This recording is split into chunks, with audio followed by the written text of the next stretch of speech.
can I call back into this call in like 2 minutes? Yeah, I think so. Okay.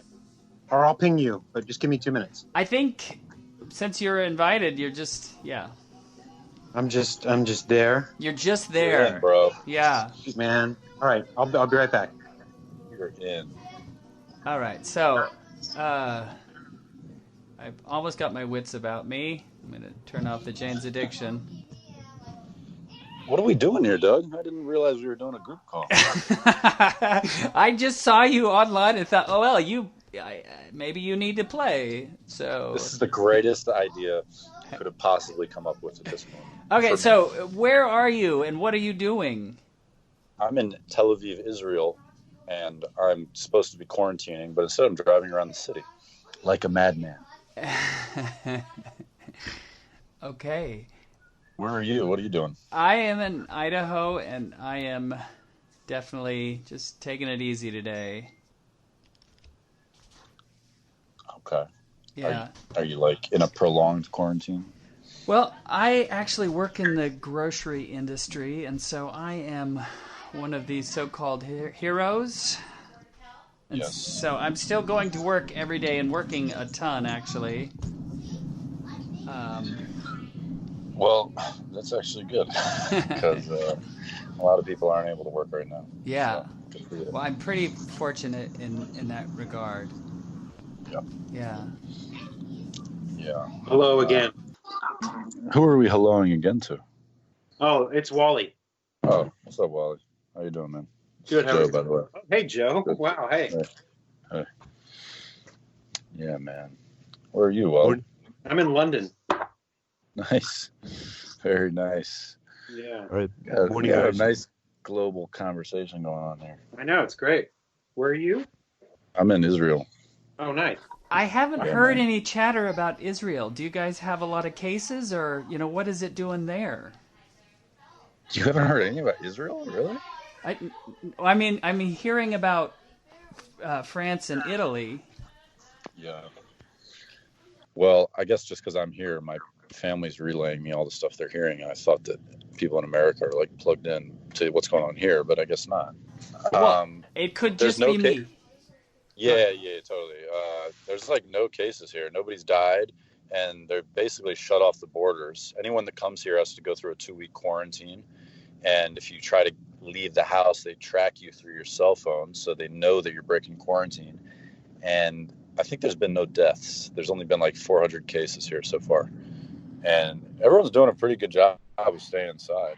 Like I'm driving around right now, and there's probably less than 10% of the normal like foot and auto traffic that there usually is, and everyone here is like kind of like laughing, and they're not like scared about it, but they're still like obeying the rules. Everything is closed. Every single like public venue, all restaurants, everything's closed. Banks, which I think is pretty much the case in every city. Yep. Yeah, man. Just that whole boring. It's funny that is like boring now. Like to hear that stuff. Like it's so crazy how quick we get used to things. Like I'm telling you, this city is shut down, and like I just know that it's boring. And like it's only been a week since that's happened. It's like, okay, what's new? Like, there's a pandemic happening, and everyone's scared and in their house, and it's like that's old news. Yeah. The time moves I was a lot actually, faster now. I was just thinking like before you called me, Doug, about how addicted, at least I am right now, to my phone, and how I like just need fresh information every like literally 5 minutes. Just like nothing is novel enough. That's because why of this something like a week old addiction. is boring. Yeah, it was boring after like 3 days. I was like, all right, yeah, well, like what's new and interesting? Like after a week of this quarantine stuff, I was like looking at my normal YouTube subscriber videos, and I'm subscribed to, like, what new stuff do you have for me? Like, Oh, totally. Well, Joe, what can we ask the same of you? When will you have something new for us? Since we've already left that cat out of the bag. Well, along those lines, dude, I just cannot sit down and work on something like I used to, and I'm just saying that because I breached this topic of being addicted to our phones, like when I used to put in work on these videos, it was when I used to have a BlackBerry. And I just got my smartphone 4 years ago. And to be honest, I haven't done anything productive since I bought it. My like capacity to sit down for a few weeks and be obsessed over something is like dead. It's really sad. Anyways. Really, I mean, I remember having a BlackBerry and not having access to any information on the outside that was convenient, but at the same time, I spent all day logging my thoughts and really doing what I thought was productive work. And now, like, even though I'm learning a lot of information from other people, I just don't ever like have my own thoughts anymore. And to answer your question, that video has stalled very, very much. But I'm hoping to try to finish it maybe in the next week or so. I was like working without a studio for the last 3 months, and I'm used to having like a studio in my house where I like sound insulate and have like the ability to record if I ever need to. So I'm using that as my excuse right now that I haven't finished this video. I just set it up, so maybe in the next week I'll finish it. Wally, you're here, right? I am. Would you mind speaking at all to, I know you and I have had many conversations about the whole cell phone addiction and trying to stay focused and all that. Do you have any advice for Joe or any input on that? Advice, God. I'm more like, I have more sympathy than advice. Yes. Your sympathy is so welcome. It felt like I was hearing myself talk when Joe was saying that you can't sit down and work on something, intensely anymore, because I've been struggling with that myself for several years now. Where coming out of like a 15 to 20 year phase of my life where that's all I did is sit down and work on shit intensely. I mean, I had a kid, so that didn't help. But I would say, personally, I've been really flirting with the idea for the last several months of getting rid of my smartphone and getting a flip. But I could totally see that at this point. Yeah. I mean, they are really just distraction devices. Is what they are. I hope you don't mind me jumping in. For me, what I've come to think of it as is not a distraction device, but it just so perfectly satisfies my neurotic need. Yeah. Whatever neurotic energy that I was able to turn into productive gold before, that would allow me to like sit at a computer and work tirelessly. Like that was a specific type of neuroticism that is totally satisfied by my phone now. Like flipping between apps, between browser windows. Totally. It's just totally sucked up, and you only get a certain amount of that energy per day, maybe like a maximum of 3 hours. And it's like, if I use it up on my phone, I can't, even after I put my phone down, if I'm no longer distracted by it, that energy has been used up. I just don't have it to give anymore. Yeah, it's a lot of it's actually really draining on your eyes and mentally too. They're if I don't know, maybe I'll just delete. I feel very attached to things like Google Maps and stuff like that, but especially because I'm in a new gigantic city, or I have been for only a couple years, and it takes forever to learn. This is reminding me of a conversation that I think took place on Always Record a while back, where someone was saying that there was a point where they were never going outside because they were always on their computer, and they thought the solution was to get rid of their computer and stop using it. But it turned out the real solution was to accelerate their involvement with their computer and to buy a smartphone, which was like taking the computer and putting it in their pocket, taking it with them outside, which they regarded as like an accelerant of the problem, or, going deeper into the problem. That was Jake. I remember that. Yeah. One thing that's happened is the internet kind of sucks now. It used to be so amazing. The like in the early 2010s, like the early 2010s, the internet was it was extremely useful. And in the last like 5 or 6 years, it's transformed into just just a sinkhole. Ah, Paywalls everywhere. Hey, Hey, good morning, guys. what's up, Znor? Good morning. What's up, Thanks for Snor? waking up for us, man. I'm just finishing breakfast. What time is it, Snor? 5 o'clock in the morning. It perfectly matched with my mid-sleep insomnia, so it was all right. Well, so how are things? It's crazy. I still haven't edited our conversation from the end of February when we did our book club. But how are things now for you there? It's really strange here. It's they haven't been testing that much in Japan, and so people have this idea that it's past almost, like the people just going out and doing their own thing. Even though schools are closed, but they're probably going to open again in at the end of April. Sorry, at the beginning of April. And so people are just out in the street and stuff. But it's really a weird kind of eerie feeling because they haven't tested and they haven't put down strict quarantine measures in Japan. So it's kind of like it's like a ticking time bomb here. It seems like, or there's something about Japanese culture that's allowed them to not get it as Is it much. all over the news though? Oh yeah. It's still here, but it's like I was just out the other weekend, and it was on Friday it was a national holiday, and there's tons of people out the street doing whatever. They just had a torch relay, an Olympic torch relay race here, and apparently there's over like 50,000 people going to see that. It's like but it's not as if Japan has been really strict and cracking down on this thing. It's been kind of it's been severely underplaying it, like just basically to try to look good for the Olympics, everybody assumes. But Right. Yeah. Last I heard, they're still planning on going ahead with that. oh yeah, full steam ahead. Nobody's suggesting even that. They say it's inconceivable that they would shut it down. Yeah, let's bring a bunch of people in from all over the world. Well, some of the talk that I heard was that maybe they would have the Olympics, but without any audience. You would just have the athletes competing. But even some of those, like if you're trying to limit contact, you can't do like a giant. I don't know. Well, you'd Maybe have you could. yeah, even with athletes, you'd have massive teams, like all the people, like the trainers, the people who supply food, the coaches, everybody else. It'd be a massive team for every country coming in, anyways.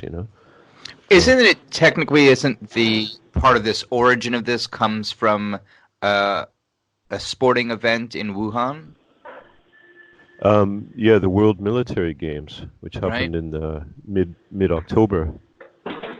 So I just sort of, it's interesting to me that we would sort of have this, again, this, I don't know, a repeat, or that's sort of like the foreshadowing.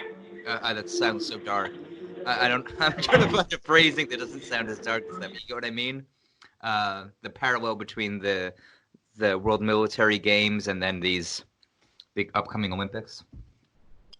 Yeah, I almost get this weird sense that this is going to be the cap on it all. This is my weird paranoid fantasy. Is that Yeah, I was going to say bookend, and I didn't want to. yeah, like when it's all over and done with, and they'll have these glorious games at the end. Like I doubt that'll happen, but who knows? It seems like here they haven't canceled school yet. We're just like on a prolonged spring break, but I really feel like it's wishful thinking. So the nebulous idea is like, how long are we going to be in our houses, kind of not really participating in life normally? So like, I don't know what the percentage is, but there's apparently only about 30% of people can work from home. And so, they're like, Alan was affected immediately because he works in the hospitality industry. And Right. so I mean, is it going to be 18 months that we're doing this? Yeah, nobody knows. Yeah, nobody knows. Like the talk was a little while ago that it would die off in the summer months. it's affected by the heat. But then if you look at the numbers over the last few weeks, it's been spreading like wildfire in southern countries, more like hotter countries. So that doesn't look like it's going to happen either.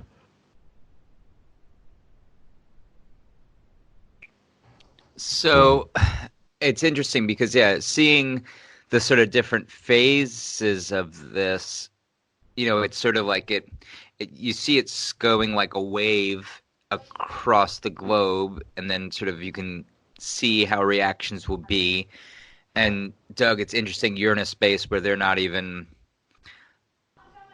it's not real yet, but what's surprising to me, because you guys are actually closer to Seattle, like where this really it's like I'm kind of picturing it almost spreading from East Coast moving west, but in reality it started in Washington State. Was that not a fear for you guys? Or Well, so I think we got our first recorded case so late that Idaho was maybe a little bit in denial that it really was going to happen. And so like one of the first big things was they postponed Treefort, and they really agonized that. But, I just knew that it was going to happen, that this was going to happen. There's no way you could I think everyone in the whole country is basically on the same page now, though, where pretty much everyone's being advised to, social distance and, minimize your movement as much as you can. But anyway, what I'm saying is that I just, it feels like we're kind of in this holding pattern, this limbo. My kids have been in the house for a full week now, and I just know that, in a week from now, when spring break's over, there's no way we go back to normal. This, it's just like every day is a new day, and we're moving into our new reality, and it's just so bizarre. But then I'm still going to work every day, placing orders for produce and stocking the shelves and stuff. And so that's also bizarre too, because like at first I felt like our distribution chains were starting to strain and maybe breaking. And that made me really anxious, but it feels like, our production, like as far as what people are buying, and like there's just so much more activity. I think there was strain, but it's not broken as far as like the food system, thankfully. And so hopefully the panic buying dies down, and the world will find this new normal. But it's just been so bizarre. you used the phrase holding pattern. That's been a phrase that's playing over in my mind. But Guillaume, are you here with us now? Oh, yes, I am. Welcome. Oh, it's so good to hear your voice, man. Thanks. Yeah. Nice to meet you. Hello, who are you? This is Nora. Oh, okay. Hi, it's Nora. Joe, I didn't say hi to you either. What? I didn't say hi to Joe either, so hi to Joe. What's up, Nora? Yeah. What's up, man? Good to talk to you.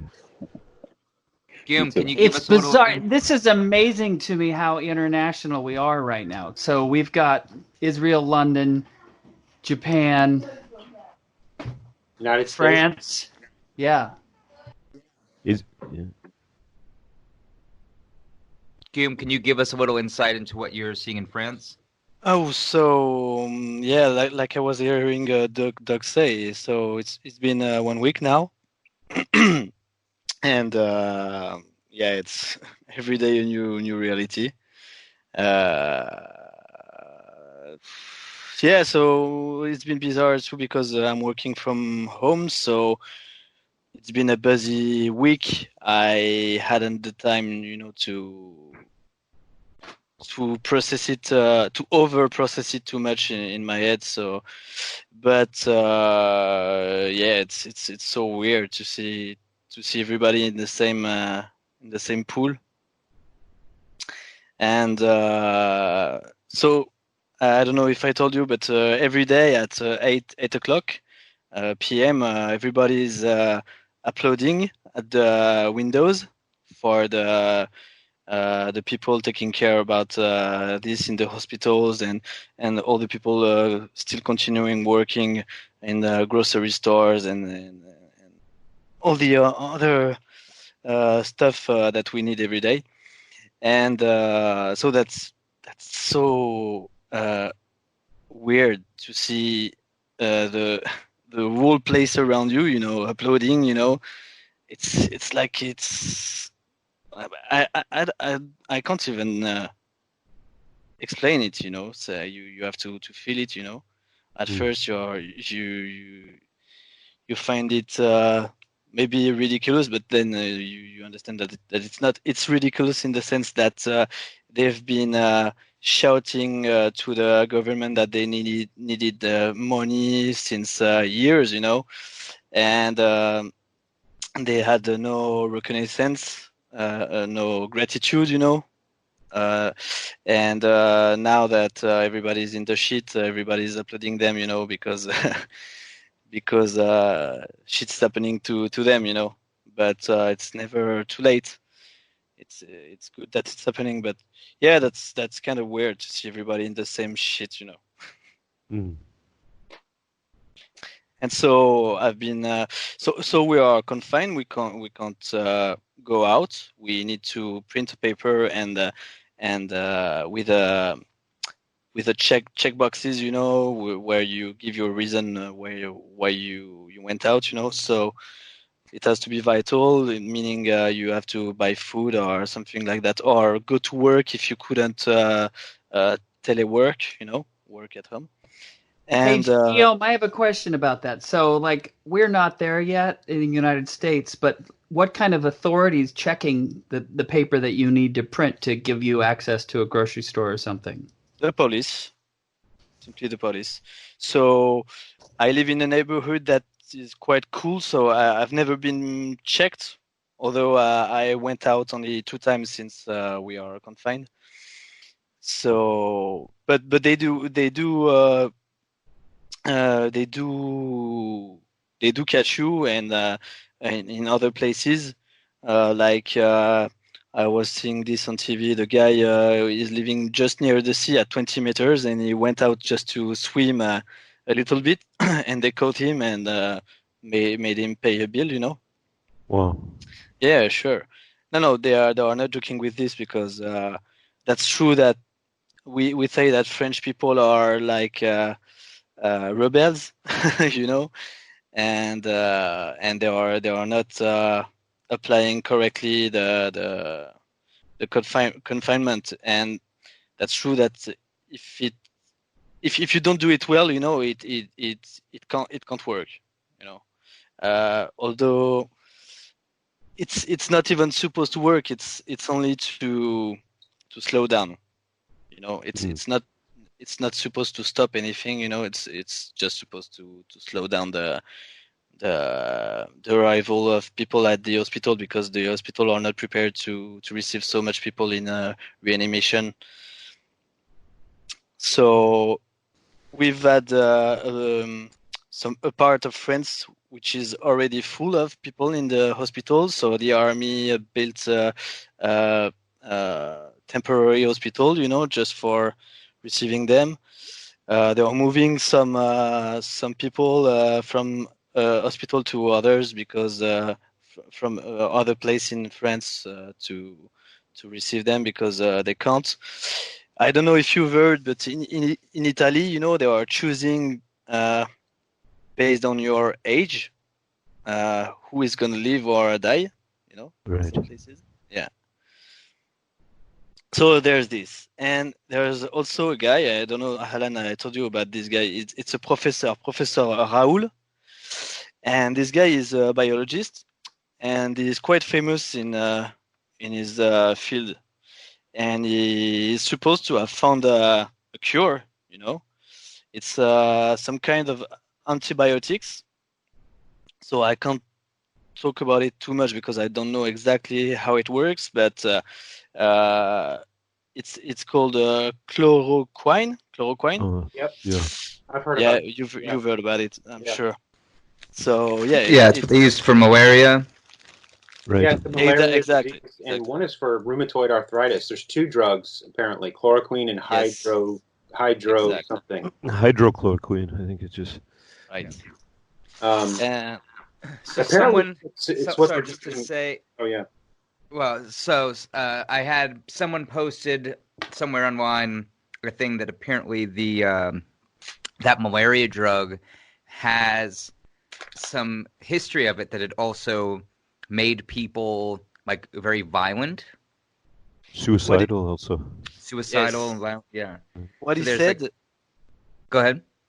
yeah, I read an interview from him yesterday, and he said people saying this are just stupid and ignorant.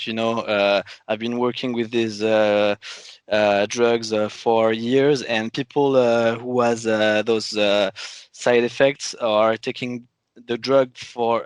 I've been taking the drug for years, but when you take it for on a week, there's nothing. Like such as Ah, such, got you. That's and like long-term use. so there's been a few quite known people in France here that has taken the drugs, and they were cured in hours after taking the drug.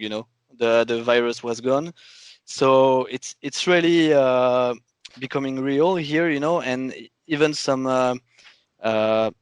mayors from states, regions, are deciding to make the test in their hospitals based on voluntaries, before national, before the president is allowing it to be done, So I think it's gonna be the thing that is gonna be used, because the guy, based on the interview, seems to be really intelligent and knowing what he does. Can I ask you one more question? Sure. I saw that there was still a large Yellow Vest protest this week. Yeah. So I'm curious. That's what I saw as international news, saying people broke quarantine for that. I'm curious if you saw that, or what your. Oh no, not at all. I don't see anybody in the street except for going to the groceries. So I didn't hear about this. Let me check. Yeah, it was a sort of. It came to me as a surprise. Go ahead, yeah. No. I'm seeing that some were protesting, but at their windows.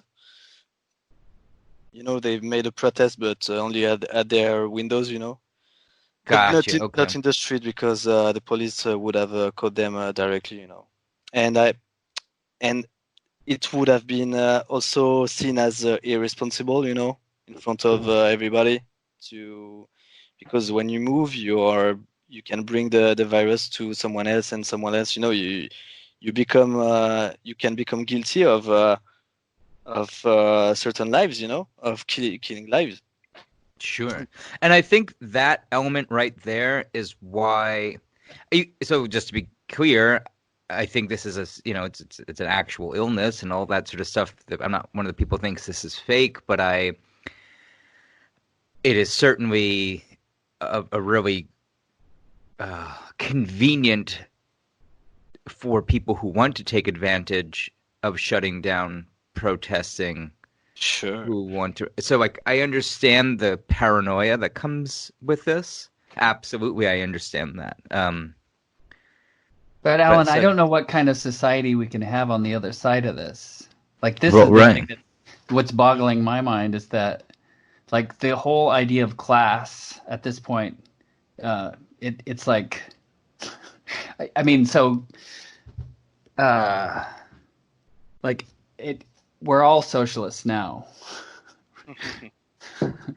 No, but I think that's quite right what you say, But we'll see how long it will last. It depends what happens. Like socialists, in the sense that. That we're going to depending on each other. That the idea that this it's almost like we're the libertarians now. It's like every man for himself. I don't know. That's not a society.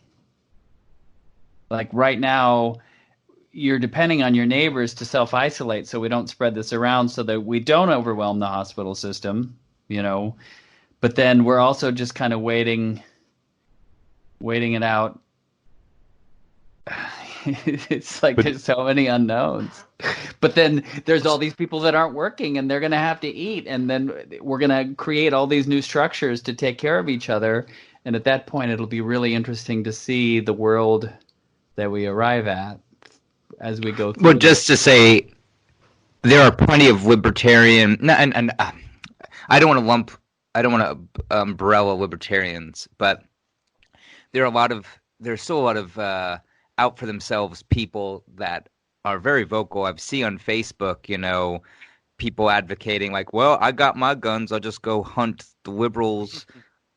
I see people saying shit like this, and I'm sure it's partially a joke, but I don't, there's a lot of people are exposing a lot of their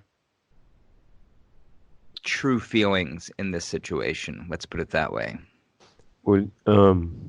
When we talked last time, Alan and Wally, we started talking about all the huge wave of protests that were spreading around the world, like including Yellow Vests in France and etc. Right? But so that's all been kind of internalized, maybe. Like you see now in Brazil, like people doing the same thing. We're banging their pots and stuff. Like millions of people apparently banging their pots, trying to get rid of Bolsonaro inside their houses, right? But so it seems like if this thing does, if there's a lull in this thing even, which there might be, who knows, in the summer, then all of these protest movements, it seems like it's just bound to like flare up again all over the place.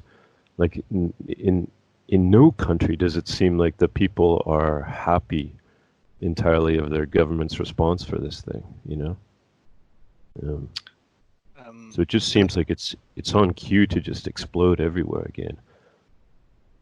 So if I can say something, I think that it's not going to go anywhere, those protests, because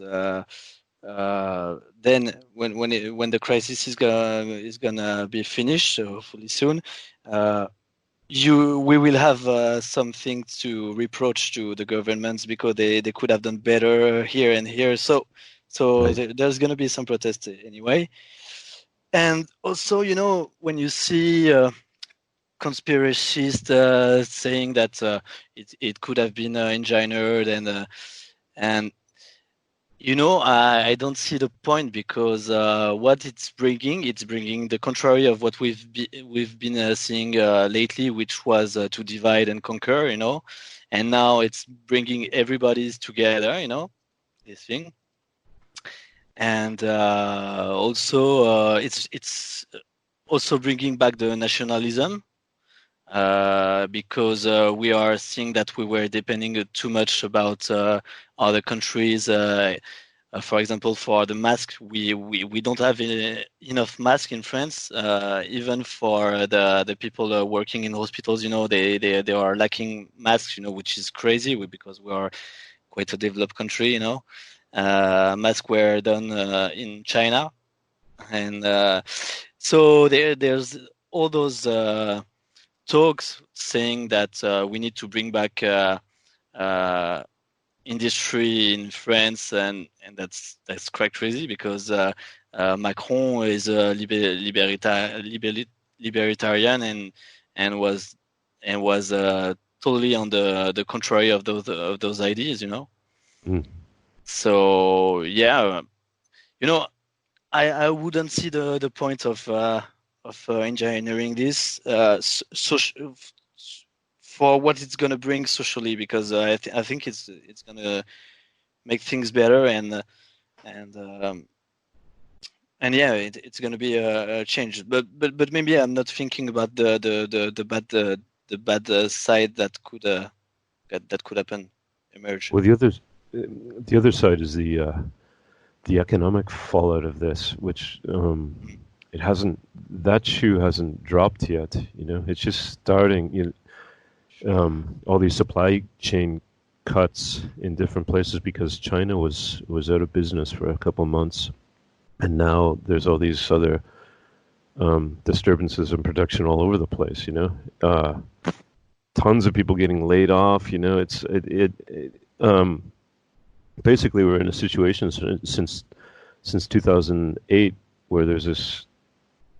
In order to solve the financial crisis there, the government's just pumped this massive bailout bubble, and that popped. That just popped. Like people were saying it was inevitable, but this is the event that did it. And when that really hits, it's a whole different situation. Like coronavirus hopefully will be gone with this, with who knows, with the this cure that we mentioned or something else, but the fallout of it, I think it's going to last for longer, And don't you think that as everybody is going to be in the same shit economically, there's not going to be some kind of reset or something like that? I don't know. Obviously the governments are planning for this. Like they're milking it for as much as they can, but I don't know. You listen to the conspiratorial side, and it's like, yeah, David Icke was right, and it seems like that for a lot of people still, especially in the States, it seems like, but in other countries too. And it's hard to argue with them at this point because they are in lockdown, It does seem like it's martial law everywhere, I saw Steve Wilner post something, and so he's looking at it from that there's some kind of conspiratorial viewpoint, but it is like almost enacting that, like the new world order, moving towards the one world government, and that this is the event to put us there. Yeah, well, you look at what like people like David Icke have been saying, or all the way through, like Alex Jones, all those guys are having kind of a heyday because it's like exactly, it's like following their script. It seems like at this point. Okay, so that is true. I mean, okay, just to be completely clear, like my opinion of this changes every hour, of like, or I'm constantly assessing all these possibilities, so I don't want to disregard. But I had just one example. I had a thought the other day. So I was in New York just a few weeks ago, and I was having a conversation because it was going to be my mom's birthday was while I was there, and she was saying, "Oh, did you not get all this paperwork about like starting October 2020? You can't board a domestic flight without this special ID. You have to get like this, the enhanced driver's license, or all these sorts of things." And it's called the Star Card, I think. Is that right? Well, there's different versions of it, but basically, you have to get this enhanced ID. It's the sort of phrasing. So you need to get probably like a fucking RFID chip and, give extra identification. Point is, this was all scheduled for starting in October. It almost feels like, how do I say this? If the idea is to track everybody and have them submit to this authority, I mean, we're doing that. Society as a whole, everyone bought a fucking Alexa for their home. Everyone's getting the enhanced ID. Is this? I feel watching the conspiracy crowd, what's really interesting is everyone will make this proclamation of, you see, this is fulfillment of this plan. But then 2 hours later, they share something that says, you see, this is fulfillment of this other plan, which is completely different. So is it Donald Trump playing 5D chess to eradicate all the, pedophile liberals from Hollywood? Or is this the New World Order stepping in to take control? How do you marry those two things? If you're of the mindset that Trump's not in, you know what I'm saying? Like looking at all the different ideologies and people struggling with making sense of it in real time is really fascinating to me, because I feel the paranoia, I feel the anxiety, and as you were saying, Zenor, like it's hard to say like, yeah, absolutely, this shit is like so fucking real. But do you think so? With the conspiracy, we just want to understand something so that we have peace of mind, and so we put like a simplistic cover on whatever it is so that we can at least wrap our minds around the thing. Like, I guess that's always been my problem with the conspiracy, is that like the world is complex and we want to believe that somebody's got this, but clearly. Okay, I mean, so if anything, synchronicity. Can I throw one thing? Yeah, throw it. Sorry, I want to throw one thing, which is it's 1 foot in the conspiracy, 1 foot not in. Or I think I want to say is I want to stop using the phrasing of like it's in the conspiracy. It's to say again, absolutely, people are taking advantage. There was an article that was just published yesterday, which is Bill Gates pledging $1 billion to put these satellites in space that, you know, cameras literally cover the globe in cameras that we can see everything in real time. And Bill Gates, of course, being part of this conspiracy theory from the beginning, but to say like that's right now when we're experiencing this shortage of money, resources, and this global pandemic, the idea that would be at all being on the table right now, of like we have $1 billion for that, you have $1 billion for that, is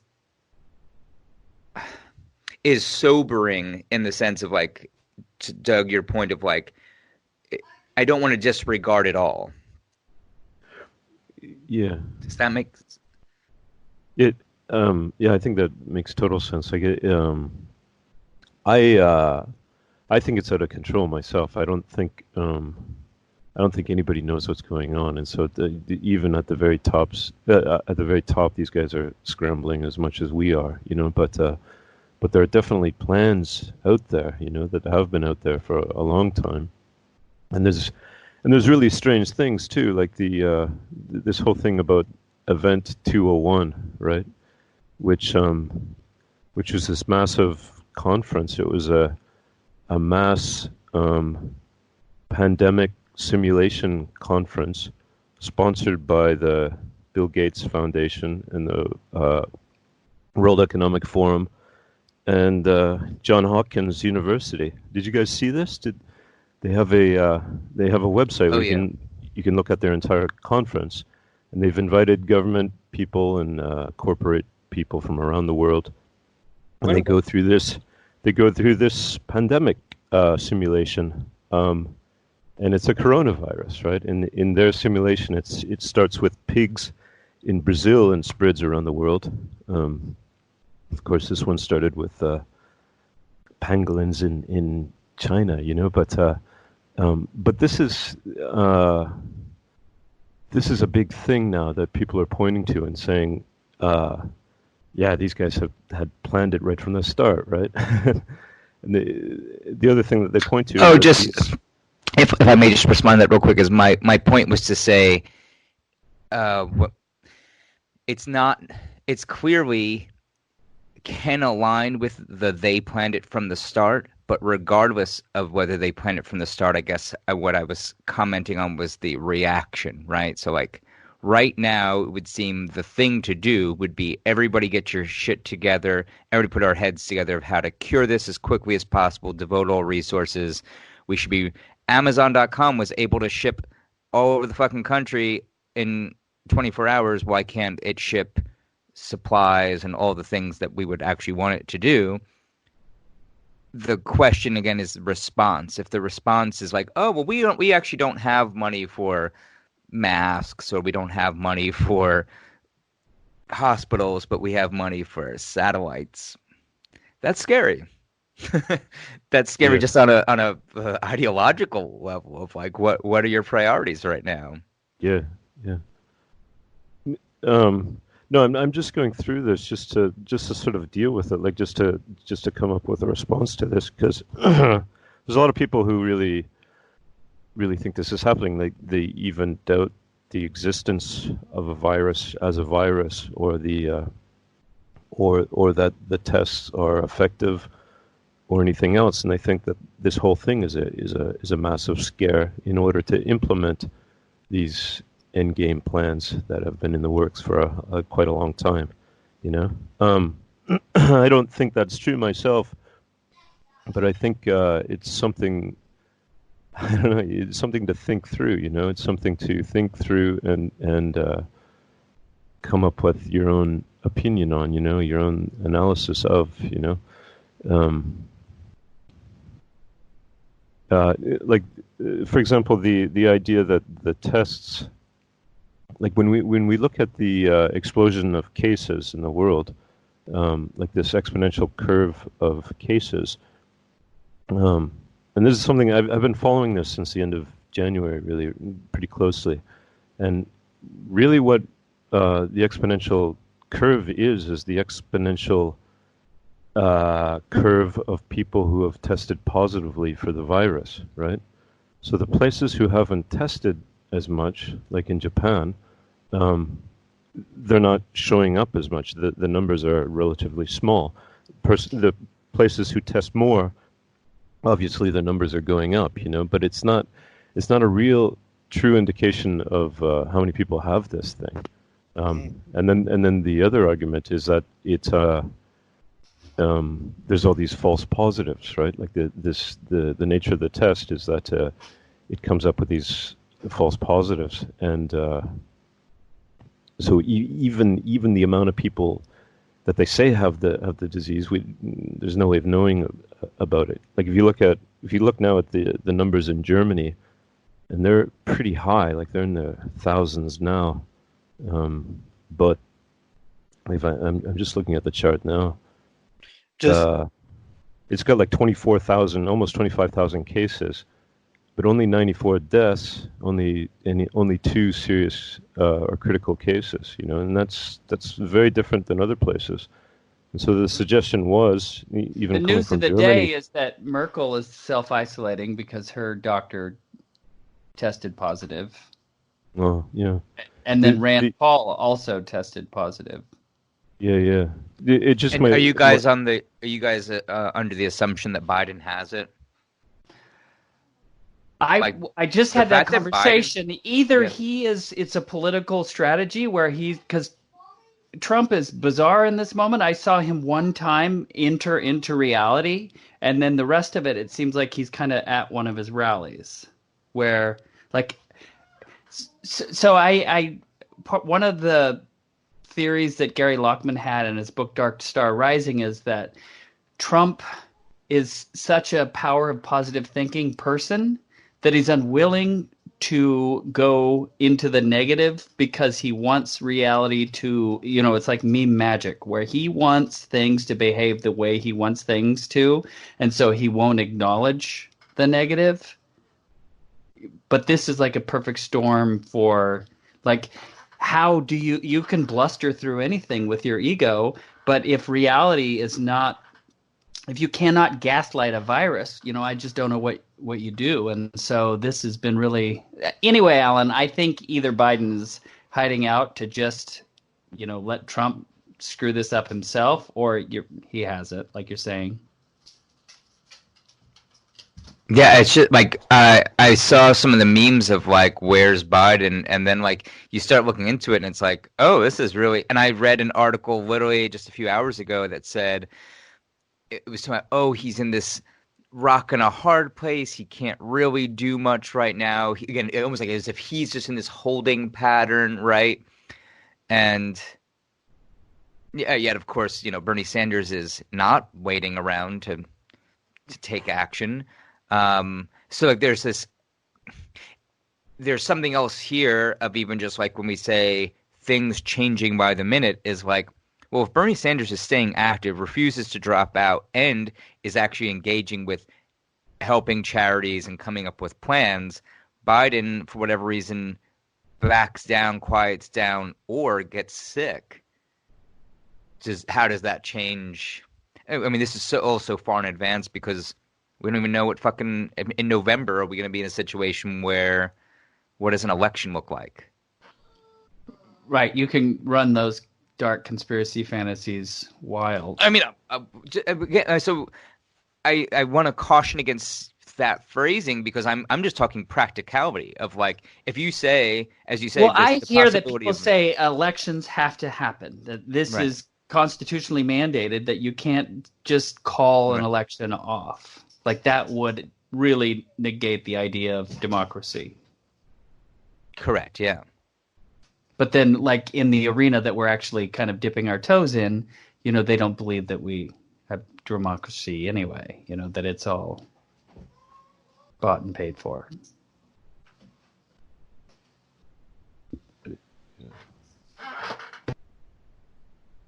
I guess I just please somebody else taking a different direction. I don't want to get stuck in electoral politics. What I really was trying to do is caution against.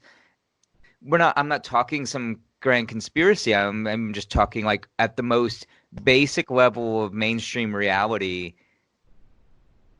What could if the Democratic if Joe Biden fucking dies from the coronavirus, how does that change the election? Or if it's a situation where everything's fucking shut down and we're all under quarantine, how do you hold an election under those circumstances? I guess those are just like practical questions for me at this point. I don't mean to even I don't want to push that into the conspiracy. I feel like the mainstream level of reality is weird enough. If we can get through that, then we can start taking it in other directions. But I think they could get to I think they could engineer an election if this is our reality for the next engineer an election. right. Does the shadow? Does Buttigieg's shadow corporation get to make it this time? But I mean, if you said, if Joe Biden dies, then Bernie is the only one with what are the pledged delegates, right? Well, unless it's a brokered convention, right? I guess some of the ones that dropped out, maybe they still have. I mean, so basically, they tell their delegates to vote for whoever. I don't know. It's all really interesting. Yeah. There's a similar thing up in the air in Israel, right? I was hearing. Maybe Joe knows about this, about Netanyahu. Netanyahu's basically on his way out, but he still holds power up until the next prime minister takes control. But he's going to form some sort of unity government at this point. Yeah, there's something about in order for him to actually be replaced, he has to get a certain number of votes, and so far no one's been able to do that. So he hasn't technically won, I think. But, I think Gantz is now the main. Gantz has managed to form a government, but because he hasn't, there's still this transition period, and it looks like Netanyahu is going to form this unity government that maybe will stay in power. I don't know. The latest that I know was there was a vote pretty recently between Bibi and somebody else, and Bibi won. So I'm not sure what that means for how long his next term is going to be, but as it stands, he just won the most recent election, and so he's basically maintaining whatever post he had before. And I don't know how long that is actually. But for what it's worth, I don't think I've ever met anybody in Israel that doesn't love Netanyahu. I've never met one person, whereas in any other country or especially in America, it's 50-50 almost. But here, I've never spoken to a single person that doesn't love him. Oh. Yeah. Scary. Yeah. So. Wally, I'm curious. So I know you guys are in a situation where there's sort of the delayed reaction is being, criticized. Yeah, that's changed in the last 5 or 6 Yeah. So what's the update on that, and what is the sort of general, if you can offer a general perception of how people are taking that? People seem to be taking it okay. It was just up till early last week, Monday and Tuesday. It was still business as usual, and if you were wearing them, I was on a bus that was packed and there was only like 2 people wearing masks. And then all of a sudden by the end of the week, yeah, it's very similar to the situation in America. Like it's government is advising to self-isolate and, the standard stuff. They finally have kind of taken it more seriously. But yeah, it was a slow reaction for sure for a couple weeks leading up to that.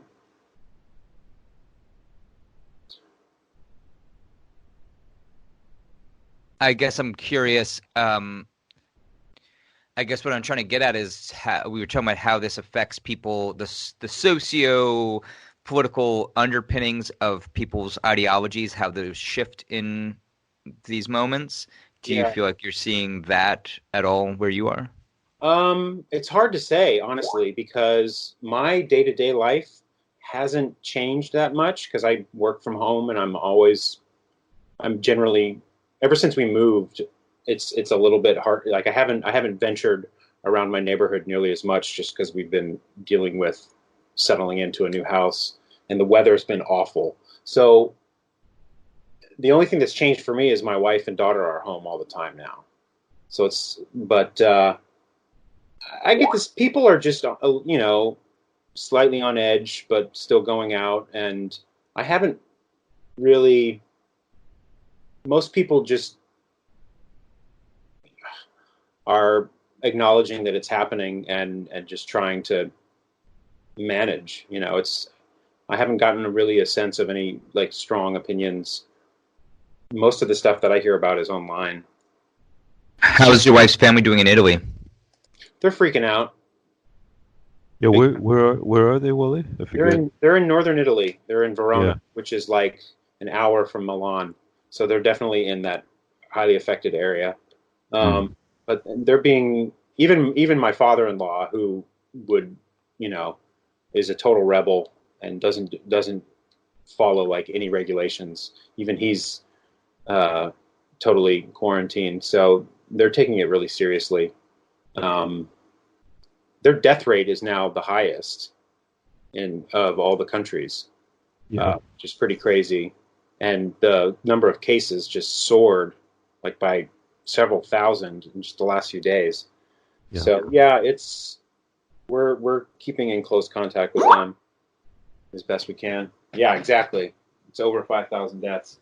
And I think there's over 5,000 cases just today in Italy. It's insane. And I think it's odd that Germany has such low death rates and they also have a really high number of cases.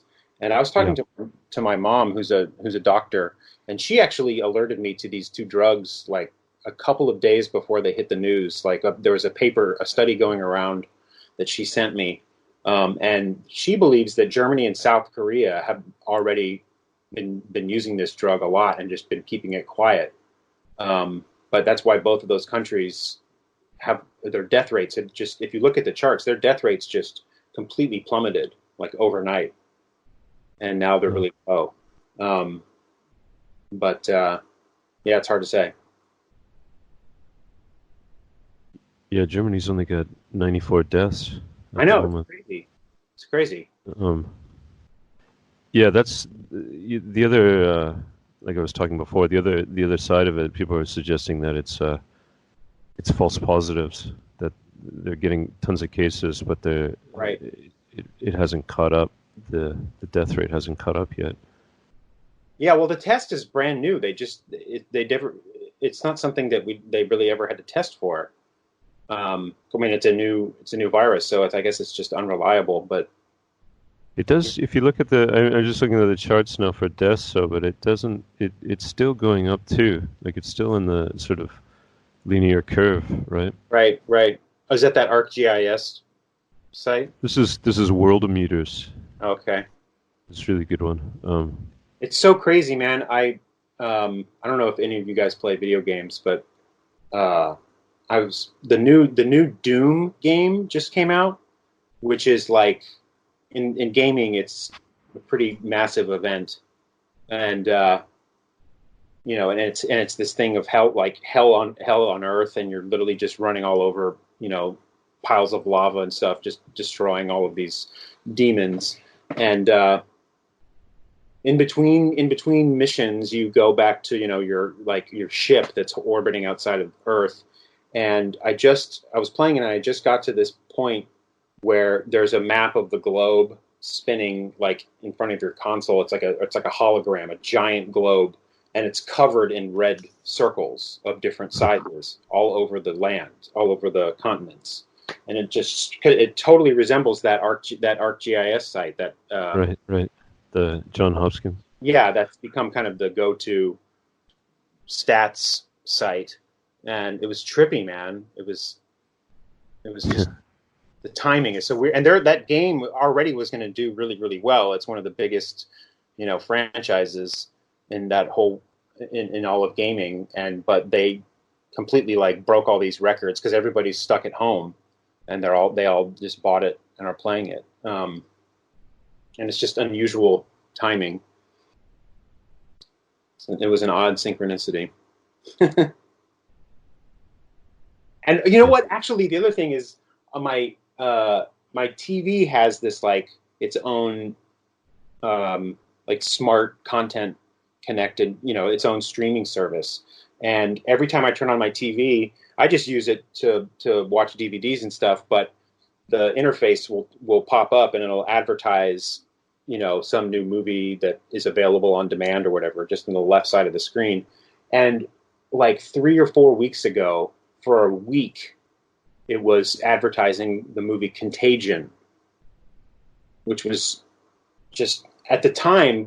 We were already hearing about the coronavirus, but it was still very much like, oh, this is just going to blow over soon. But just like in the last week, it's now in newspapers and stuff. Like people are watching Contagion, and this is, if you want to know what it's like, see, the Soderbergh, blah blah blah. But almost a month ago, it just started showing up. And it was just, I remember at the time just being like, that is so fucked up. Like, what the, because I've seen that movie and it's a very, good, it's a pretty just straightforward and realistic depiction of a pandemic. And just, yeah, it's just, there's all these weird coincidences or like foreshadowing or just, it's hard not to think that they're, I can sympathize with the conspiracy theories people that are really diving deep on this. It's unusual because also we were reaching just kind of this boiling point on the planet culturally. Yeah, exactly. And I think that for something, there's just this massively ugly ideological war happening. And for something to come along that is truly value neutral and unbiased, and no agenda can be assigned to it if you just are viewing it as a naturally occurring virus, In the U.S., though, it was partisan. That was what was so interesting is that the whole ideological infrastructure that was in place and had been churning and churning. It was like, there had to be that, like there was that Fox News anchor woman who was like, this is a new impeachment against Trump, the coronavirus or whatever, and she got fired for saying that. But Trump himself suggested it was a hoax, right? Right. Later, that was spun as that the Democrats' response to coronavirus was a hoax, but. If you look at what he said, it was basically he's saying the virus itself is a hoax. Right. Yeah, that was just his MO. That was his locked and loaded response to anything that was going to threaten him. Yeah.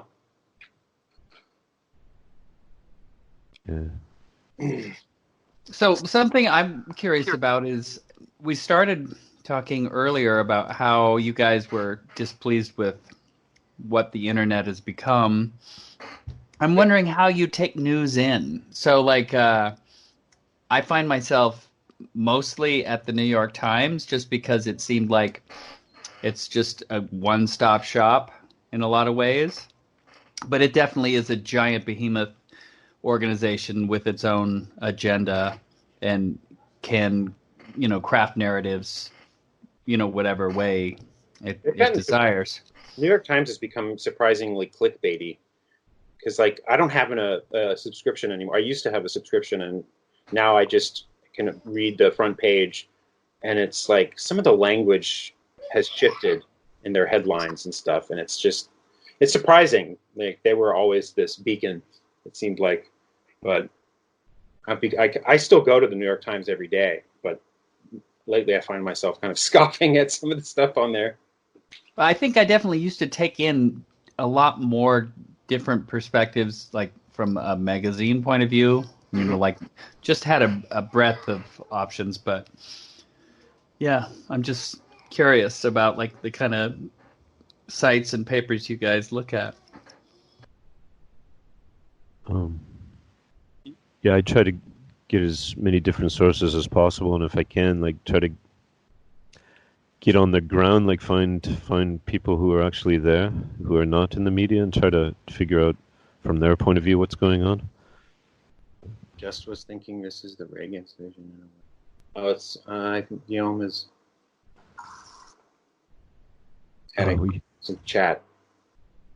No, yeah, I was saying, Reagan, when he was talking about alien invasion, but he was talking about a common threat where that would unite all the people on Earth, and that's quite funny because it's some kind of same event, because we are all fighting the same thing, Yes. Yeah, a lot of people don't view that kind of thing as positive, like all the people uniting to fight a common enemy, which means that we're all being united under a common government. Yeah. Right. I understand that. Especially here, so like just for some perspective, and this is I think pretty much the case in most of the United States. Maybe 2 weeks ago, everyone went to Costco and bought all the toilet paper in the country. Right. And so there, like in Boise, where I live, you can't get toilet paper right now. It's all gone. Every store is out. There's no store that has it. So weird. It's bizarre. So for a full week, there's no toilet paper anywhere. But then you hear like, and what I thought was, boy, they're so optimistic that if there's no food, what are they going to be shitting? Yeah. But then they're going to eat the toilet paper. The week after that, then the real panic buying started, and so like the masses came to every store and they're buying rice and beans and spaghetti sauce. And so like the stuff that I'm like, I cannot stock in my department is like garlic and potatoes and carrots and, like the hardware of the vegetable end. Right. Yeah. Oh no, I lost my point here. Toilet paper. Oh, you hear the people stockpiling bullets and buying guns, and you're like, "Oh God, this country is just too much," right? Yeah. The toilet paper thing is really interesting. Like that spread here, like I don't know, beginning of February, I guess it was, that all the toilet paper got bought up here. And news of that got out in North America, and people are making fun of it, and then it spread there too. But it's like it seems like it's almost like this instinctual thing, It's like we've got to keep the shit from coming up, Like there's a movie by Zizek, the Pervert's Guide to Cinema. I don't know if you guys saw that. Yeah, that's a good one. Yeah. But there's a scene in there where he's talking about, I forget, it might be Psycho, where after he kills his mother, he flushes it all down the toilet or something. I don't know. I might not be getting the movie right, but afterwards, all the blood gushes up from the toilet, and for Zizek, it's this idea that when you flush something down the toilet, like flush your shit down the toilet, it's into your unconscious, right? You're trying to bring it all down into the shadow, and so when people hear something like a virus and potentially the civilization is going to collapse, like this idea of a virus is the same thing. It's a shadow thing, that this dangerous, deadly thing that could be anywhere, and it's the same thing as this shit just bubbling up everywhere,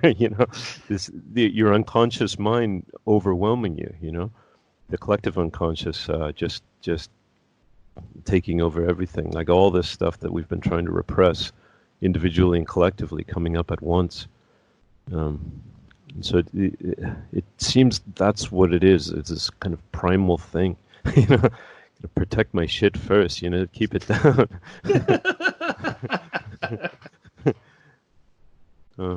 But Japan's lucky because a lot of toilets, including our own, have a washlet function on it. Right. Yeah. Yeah. All the countries with bidets also. They're laughing right now. Well, as soon as there's no toilet paper out there, my wife's like, I can't do this, and so she ordered a bidet off Amazon. Nice.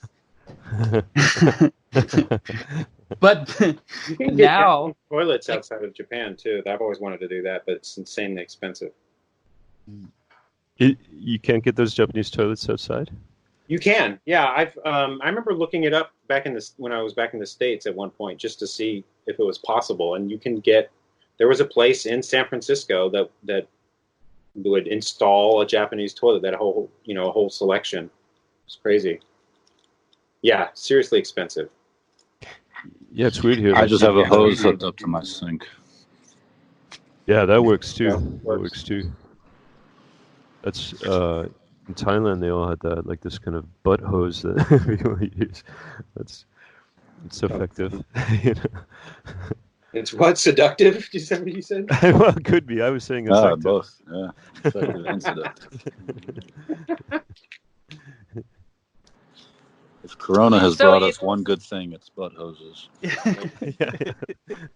But I don't know. Maybe I hadn't thought about the whole unconscious, like that Zizek idea, Snor. So that was like we're afraid of the shit coming up, and so we're really trying to push it down with our toilet paper purchases. It's another idea, Doug, of the house, from House of Leaves. It's the same kind of idea, this thing coming up, it's the plague, this invisible thing, that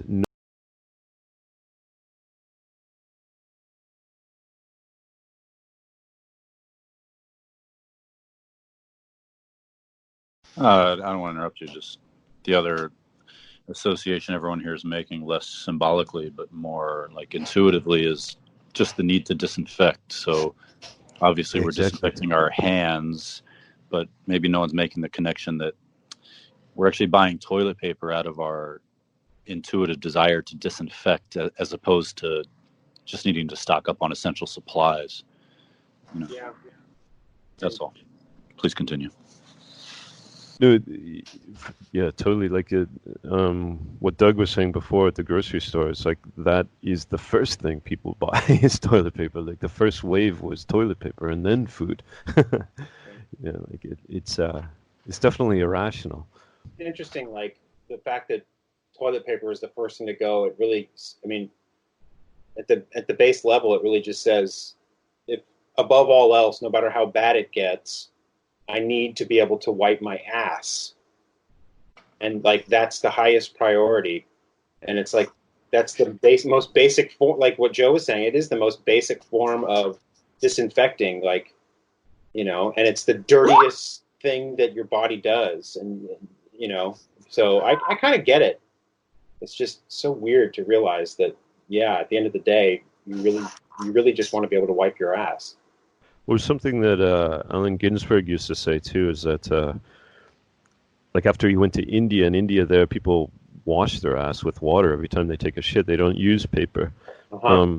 And he was saying that, like back in America, people using toilet paper, but you can never get your ass completely clean with toilet paper. Oh, it's a nightmare. If you've got a really nasty one, it's a nightmare. Well, so he's saying that everybody in the U.S. is running around with U.S. and other Western countries running around with a dirty asshole, and that makes them unconsciously feel guilty all the time. Totally. They're unclean. This sense that they're not totally pure. Yeah. I feel like we've moved into the realm of Freud at this point now. Yeah, Lacan. Yeah. But it's the same. It's the same with all these other scares, like the recent scares over the last 10 or 20 years, like terrorism and we were talking before about the oil gushing and the BP oil spill in the Gulf. And Yeah, and that the Bush pollution. regime, the Bush regime called it an existential threat. Like all these things are this idea of this welling up of the shadow, and so you have two things going on in the world. You have the world getting together as one, which it is inevitably, because of our technology and globalization, everything, it can't really be stopped. But then at the same time, we're having to face our shadow, and that from a Jungian sense, it totally makes sense, and so all this stuff is bubbling up, like the resurgence of like fundamentalism and even fears of Nazis and racism. All of this stuff is coming up again because we haven't dealt with our shadow, on a global level. So it seems like, on one hand, this virus, this sort of contagion, is another symptom of that, Or a reaction, a natural, or a Mother Gaia type of natural reaction. Yeah. It's like, what is the collective unconscious? And this is something that Jung would say, that there isn't a border to it. Like even your individual unconscious, you can't really place a border on it, and it sort of blurs into the collective. And then what is the collective? It's the world soul, Mm-hmm. The world psyche. So it's definitely like you could say it's the mind of Gaia or whatever it is. Yeah, Jack. Totally. Guillaume is saying about the pollution. Mm-hmm. Yeah, can you say anything about that, Guillaume? About in Europe, have you noticed that? Or? Not especially, except watching the sky. You don't see all the white line that much. I noticed that too. So that's reasonable. But I was seeing China from space. I think it was a photograph which was seeing that there was no pollution anymore on Wuhan, and so the morality is funny because it had to happen. Nobody was willing to stop to do what needed to be done so that it slow down the pollution, and then there's this virus that arrives and stops everything and shows that it can happen. Yeah, it can be slowed down. Big thing. Yeah. Well, there's other sides to that, right? So you have like where I remember the first day I saw a bunch of my like quote unquote liberal friends on Facebook like being like, why isn't Trump shutting down the border? And I'm like, whoa, wait a second. Like, didn't just a few weeks ago you were like really against that, right? So like obviously there's different intentions, but like seeing something like that, or Guillaume, your point of like shutting down production from a pollution standpoint for an environmental cause, but what about, say, in Canada where you had people protesting, hey, you can't build this pipeline through here, like this is sovereign land, all these questions, people like, hey, you can't shut down our trains, you can't protest and shut down our highways and our ports, like fuck you guys for caring about something, and now suddenly it's like, oh, well, we need to shut those ports down. Exactly. It's really fascinating how this is happening, yeah. And it shows that it can happen and that it's effective, when it happens. Yeah, even other things like the banning of liquids on flights, and now they're allowing allowing you to bring in stuff like hand sanitizer solutions on flights, which just shows that the whole thing about banning liquids was bullshit from the beginning, you know? Sure. It'd be nice if they let you wear your shoes again.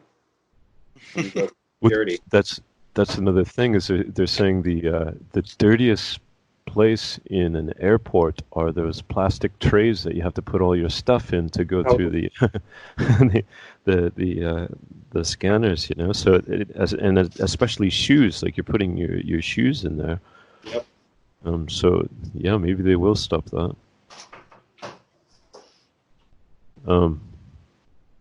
Yeah, I'm just reading Seen about places where they've let like small offenders out of prison, or like how do we cut down our prison population? How do we? It's fascinating that there's some like really admirable actions happening in this, because like there are days, you guys mentioned the lack of air traffic. So for me, the air traffic over my head is so vibrant right now, has been for the last like week or so, that it's like it has made my anxiety skyrocket. Like, why? Hey, aren't there no planes flying? Why are there all these planes over my head? But I'm also in Virginia, where there's probably a lot of military bases, or even supplies and stuff like that. Who knows? But to say where you see things actually changing for the positive, that helps balance that for me, to see, okay, this idea that like, well, everyone's going to be on fucking lockdown, but yeah, actually they're letting some people out of prison. It's not like this Gestapo. It's not like the intention is just to round up everyone and fucking murder everyone. No. You know, like, I don't see that, and it's really good. It's really good. Yeah, I'm happy that's not the intention. Yeah. Just Like I wanted to say that viruses have been there for forever now, so this thing can happen without it being engineered, without a problem, you know. So It kind of speaks to just how we live in this very hopeful now. I think you posted something about that, Sonora, where there's a history of these things, you know. So the idea that we should be prepared for what life is going to bring us. I know generations used to be a lot more prepared for like a hard winter or whatever. You know, they'd can their own food and they weren't living like, it's the idea of globalism where it's always on, everything's always available. You can always order on Amazon and it'll be there tomorrow. And this definitely puts a boot into that whole idea, especially if like you were saying, the distribution chains where a company doesn't even know all the places their products come from because it's all so interconnected, that this piece of plastic is made in this country and then shipped to this country and molded in this way and then turned into this, and then eventually it goes into the warehouse in this country. And yeah. Not that I'm like hoping that this was premeditated and contrived by the globalist powers, whoever that might be, but if it is, I am infinitely interested in just what they have planned. Like the possibilities are so intriguing. Hopefully not involving like mass deaths in any capacity, but I mean, I've already heard some really cool theories, like moving us to a type of living style where everyone's inside for 50% more of our lives than we have been in the past, or condensing major metropolitan areas, but at the same time implementing social distancing, so that like all our goods can be delivered more efficiently through automated processes, but we still don't have to like interact with each other. And all of that stuff is like very possible, and I mean now, especially with like the very recent rise of Amazon and like, the capacity for like the shapers of, the global like conspiracy shapers of our lives to actually implement something that's totally transformative is like very, very real. So if Corona is like part of that whole gig, then man, I can't wait to see what it is, because it could come about in the next like 2, 3, 5 years. Yeah. I kind of wish there was somebody more conspiratorial on this call, because I I want to put forth that viewpoint, even though I don't really see it. But no, I totally agree with that. It's like Zizek again. He's saying the model is China. For all these other countries in the world, the model is China, which is basically this authoritarian style of corporate capitalism. And you look at China, and it's what Joe is saying. It's like everybody is even more connected with their phone than any other country, than even Japan. And you can just order, like in normal times, just order in your apartment a single avocado, and an avocado would come to your house, and you can use it to have an avocado toast with.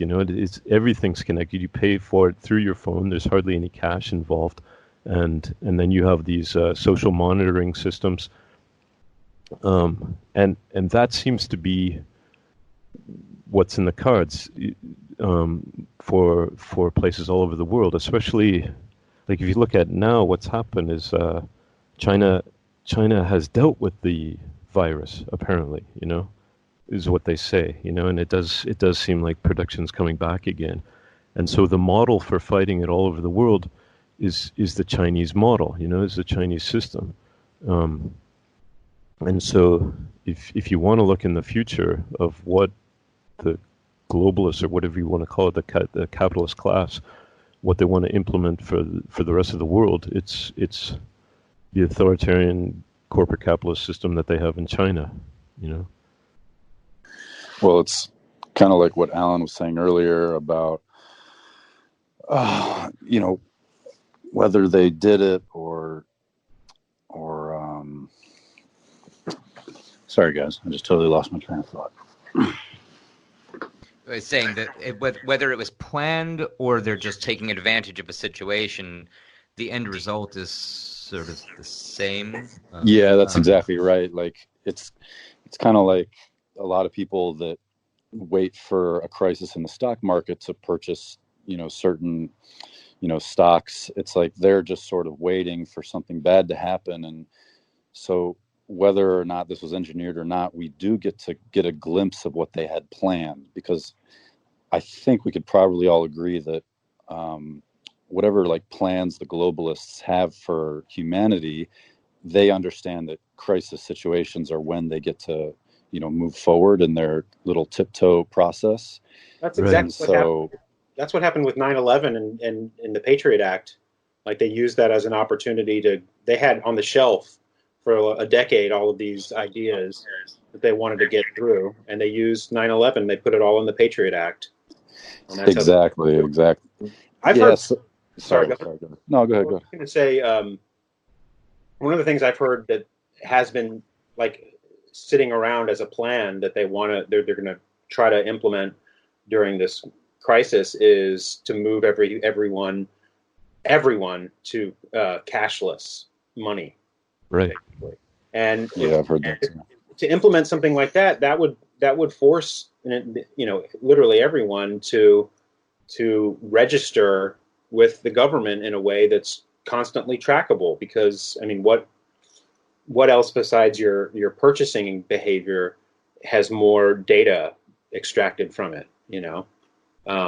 Right. So just to say, I like my last week's money, because they shut my bar down over a week ago, and then my boss was like, "Hey, if you want," well, I guess it's been it's been over like a week and a half now. But anyway, he was like, "If you want, I have a bunch of your cash tips here, so you don't have to come pick them up. I'll deposit them and just put it onto like your paycheck. Right. Just so you get direct deposit or whatever. And I was like, no, man, I want the fucking cash. Like, I want the liquidity of some shit goes down and I got to run, who knows? Like that's my old school way of thinking. It's like, no, I want the flexibility and mobility, and all these things. That's how the appropriate response in an emergency. Yeah, a bank. But yeah, Well, this is it's funny that when you're talking about a cashless society or anything else that they might be planning, we as people who investigate this always understand that they first need to scare us, exactly, so that they have the opportunity to do this. But I'd never really thought about this detail of it, which is that they can't just scare us to death without having the technological or systematic abilities to let us live a normal life in like our new scared sort of habitat. Exactly. Like it's like they scared us to run back into our caves, but it's like the reason they could never do that in the past was because our caves never had iPhones in them, so we would never just sit idly in our houses. And it's like through the nature of this particular scare has kind of opened my eyes to the fact that maybe they were hip to the idea that like they can't just scare us half to death. We have to have a safe place to run to. And with like the viral scare, we finally do have a safe place to run to only in the last like decade, I would argue, because there was no capacity to like mass deliver groceries or mass deliver necessities or like all of the luxuries that we enjoy now that allow us to stay home during this coronavirus epidemic is like this. We couldn't have done this 10 years ago. We just couldn't. Or we wouldn't have tolerated being locked, the lockdown. No way. The ease with which we have normalized this lockdown. I mean, I know that it's been about 7 days for me, and like this is my life now. And I'm like, it's not that much different than my life before, and it's also not that difficult. I mean, I don't think it's difficult at all, actually, and I don't think that that's a coincidence. Nope. Yeah, it's just a question of how much control anyone has over this process. It's like things are they're still spiraling out of control in every on every level in every direction. Like this is now, like I was saying, spreading out over the south as well, undeveloped countries. So if that really takes root in undeveloped countries, where there is no infrastructure, like we're talking about, then it is going to be a much bigger thing, So I don't know. I'm of kind of two minds. Like I see that also that it does seem like they've got the system in place, but at the same time, it doesn't seem like it's under anyone's control. And Senor, this is at the root of something we've discussed for years of whether that's we just talk about the whole psychedelics, like the Jan Irvin idea of like, oh, it was all manipulated and the entire 60s movement was this or whatever. It's like, yeah, they certainly fucking tried. They certainly tried. That doesn't mean that was actually what they got. Yeah, that's just one example, but yeah. I was just listening to you. Oh, sorry. I was just going to say to Alan, like I was just listening to your conversation with David last night. Finally got to that, and David was saying, and I totally agree with this, is that even though all the we get really occult conspiracy right up to the top, and we say this is all a big occult conspiracy, and but the thing is behind it is what David was saying. There's all this symbolism and rituals and all kinds of stuff that we see, but it's not as if there's only one single conspiracy that's going on. It's like they're all using this same magic because it works for different ends. So I don't know if ever kind of a one world system or one world government will ever crystallize, because it's never like that. There's never a total consensus anywhere on any level of nature, you know. Yeah, and a lot of the conspiracies that are arising from this crisis have directly opposing objectives. Like, you could even look at a little bit of what we're doing, like, you know, malevolently trying to wake people up in some capacity. And then you could say, well, if, you know, the globalists are trying to tighten the grip of government power and maybe potentially hurt and kill people or lower our standard of living, whatever it is, it's like we're both using the same crisis to engineer completely opposite conspiracies. Yeah. Yeah. So. Yeah. Like I think you can always. I know this because I get into arguments with a friend of mine who's absolutely a conspiracy nut. Right? He will look at everything from hindsight. You know, from hindsight, you can look at any event and say how it was engineered. You know, but and so how it all fits into the plan. But as it's happening, there's still a point of chaos. You know, there's still a it still could go at any direction. It's only afterwards where you sort of fit it into a narrative, but it doesn't mean that it had been planned at the edge of the wave. You know, at the edge of the wave, no one knows what's going on. You know, to model this out, you'd need a thing as big as the world. The model would have to be as massive as the world is. You know, and of course that's impossible.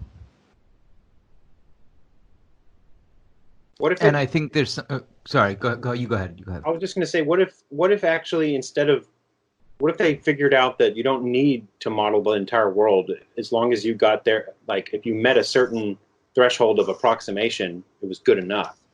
Well, I think that's what they're trying, you know, but then that doesn't work out, right? Because you've got chaos theory, where a single change just reverberates through the entire system, and you could have a complete phase shift because of it, you know. Sure, but they're always just perfecting that. I mean, that's what predicting the weather is all about.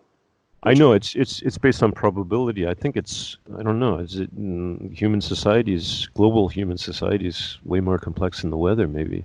Not necessarily. The weather's pretty complex. Yeah, I guess. I think the fundamentals of what they're probably trying to get, they have been able to get out of this. I mean, I don't think it's too difficult to anticipate that everyone's going to be really afraid, and they're going to be able to control the narrative through the media, and that, you know, they're going to be able to achieve any economic upheavals that they're out to achieve. And I think, you know, that's probably more of what the end game is economic, and then just consolidating more powers. And I think it's just like a really straight line between people are afraid, and because of that, you know, the economy's in turmoil, and then we use the media to direct it whichever we want, and we come out on the other side with more power. So I think even though all the details in between are unpredictable, they still get those, you know, fundamental things out of it.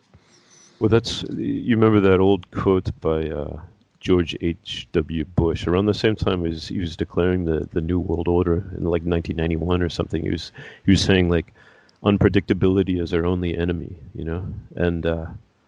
But I think, I don't know, it's just like, more and more things they can fit into the system, but the degree of unpredictability grows as well, you know? And I think that's what gives me hope, you know, is that if you don't have that degree of unpredictability, that's where creativity arises from, you know, that's what makes us human. Yeah, and along those lines, I've been interested to see how like individual markets are going to be able to adjust and demonstrate their flexibility. And I mean, it's going to be interesting to see how places that are reliant or depending on or have a history of looking to government to solve their problems in whatever capacity that is. You know, there's a spectrum of where people and countries and cultures lie on that spectrum, but it's going to be interesting to see who adapts to this insane crisis the quickest and who's the most creative to come up with new solutions. And I've seen just in the last week, you know, 1 million new solutions for how people are living their lives and also having to do business, you know, which are the same things. But I think it's going to form a lot of really interesting arguments that are going to have concrete examples that we can look to for how societies either thrive or die, and based on the level of government involvement and control and central planning.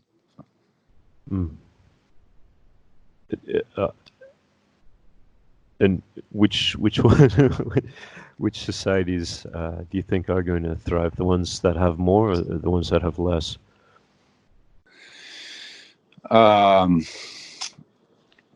It's who can adapt. I mean, I think that's Yeah. also what this is. What is evolution of a species or a society or anything is a matter of adapting to. So I think, Zenora, you made the point of like bet on chaos, that McKenna idea of like, hey, Yeah. no one's truly in control. Even if someone is trying to manipulate a situation, doesn't mean they actually can contain the forces of nature around them. Right. This is a point I've made over and over again as a Capricorn, like that sort of Saturnian energetic is always, you see it in conspiracy culture as it's this satanic energy, it's this whatever. It's literally, from like a archetypal standpoint, it's the things you can't control. Like, guess what? The sun's going to come up tomorrow. Like this is where the planet is moving into this area. Oh, it's going to get colder now, or whatever. The forces that are just outside of your control, and making a certain amount of peace with that. But then I think when it comes to the idea of thriving, of surviving and evolving in a situation like this, it's all about adapting to that new situation. So who's going to succeed in all that? And then, Guillaume, I want you to sort of address this point you're saying of like what you see people sort of realizing what was missing out of their life, or things that they maybe took for granted, how that's probably part of this adaptation. Yeah, I think you're right. It's a time where people are realizing a lot of things at the same time. So yeah, I don't know. I couldn't see the point of doing this if you were a grand master controller of the world, and because to me only good things can emerge from people's mind. Maybe it won't last, okay, but yeah, that's some kind of reset or pause, for people to think about. If the world has been running so fast for so many years, and some kind of pause for people to think. Yeah. So I'm quite curious about how it's gonna be after, But again, people are forgetting so fast. So I'm quite scared that in a few years, we won't remember, But I want to be hopeful. Yeah, just to add to that, like here in Japan, schools have been out, and a lot of people have been either working from home or their jobs are just saying, we'll pay you, but you don't need to come in or whatever. And then you see people, because there's no crackdown here, there's no quarantine or anything, they're just people out playing with their kids all over the place, What a great thing for Japan. That hardly ever happens, here. It's such a busy, high-stress country, It's just go all the time. So that the kind of pause that you're talking about is definitely happening here, which is like even if it does come back, I think you're still going to have a part of that in your memory, Sure. Like, oh, remember that time when we all hung out in the park together, as a family, Something opened. Yeah. Yeah, so I'm hopeful for that too. I'm thinking about people like being forced to fucking cook for themselves that aren't used to doing that, or people, you know, whether that's just all the. So now we have the electronic distractions. Still, you could still watch your Netflix and stare at your iPhone, but the idea of having that time, as you say, with that's for some people, this is probably horrible. If you're in a can't imagine if you're in like a horrible relationship or an abusive living situation and now you're stuck in those. That sounds fucking horrible. This is where my mind is gone, Alan. It's like all the darkness that this, Oh, see, I was trying to make this a positive statement, but yeah. Yeah. Well, like when I used to deliver Chinese food and you'd go to some of those apartment complexes where there's a million people packed in there, and like the only vent is for them to just spill out into the parking lot in the grass. And I can only imagine what that kind of quarantine would be like, back to this idea of class where I moved just under a year ago from an apartment into a house. Like, it's the first time I've lived in a space. Like, I'm renting. I don't own the house, but like I have a whole house with a backyard, and it's me, my lady, and all our fucking pets. And it's like a year ago, we were living in an apartment building, a fraction of the size, in downtown, like right where all the people are. And it's like, we had this conversation, like, could you imagine living on the fucking third floor apartment, and then like you want to step outside, but you can't because you'd have to like go, like, yeah, where do you even go? Yeah, same. We are so happy that we moved from place just last year. Now we have big windows with the sun coming in the flat every day. So we are quite fortunate, I think. But I was also hearing that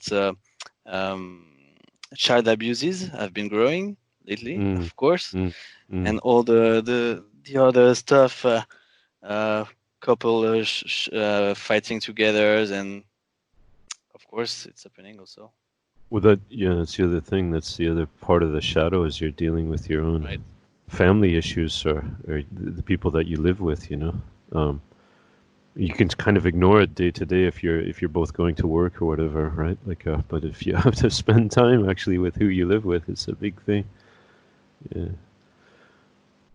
So trying to put a positive spin on this, just because the negative is so obvious. It's not that I'm trying to paint this as a pretty picture, but to say like the negative is so obvious. There is a positive that's maybe not so obvious to me. It's like, hey, if you're in that situation and maybe, oh fuck, I've spent my time in quarantine with this person and realize I don't want to live like this. Totally.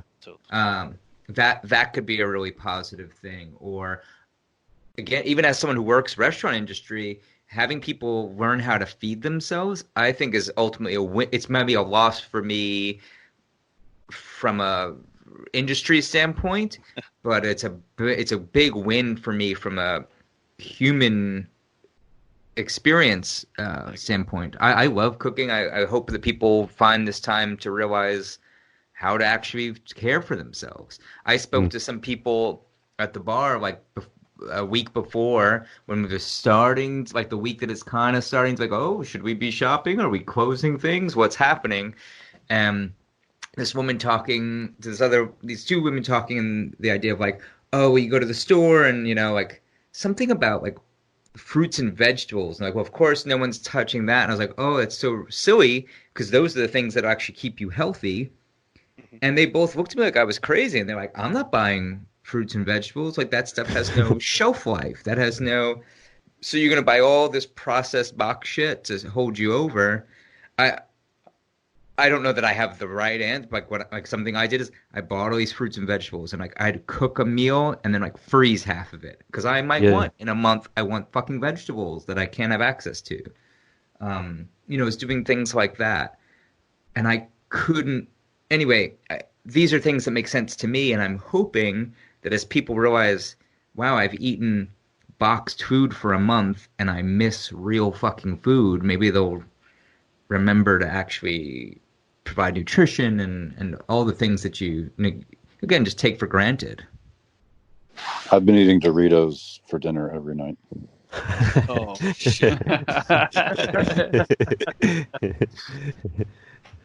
Mountain Dew. Oh, Double Diet Dew, actually. Yeah. Is Well, that yellow number 5? Is that, or green number 3? What is? Wally, you mentioned you started a garden, I think. Yeah. A lot of people are doing that. Yeah, it's slow going, but yeah, it's exciting. I've always wanted to do it, and I just finally had a reason. But we're going to try to grow our own vegetables. The problem is that it's going to take at least a year before I can eat. But better late than never, I guess. But yeah. That's exactly Some right. are- You might be able to find some starts. So, Yeah, like, if exactly. you, and then you'll be able to get some, a number, because we always have starts. They're not here for another few weeks, Right. maybe a couple weeks, but where you can get melons and tomatoes and. Yeah, totally. No, that's how I'm going to do it. I initially tried to just sow some seeds, but of asparagus, and then I didn't do enough research, and then I realized that it's going to take like 4 years before I could even harvest them. So yeah. We grew tomatoes last summer, and then the deer ate them all. Oh man, that's so. So, You're gonna have to hunt the deer now. Yeah, I was gonna say. Yeah. But is that really a loss, Alan? Like, you just fed a deer. Like, that's kind of Oh, special. That's true. That's true.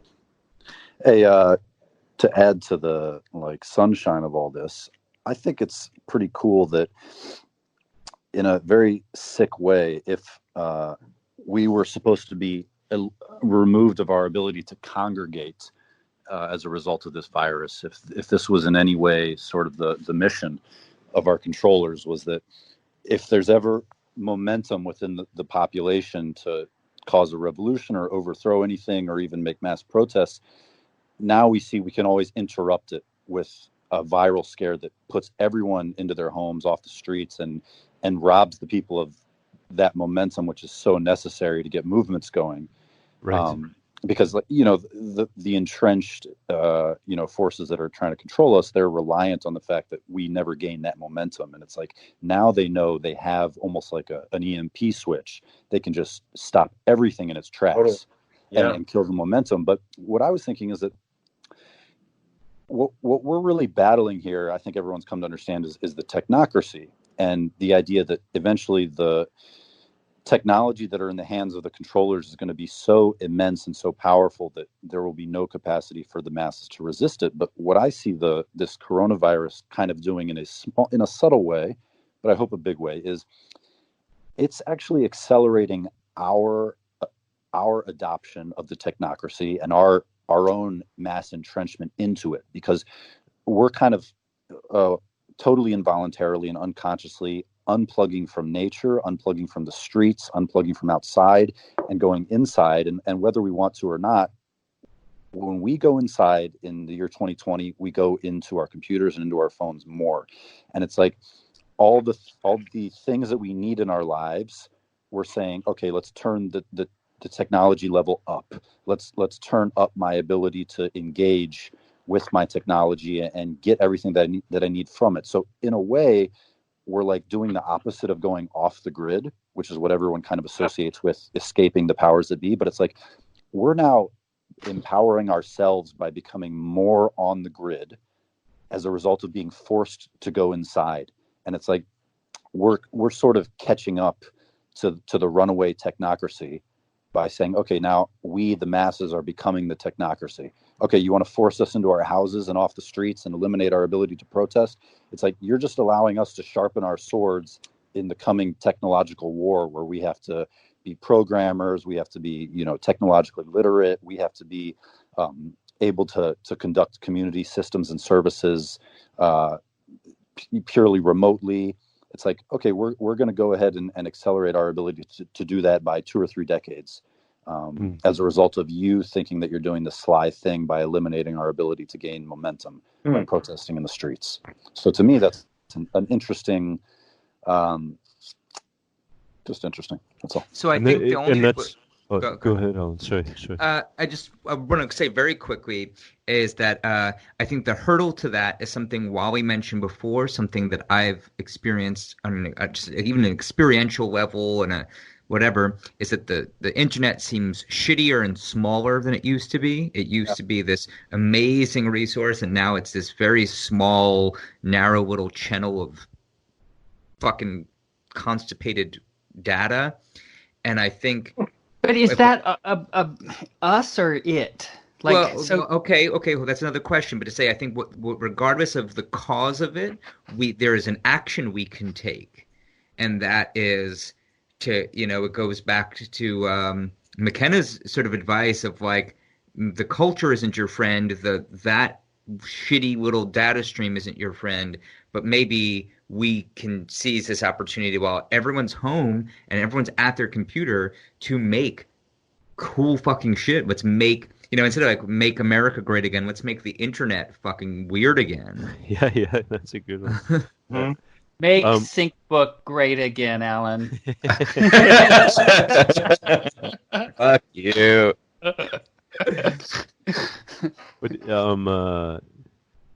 Also, what Joe is saying is like we've seen even before this broke out, like last year and stuff, like all these protests that were basically circling the globe too, especially like places like Hong Kong, and they were using this technology to go beyond the system, like that. Even this really super high tech control grid that they've got set up in Hong Kong. The protesters were able to go beyond that, just by coordinating. It's like so I think that's the key. Doug was saying, is it or us? And I think that's right. That's the right question. It's like, I think it's us that's allowing it to constrict on us. So, we made Facebook, we made the New York Times. It was like we were seeking convenience, and so the internet used to be like more like a bazaar, and now it's like more of a mall with 5 major stores, right? You go to the Apple Store, and then you go to, whatever it is. Exactly.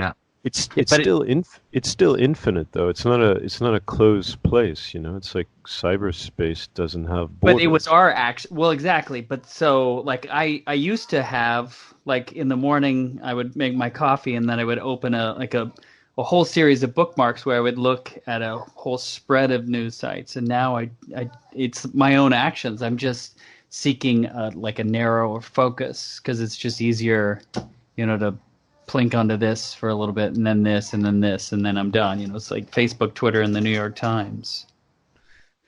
Yeah. So there's something, again, in our own actions that have allowed that to happen, I think is very, very, very true. I feel, like partially making that Facebook group, helps kill some of the traction the blogs had. Like, oh, here's an easier centralized outlet or something, and that these are things that I regret that we did things certain ways, or that we all lost some of the magic that was there.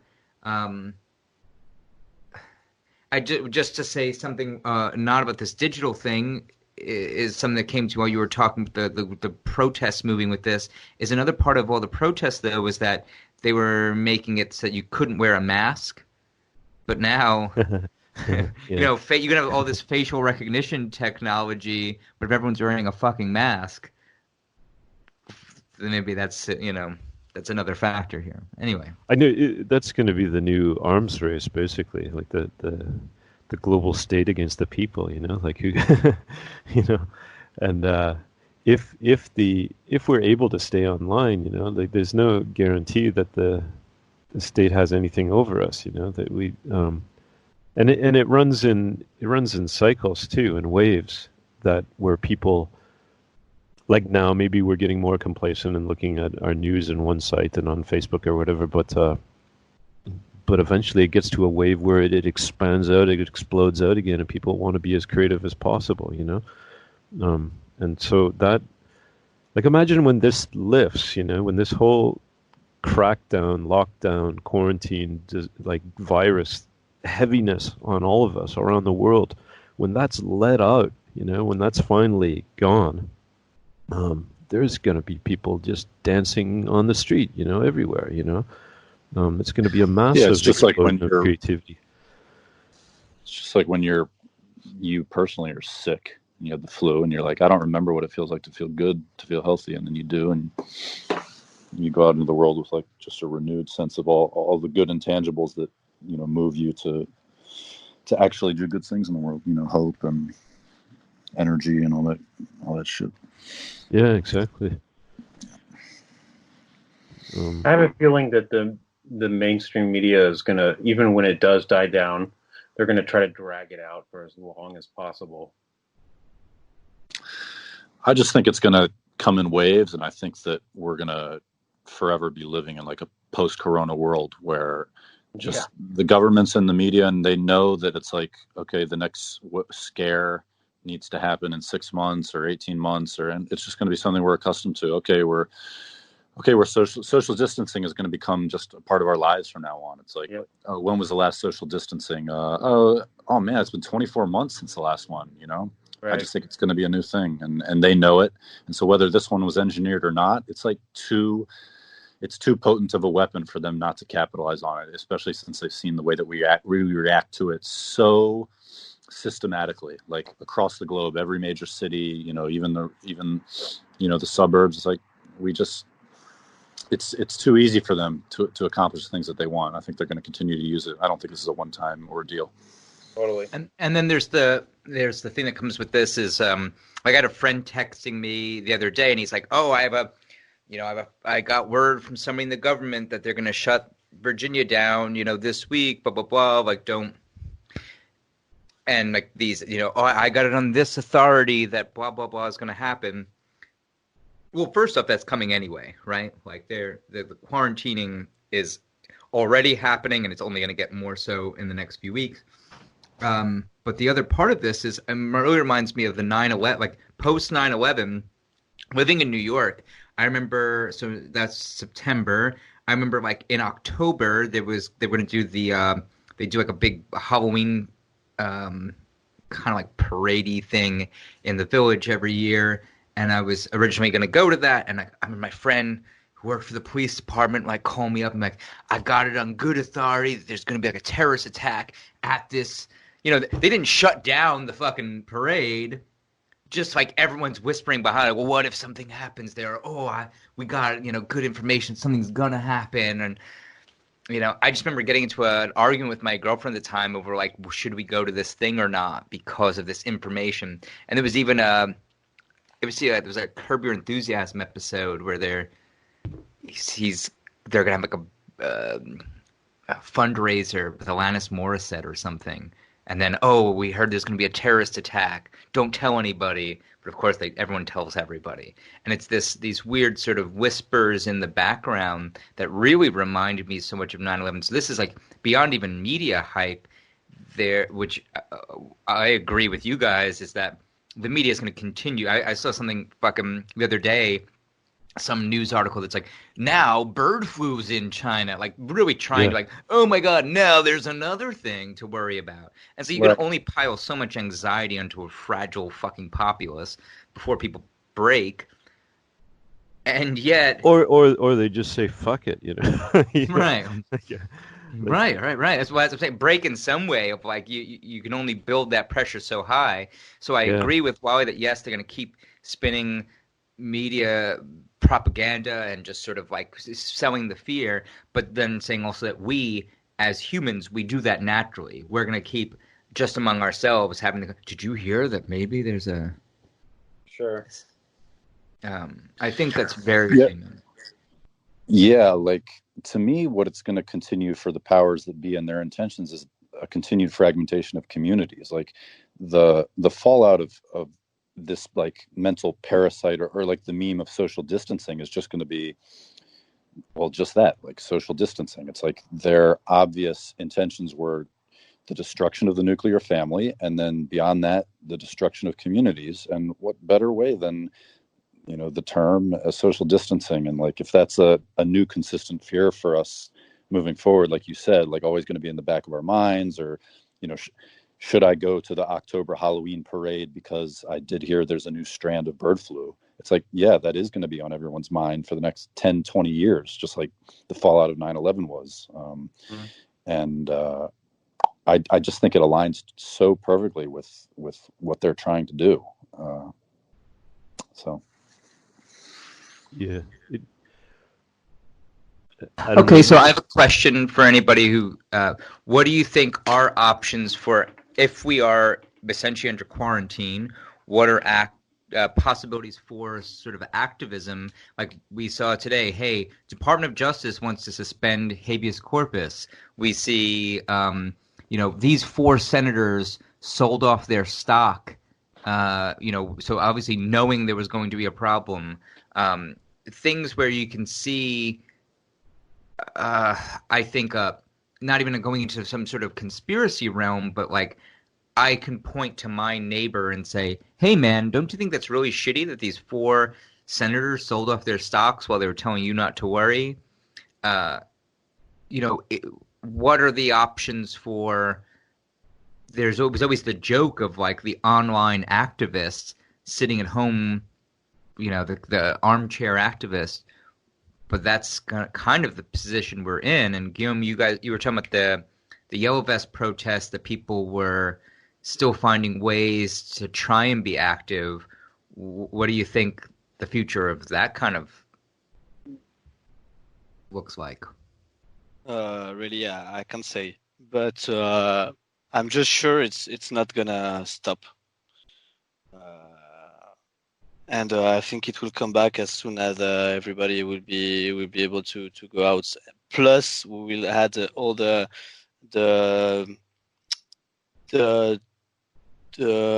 reproach we could have had for the crisis and how it had been handled by the government. So it will add to the protest, I think.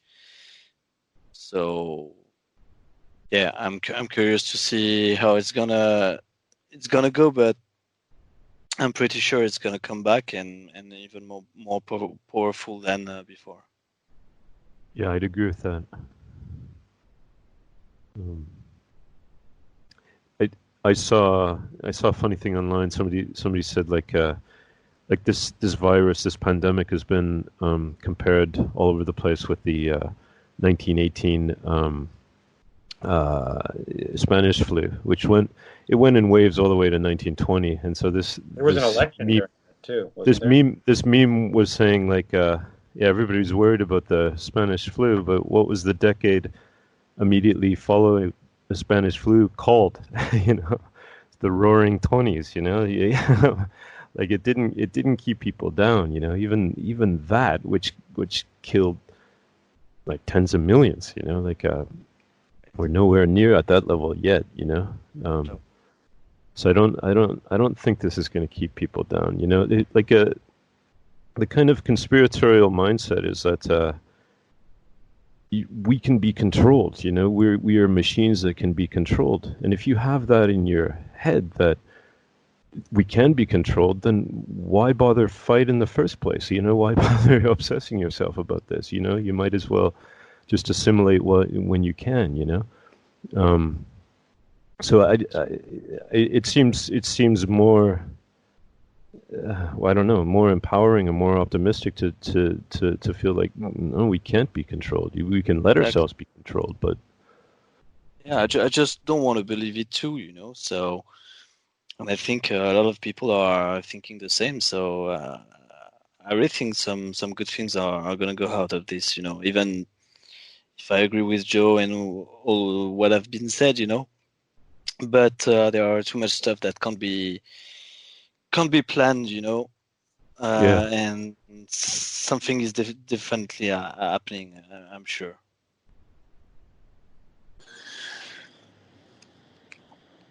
Yeah, not to rain on anybody's hopes and dreams here, but just my absolutely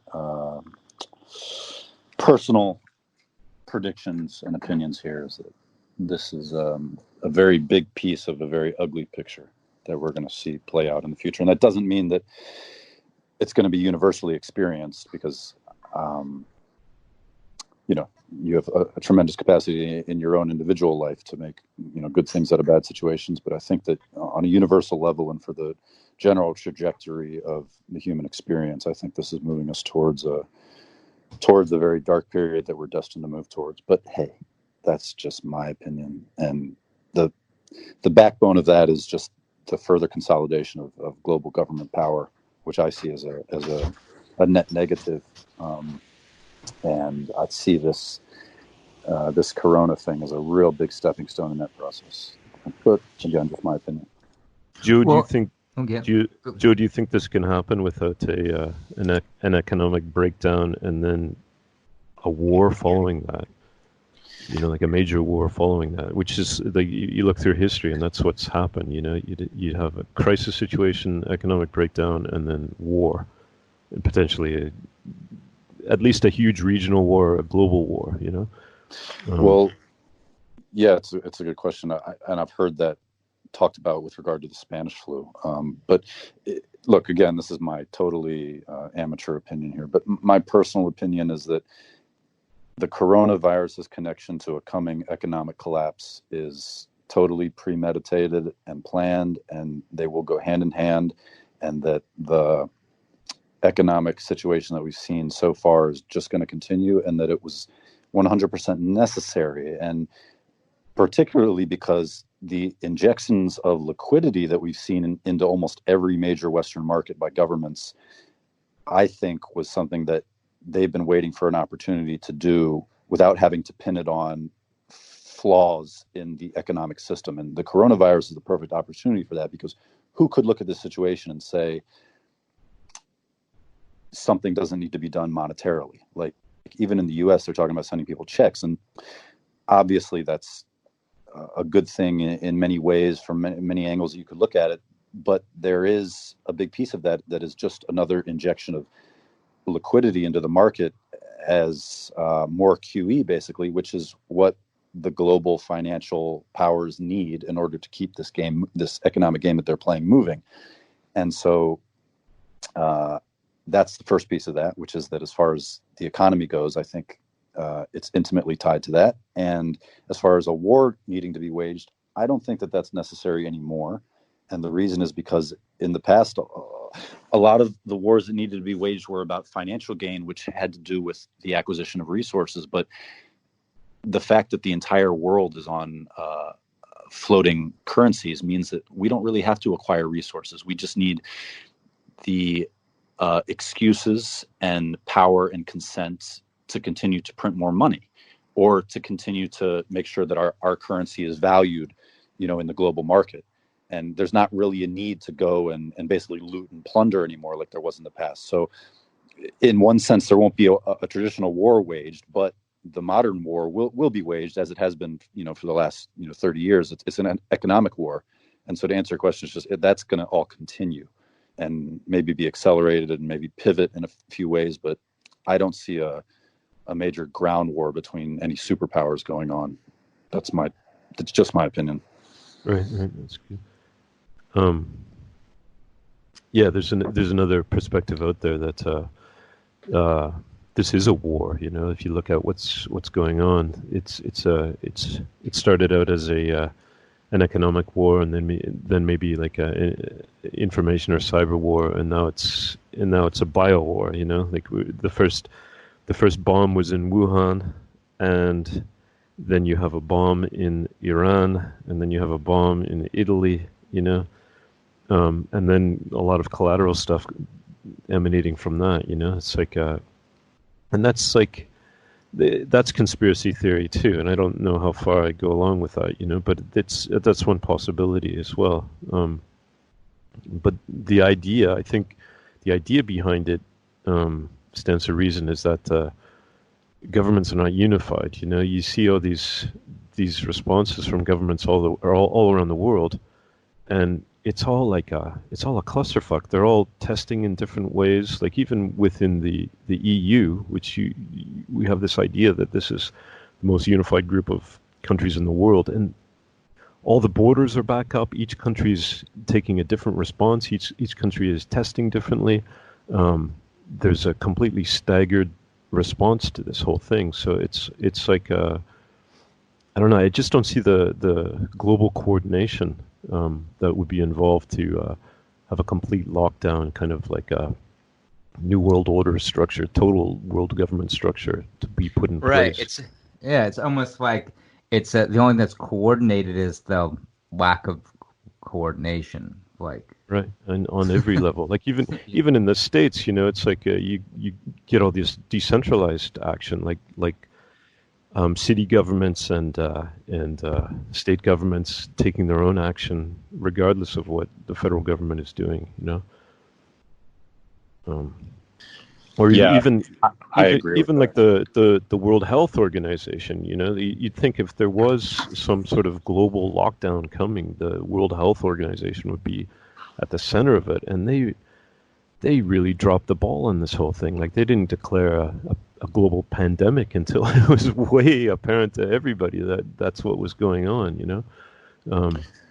So to me, the lack of global coordination between governments is something that I would and always would expect, because I think anything that government does is usually chaotic and typically has the opposite outcome of what they want. But I see the order, the potential for order, and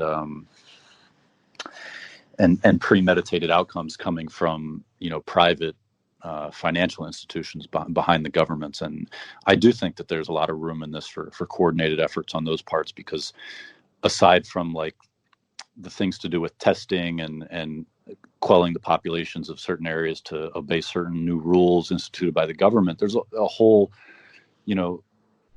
economic game being played here behind all the virus stuff that just in the chaos here. And there is a lot of coordinated efforts going on there, I think. And I think that's the important stuff.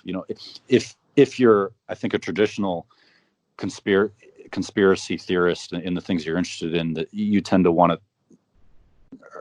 you would want to tend to talk about like deaths and the government's wanting to kill people. But where I just personally am is that when I think about stuff like this on a global level, I think about the economic implications, and I do think there's a lot of order and structure going on with global financial powers. And even though they're not all in the same game and trying to get the same aim, because there is a currency war going on, I do believe that they all know that they collectively capitalize on like the economy collapsing and chaos.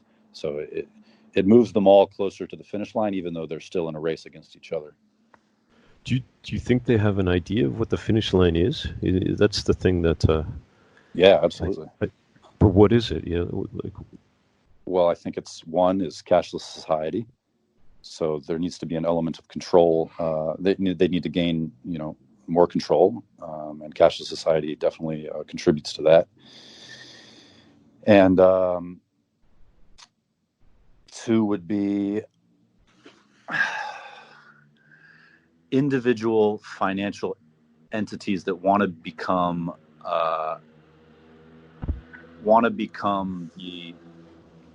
what the U.S. currently is in terms of having the world reserve currency status. I think there's other financial entities that obviously are chasing that as their milestone. And while they might be content in the meantime to just be second or third or fourth behind the U.S. in the currency war, I think all of them are chasing that. And so that's.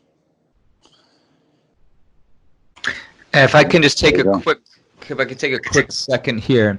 So I know Guillaume's going to have to leave, so I want to give him an opportunity to say something before he leaves.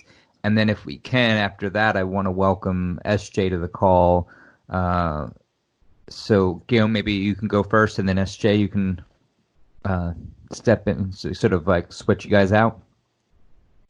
No, I think I've said what I wanted to say. I totally listen and understand what Joe is saying, although maybe I just want to close my eyes about it. I don't know. it's too early for me to know anything. So yeah, my words are that I'm gonna try to do the best around me, you know, and make about this a good vibe with the people in my neighborhood, like I'm seeing every evening. Like I told you, at 8 p.m. it's kind of funny to see everybody nearly partying, you know, without any differences. So I know it can be a facade and it's maybe just temporary, you know, but it's a time where we can make some stuff happening, you know. So I'm gonna try to use that time to do those kind of things, you know, in the coming weeks. I think it's not gonna, because we're supposed to finish the confinement next week, at the end of next week, but I'm sure it's gonna be prolongated. So yeah, I'm gonna try to think about stuff to organize, maybe cooking together or partying together through the windows, or you know, it's gonna be funny things like that, you know, but things that we will remember then after, you know. Yeah. Simple things, you know, simple things that you can do around you, you know. That's the best I can do, you know. I can predict that it's gonna be war. I can predict that it's gonna be peace. It won't change anything, but I know I can do stuff around me, you know. That's what I want to do. Yeah. It's wonderful. It doesn't sound like you're closing your eyes at all. Yeah. I also want to make a quick invitation before you leave, is to say, I don't know how anybody else feels. I've been looking forward to talking to you guys the last few days. Even though I have a partner here and I have the internet, this has been something I've been looking forward to, of just having a sounding board and having someone to talk to. So I just want to leave open the invitation of, like, if anyone is interested in doing this on a more regular basis, you know, touch base once a week, we maybe find a time that works for everyone, or not, or even Guillaume, just if you know, just you and I or whatever. I just want to sort of throw the invitation out that, like, for all the times where we didn't have time, now suddenly we have time on our hands, and I want to just be available and reconnect where we can. So it's okay for me. Yeah, sure. Yeah, sounds good. Well, so SJ joined us. You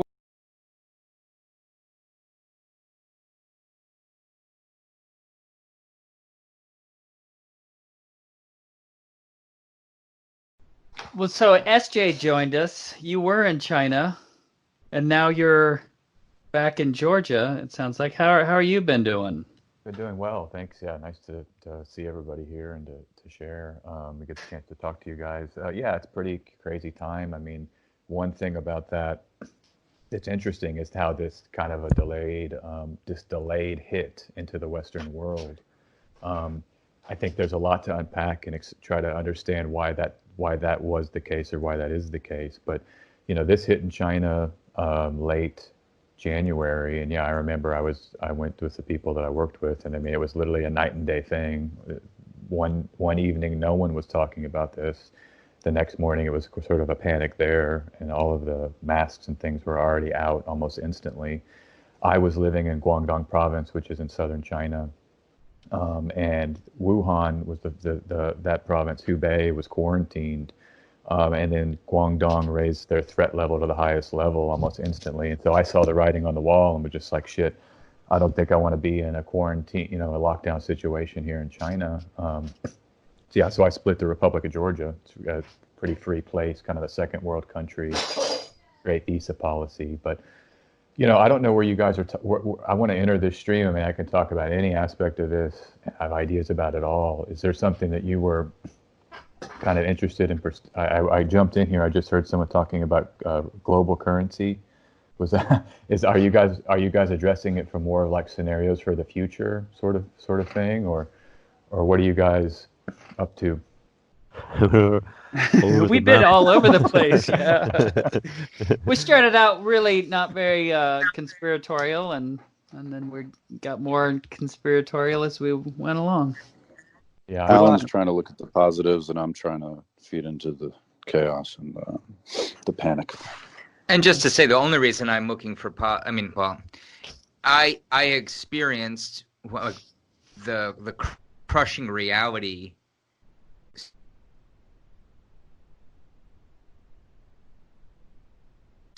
And I have not just to you cut out for a sec, Alan. What was the crushing reality? Yeah, I thought they did all. Well, I think the night that I got the call that my job was done, that they were closing my bar. Can I ask a question real fast? Yeah. So, do they own that bar, or are they? So, that's the thing that I'm curious about. They closed down. They laid all their people off. Do they own it? Is there a chance they will lose the bar? Well, okay.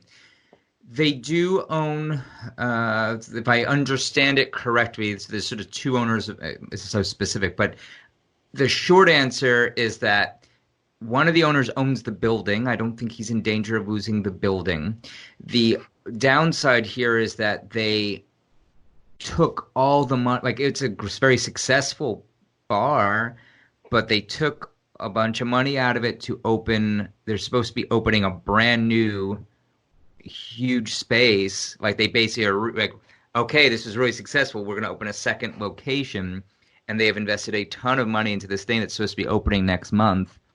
Oh.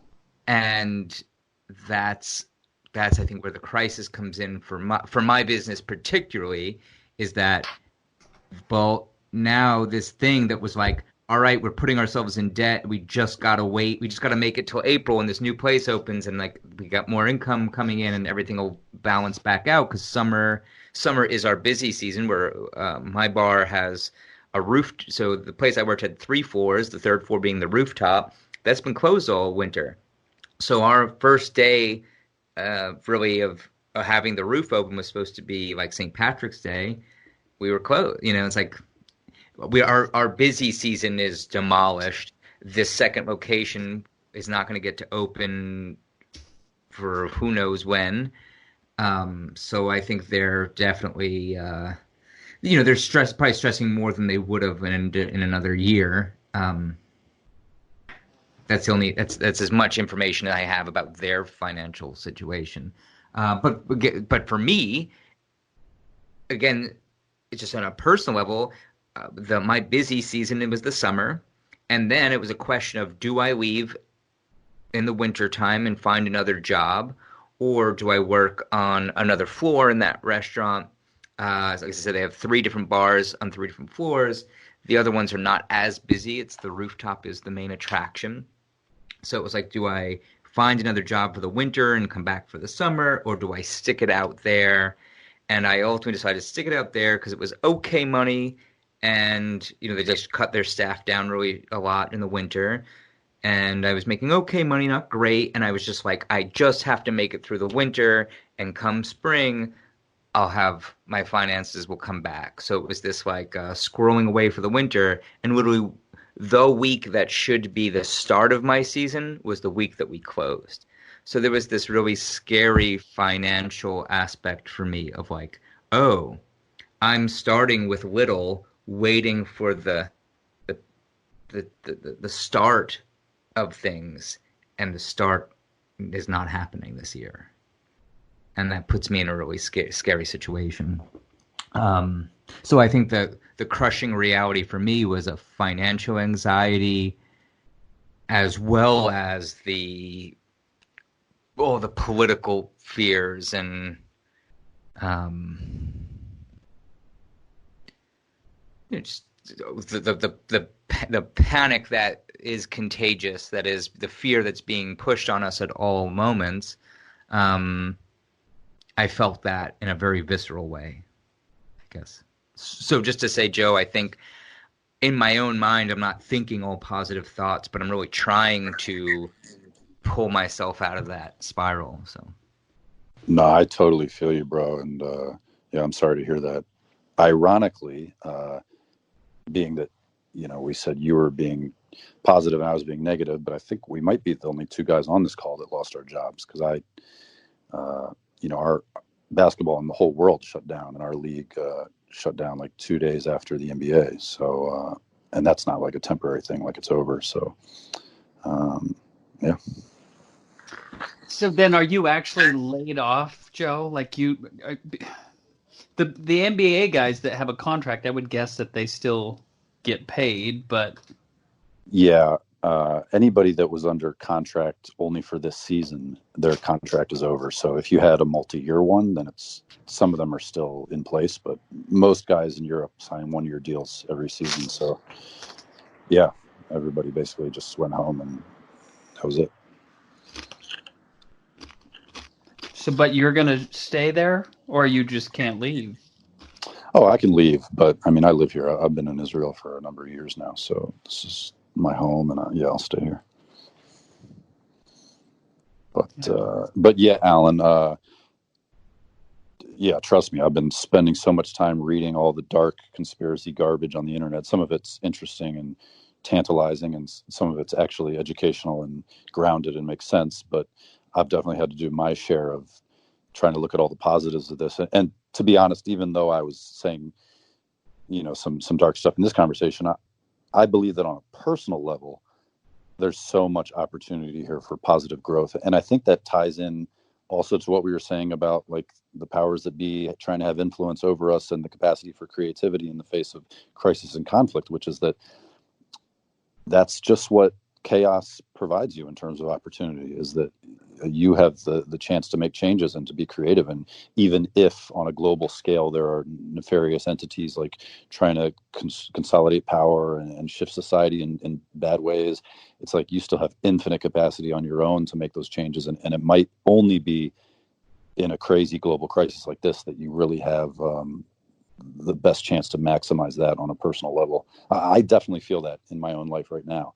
Like I feel like there's a lot of negative going on here, but this is really the only chance that I could like spread my wings individually to make all the changes that I really have wanted to make for so long. So I don't know if you feel the same way. It sounds like you kind of do in a little bit, because I mean, at least walking away from your job or being forced to is like freeing in a sense. And there's a lot of other freeing things here too. So I don't know. If I can be real, I mean, my first thought, earlier in this situation was like, oh, that'd be great. I will have time to work on artwork, and I love being home. I like the place that I live now. I really love being here. And, I was like, hey, if this is just for a few weeks and I get to fucking just sit home and work on artwork, I'll be in fucking heaven for a few weeks. And that wasn't what happened. Like the situation, the way in which it happened, like immediately kicked my anxiety into overdrive, and I haven't been able to enjoy a minute of it. And I was like, I had just finished this video. I did the 3rd episode out of what I planned as a 5-episode series, and I was like, oh, I know exactly how to the situation gives me a sort of framing device that I hadn't planned on for the 4th episode, and I really see how I could address that and write that script. And I sat down to write it the first or second night of my quarantine, and I'm like, I literally had the thought, I was like, if I'm going to fucking die in a few weeks, this is not how I want to spend the last few weeks of my life, is writing this fucking YouTube video that no one's going to care about. And I was like, maybe I should go do something else. But I haven't figured out what the something else is. So last night I went back to working on that video. Alan, you were talking with David about for just a few minutes the power went out, and then your anxiety really spiked. Were you feeling at that point that like the internet was going to be cut off as well, or all right, yeah. So if okay, here's the thing. My lady didn't think it was particularly anything to worry about, but I really thought it was weird. So our power went out. I didn't know this. She immediately put something on her personal Facebook page that said hey, our power just went out. Anyone else experiencing that, or everyone okay? And I didn't know she did that.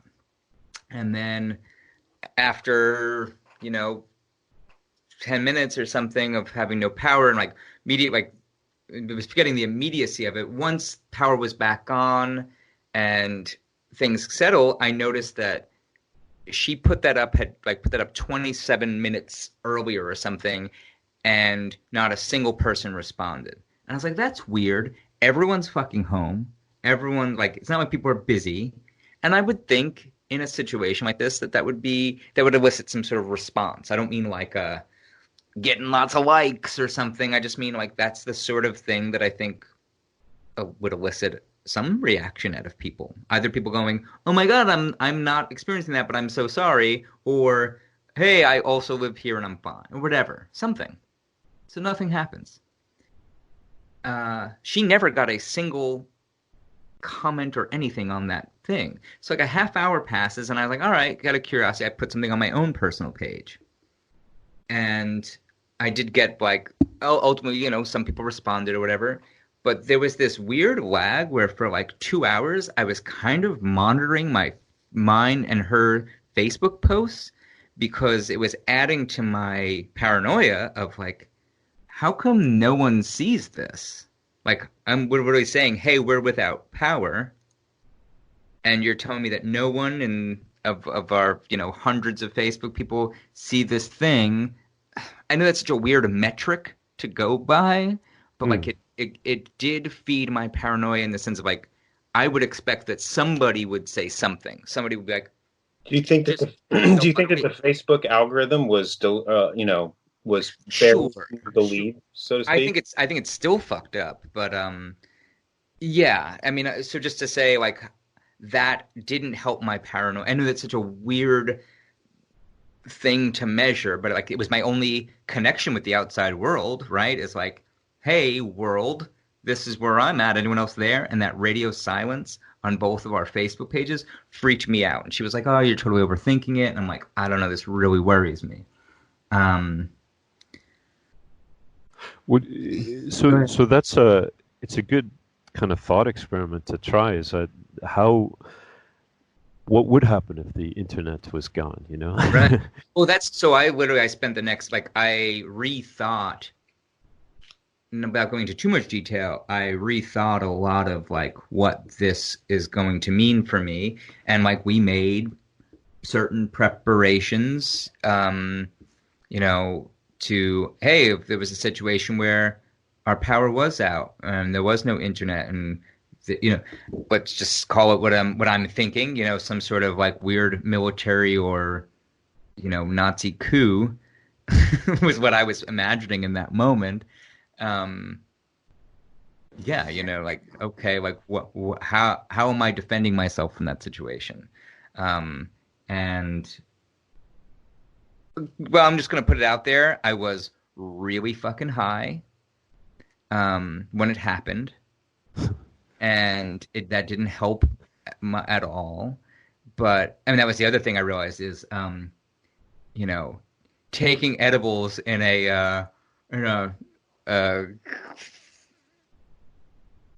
don't know, a scary situation is maybe not the smart move either. I was like, oh, I'm just gonna not think about shit. I'm just gonna have, I'm just gonna kind of not. And it's oh, there's no power in that. Suddenly it became very serious, and I don't know. So these are the paranoid thoughts of a really high paranoid anxious person.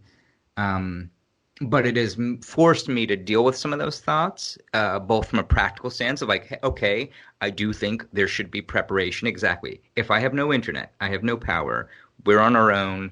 What do I need? Are we staying here? Are we moving location? All the different things that go into that.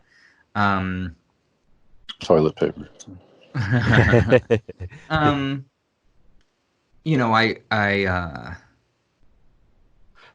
Yeah. Well, I'll expose my level from that. I think last night was the first night I didn't walk around with a knife in my pocket. And that was just from this like overwhelming sense of like I need to like have something on me right now. If there's someone comes through this door right now, like what's happening? And that's really interesting for me, is to realize like in that moment, I wasn't thinking of like, it was so like small scale, of like there's again being super high, no power, and hearing lots of helicopters over your head. It's a recipe for paranoia. So I felt it pretty hard. Well, I want to say here about that this might be useful to throw in here, Alan, because I do think there are some tangible things to be paranoid about, and the Chinese model is something that might be quite useful to, at least at the possible vision for things that might be coming in larger American cities. But the Chinese have been forced to download an app on WeChat, which is the main social media service and messaging service in China. Everybody has it. It's kind of like their Google or Facebook or something like this. And you have to have this app, and anytime you leave your apartment or enter into a business, you scan. And then that app either will issue a green or a red, and it's kind of convoluted, or it's uncertain how they're determining that. The official story is that they decide where you've been and if you've been exposed to the virus, but in the course of your movements. And then you get a red, and then you're forced to quarantine. The fear is that this can be used for nefarious purposes, because you just tell the machine to do a red signal for a dissident, for example, or for someone who's has bad social credit, quote unquote. And the other thing that's happening is temperature checks everywhere, and so there's a kind of a biometric component to the technology that may be being put into place eventually in America. I'm guessing something like this might be likely. And so for me, that's kind of where my paranoia goes. It's like, shit, I mean, what if, I'm 37.3 on my temperature, and then the guards just come and take me away because they heard me, they're listening right now, and I'm, don't support the official narrative, And so I guess what I'm saying is I think the technology is essential to whatever may be coming in. I see this going more technologically kind of dystopian rather than something where we're in the wilderness. Thankfully, it's not here yet in where I am, but that's kind of what I'm nervous about. What do you guys know about the hospital that collapsed? In Wuhan? Yeah. Wasn't it like a quarantine hospital and it collapsed? I mean, Yeah, I heard about that. Because that's one that throws up red flags. Like, really? It collapsed? Really? Well, I don't know what. So just to say, even as that's not a red flag for me, because one of the things China was praised for was how they quickly mass produced all this, and hey, you built a hospital in 5 fucking minutes to house all these people.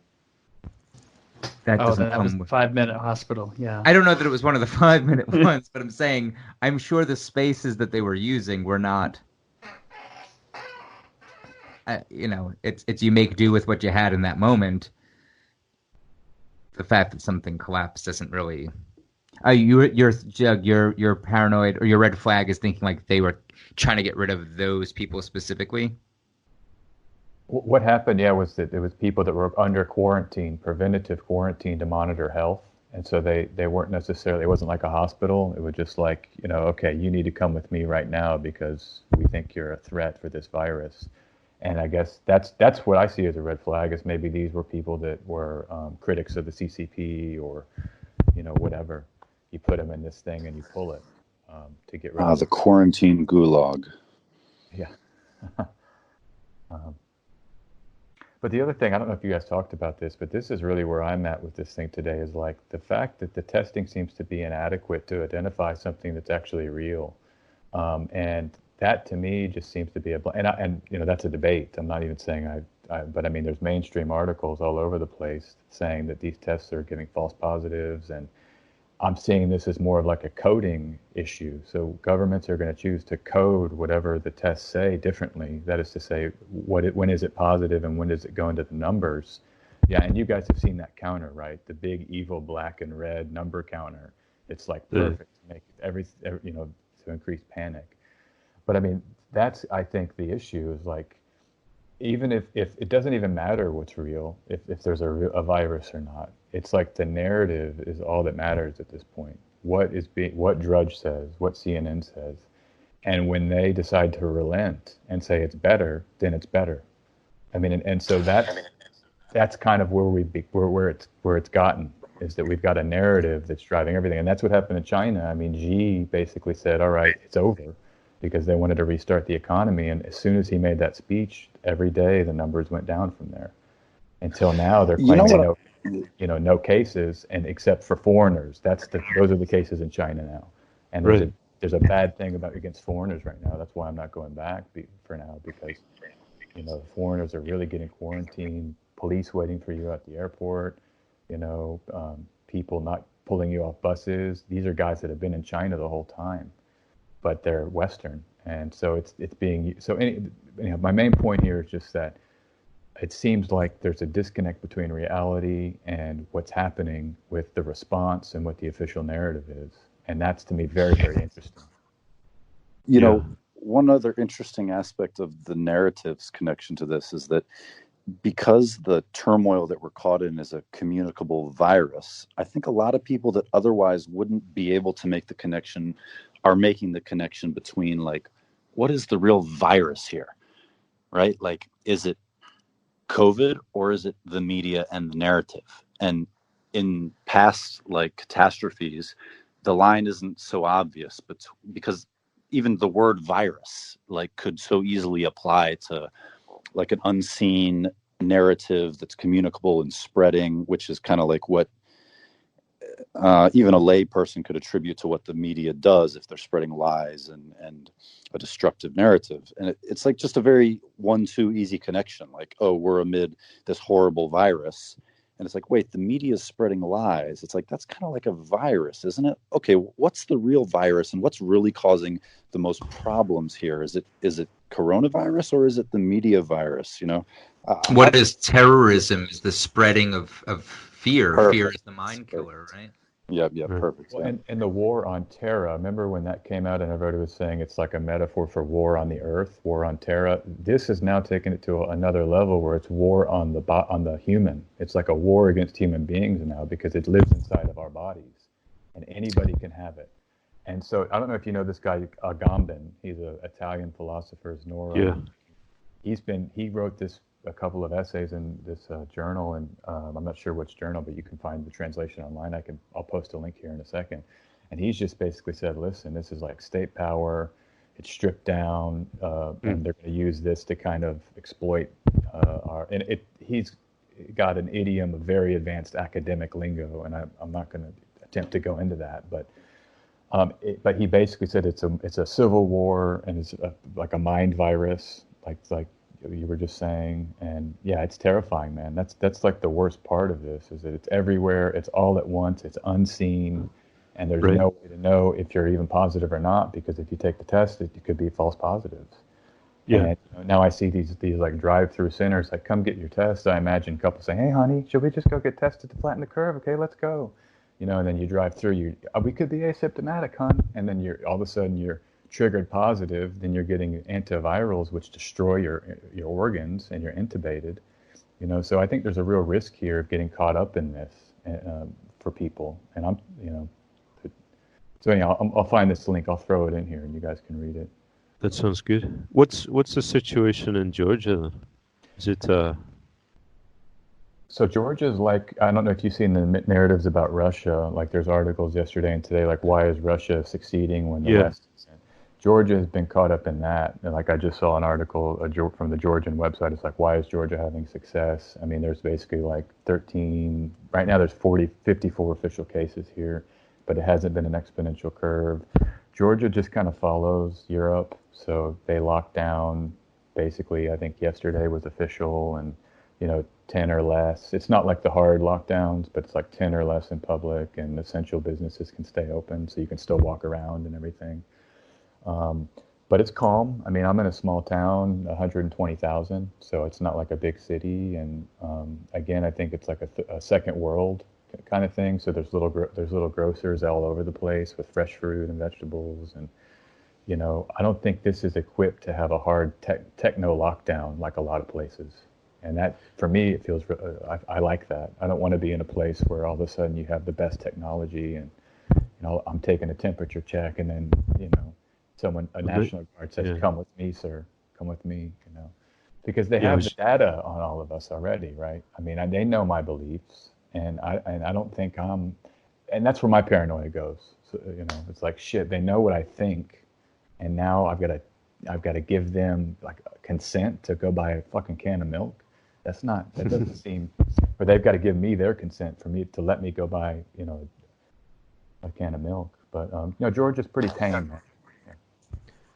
Yeah, I was just saying before, Japan's similar. Like nobody knows what's going on in Japan, but people are just taking it as if it's passed already. There wasn't a crackdown at any point. They shut down the schools, and they advised people not to go to. Like, they shut down sporting events and different public gatherings, and advised people not to gather, to have their own social distancing. But there was no crackdown. What about restaurants and bars, Nor? Did they close all those? No, it's still all that stuff was open, and I went out just last weekend. There's tons of people around. Like, now it's cherry blossom season, so this week there'll be, even though the government said no, it's not a good idea to have hanami, to have cherry blossom picnics. Basically, people are already starting to do it, like all over the place, So. The question here is if it's going to hit Japan in the very near future, like if there's going to be an explosion of cases here in Japan. So far, the government hasn't tested that vigorously at all. But Japan has a history of not kind of going lockstep with the medical industrial complex. Let's call it. Right. I mean, they pretty much said we're going to do our own thing in terms of what we think is the health of our population. And they have a lot of less restrictive, like vaccine policy, for example, I believe. Right. So it's interesting that when we were talking earlier, you were saying someone about what's this for? And I think that kind of medicalization and the control of society, if people want to medicalize and have authoritarian medicalization, you would want this crisis to be more severe.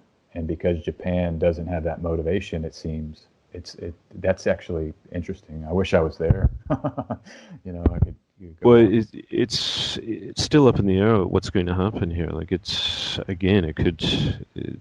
could explode. Like, there hasn't been. I don't know. There hasn't been the measures taken to, if there's a virus. Like, I'm sure there is. But if it's widespread in Japan, which it definitely should be and would be, because a huge number of Chinese travelers were here in Chinese New Year, since Chinese New Year, and then they've let flights come in from Europe and everywhere else. So you'd think it would hit here, but it hasn't yet. It's been there longer, and they flatten the curve almost instantly, right? So I think it would be kind of a second wave that you're talking about, because first they wave haven't they haven't flattened the curve. Like, that's the thing. Like, it wasn't. You have places like Taiwan and Singapore, Hong Kong maybe, where they have flattened the curve. But if you look at the graphs, it's always those countries.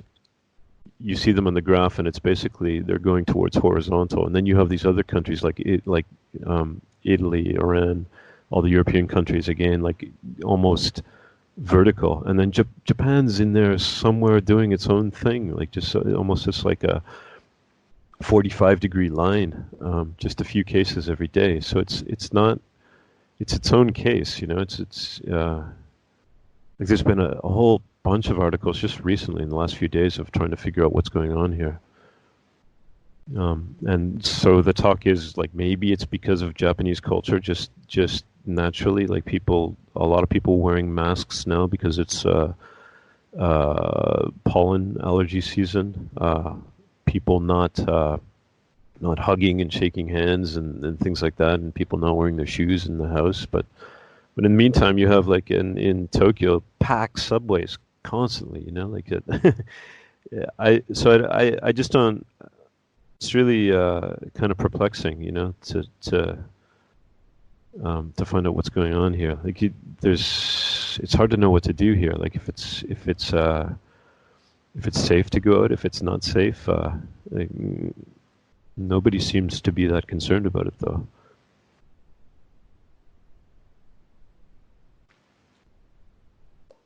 Yeah. Well, I just say. Well, so then how are you comporting yourself? Well, I'm off anyways. My daughter's off school, but we live very close to the sea and up in the hills, so we just go out. Like we don't take the trains or go to restaurants or anything like that. But we basically have freedom of movement to go anywhere around our town. It's beautiful just to go down to the beach or up in the hills, you know. So it hasn't really restricted us that much at all. The shops, aside from toilet paper, the shops are all full. You can find whatever you want. There's So no on other the map restrictions. that I see, it says there's 1,700 plus cases, but it's not in Japan. It's like out to sea. What is? Well, what is no. That's the entire cases, including the Diamond Princess, right, which was a cruise ship, which had about 700 cases. So Japan is over 1,000 cases outside, like aside from that. Yeah, so it's about 1,000 cases inside of Japan. But that's But strange.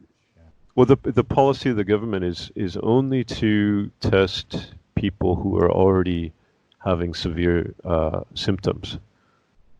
So that's the thing. When you look at that big board of all these different countries, their numbers, they're all testing in different ways. So the numbers aren't the same. You know, they don't represent the same things. You know, they're not testing in the same way. So it's hard to compare. The only way you can really compare is if you look at them daily over a long period of time and just see the sort of patterns. Even then, it might not even be possible because, you know, it's almost like just mapping chaos. Yeah. Like you were saying about false positives, and we were talking about that before, is that you look at Germany's numbers, and they're high, but the number of deaths are really relatively low, and the severe cases are low. So they're thinking that maybe there's a lot of false positives that are coming up in Germany for some reason. But there are also false negatives, right? There's false negatives in these tests too. So Yeah, that's what I'm reading. It's like, and different governments have different policies. So like China initially was, if you get any positive, then we consider that you a positive. And I think with the samples they take, they'll test them 2 or 3 times. yeah, they're also doing a lot of CT scanning in China too, like of people's Yes. lungs, which doesn't give you. It's not definite, but it ends up being almost as accurate or more accurate. But yeah, but other countries are saying, well, we want to have 2 out of 5 tests are positive, or 4 out of 5, and so you don't have this cohesion and this matching to be able to compare. I think that's a really good point. Yeah. And So it allows narrative writers to just step in, and it's almost like the government can choose to either make it so there's more cases and more of a threat and more panic, or less. And Yeah, go ahead. sorry. Yeah, I've been saying that to a friend of mine who's gauging his analysis of what's going on the media's response to it, right? And so he's saying because the media is pushing a panic narrative, then obviously it's bullshit, you know? And I think a lot of people are doing that.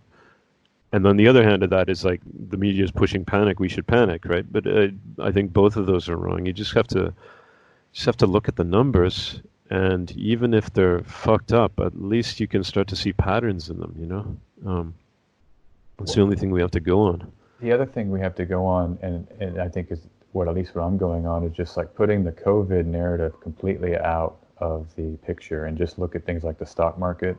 So I just noticed on this, since I've joined this call, it's now limit down the futures, which isn't a good sign. I mean, that tells you something's happening. Set aside everything else. I mean, the stock market's had a record crash. It's not that's right. That's terrible. right. The other thing that I'm looking at is like, what are governments enforcing on the population? So you can't go outside. Okay, that's terrible. That's real. That's real. And like the virus might not be real, but that stuff is real. And so my analysis is more about like, how am I responding to those policy changes as they change in a dynamic way, and what am I doing to protect myself in that sense? You know. Yeah, exactly. You got to look at stuff like border closings too. You know, like like they say, it's picking up in China again. You know, like they've got it under control, but still the Chinese-Russia border is shut down. You know, the Chinese-North Korean border is still shut down. Like obviously, and both of those countries have really close relationships with China. You know, so it's like until that opens up, you know, you wonder if it's like something's still going on. You know, obviously. Yeah. Does anyone want to address the potential factors for like the CEOs stepping down and stuff like that? I can say, I mean, I don't find it too concerning, just because I think if this is just a big financial scam, which is I also think is a big part of this is just like these guys running their scam, making billions, just like they did in the financial crisis. It's like these guys got out before they had to face any of the anger. And so their scam is done. They're now in their island. And so I think it could just be from a financial perspective, like they don't have to deal with the blowback and building the company back up and government takeovers of the corporation and angry shareholders. So, you know, that's how I see it now. Now I'm open to some kind of, I don't know. But the implication of that is that there's foreknowledge, right? Oh, foreknowledge, I'm almost certain there's foreknowledge. I mean, Event 201, I see as just an announcement to people in the know that this is going to happen. I mean, and you can read the Rockefeller paper from 2010. Have you guys read that? It's amazing. It just describes exactly what's happening right now. And so I think there's foreknowledge, Alan, but for sure. I mean, I don't, you know, I'm in the foreknowledge camp. Just saying that to me it could just be about like a financial scam and like increasing government control, as opposed to like I don't know, they're going to slaughter 80% of the population to match the Georgia Guidestones. Like I'm not quite there yet. I don't think that's this, and that they're in their bunkers where they're going to be for 2 years. You know, so it's more for me of just like a financial scam that they've run. I'm hoping, my fingers are crossed for that. Because, you know, if this is the great culling, I don't think any of us are, you know, it's like, see you later, guys. It's been nice knowing you, you know. I'm not considering that yet. I'm not ready to go there mentally. So. We've talked about this before in this call, but it's I'm not even sure how much control they have over the financial situation. Like it's still so much up in the air right now, you know, like if they wanted to do something with the financial situation, they could have done it in 2008, and they didn't. And so what it looks like happened in 2008 is the financial system almost did collapse, and they only prevented it from happening by bailing it out to billions and billions of dollars, right? So I think they're trying the exact same thing now with it, and who knows how much leverage even the central banks have with this, you know? Right, because assuming that they're trying to save it, so you have this. There's a few thoughts on like even this, like you want to go into the conspiracy realm. Excuse me. Either they're trying to crash their own system, or they're trying to save their system. And then when you think about like, well, trying to save their system, they could pump a ton of money into it, cause some sort of hyperinflation, and then essentially end up crashing their own thing in the long run anyway.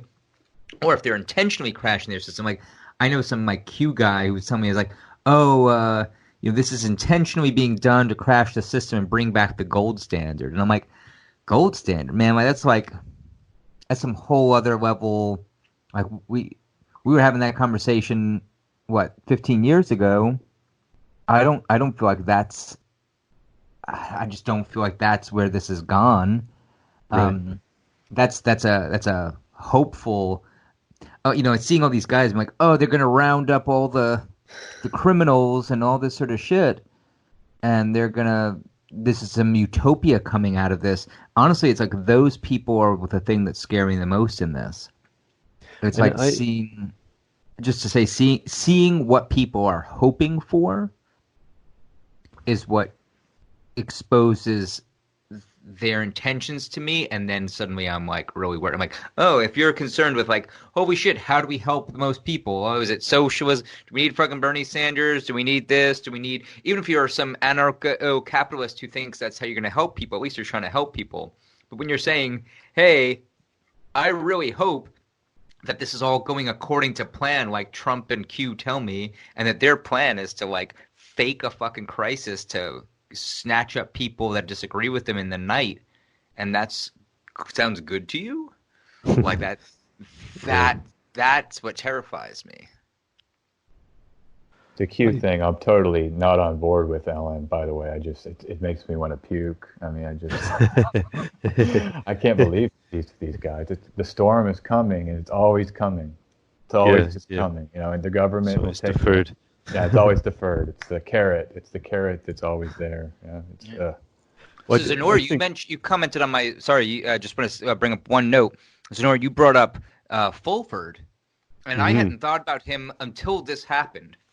And seeing these Q posts and seeing some of the paranoia around this experience, and I was like, oh shit! Remember fucking Ben Fulford and all those guys, and saying, oh, they're this secret Yakuza gonna round up all the Rockefellers, and like, whatever happened to that fucking guy? I bet you he's still making money somehow. I saw Cliff High just put out another video. Cliff High's on some new shit.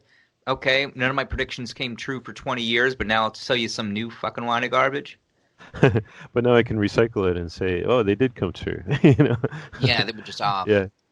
He's got a new video, by the way, just quickly to say, Alan, he's got a new video, and he's saying the Q thing, that this is it, this is the storm has now come, and so you can find that online. Fulford's signed on to the Q. No, he's got his own thing, right? Like it's similar to the Q thing, right? Like, but I don't think he doesn't believe that Trump is the savior. Like he's not taking it from that angle. He's saying he's still on the idea that there's the secret order of ninjas is going to take down the Illuminati, that kind of idea, like it's so fucking dumb. But I met him at this 9/11 conference in Tokyo like years ago. Wow.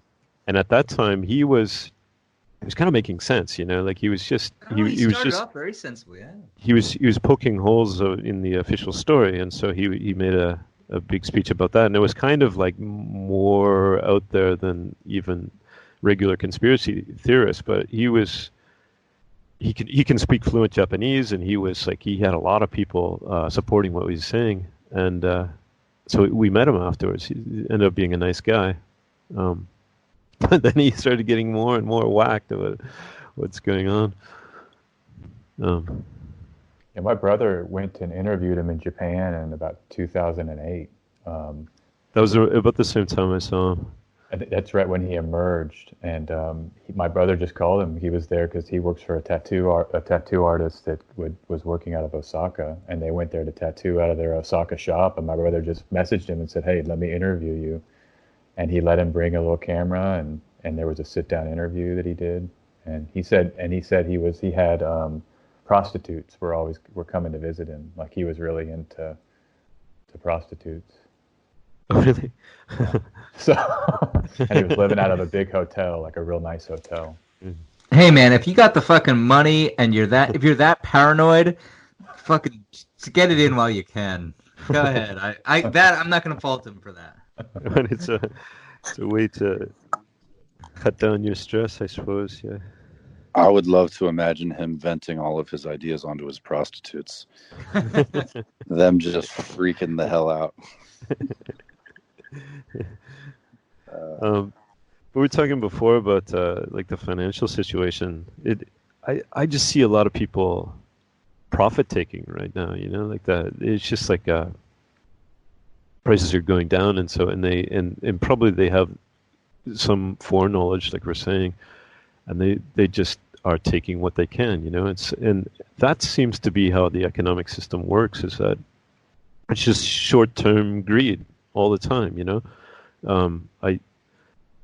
the more I look at it, I've been looking at this for years and years now, like decades, I guess. You know, like there doesn't. Where is this Illuminati or the secret group that has it all planned? You know, outside of these hyper rich people who just take what they can get when they can get it. You know, like why are these CEOs stepping down right now? And it's just, of course they are. You know, they know that the shit's going to hit the fan, and they can just take the money and run. You know, like and I don't know if there's any other plan beyond that. You know. Yeah. Well, the way that you're describing them in this snatch and grab scenario of trying to get out with their winnings, I actually think of like the global financial elite in terms of being a transient group, in that the global financial elite is not a group of individual people. It's an entity, and you know, it's like it's a demon, a mindset, a set of motivations, and a set of behaviors that any person would enter into once they assume a certain level of wealth and influence and paranoia. Sure.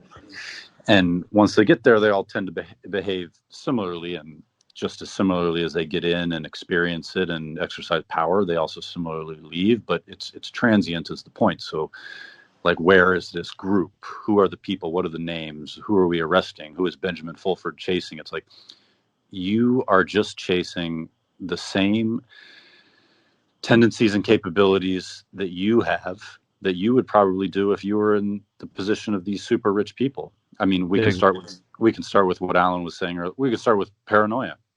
I mean, paranoia is a universal experience, and maybe we don't have the same type of sympathy, but I'm sure we can all imagine what it would be like, what level of paranoia you would experience if you had a couple of $1 billion. And I mean, it's not something to take lightly. I mean, we could think that all your problems evaporate once you achieve some level of financial success, but I would imagine that a lot of the same carnal, you know, motivations that anybody has, you just have them at a much higher level once you get there, and that's what the Illuminati is. It's just the dark tendencies that we all have. It just happens to be at this moment inhabiting that group of people, and it's transient. So once those CEOs leave and they get their money and their snatch and grab, a new group of people move in to replace them, and it's as simple as the new CEOs that are replacing them. So it's like exactly, it's a system basically that we're fighting. You know, it's not a matter of an elite group of people. More and more, I think. You know, it's like just there's a huge lineup of people waiting to take their place afterwards. You know, it's a hierarchy of people. You know. Just to push back a little bit, I mean, I think there's between two extremes here, right? I mean, I do think there's, let's call it a continuity of government or a continuity of organization within these groups.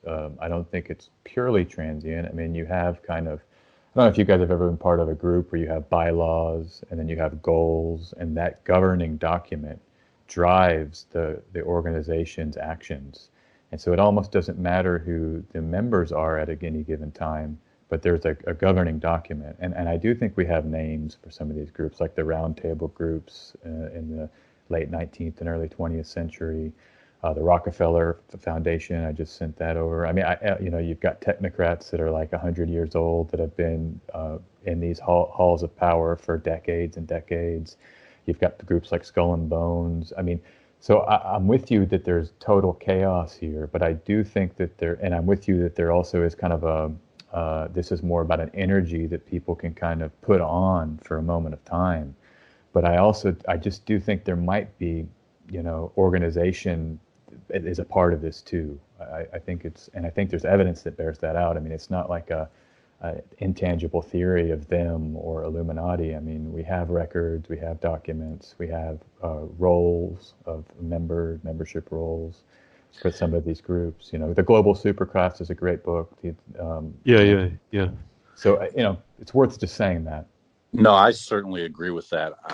What I'm mostly getting at with my little spiel that I did is that if it was as extreme as a totally non-transient group, if it was just, the conspiracy theorists' wet dream of these 13 families and just their roundtable groups and that's it and the end of it, then it would be so much easier to go the Benjamin Fulford route and round them up and send them to prison and whatever it would be. But actually, like you said, it's somewhere more in the middle where it's transient. It is these groups, but it's not quite as black and white as it's the Rockefellers and the Rothschilds. Because if it was, it would just be easier to put an end to all this. It's like you said, those groups do exist. There are documents. There is a history of it. It's just that it seems like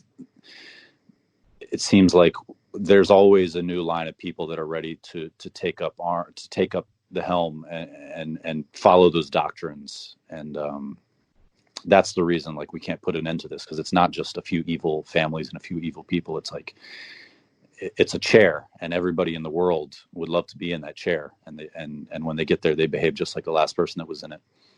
And yeah, Game of Thrones. Yeah, you mentioned the Superclass, that book, right? And that's basically an extension, admittedly by the author of The Power Elite, this book that came out in the 50s by C. Wright Mills, right? And he's talking about the power elite of the United States, and the superclass is sort of an expansion of that to the global situation, right? But it's interesting if you read The Power Elite and C. Wright Mills, he's directly talking about conspiracy, right? It's like how much is it a conspiracy of this power elite superclass in the United States to maintain and expand their power?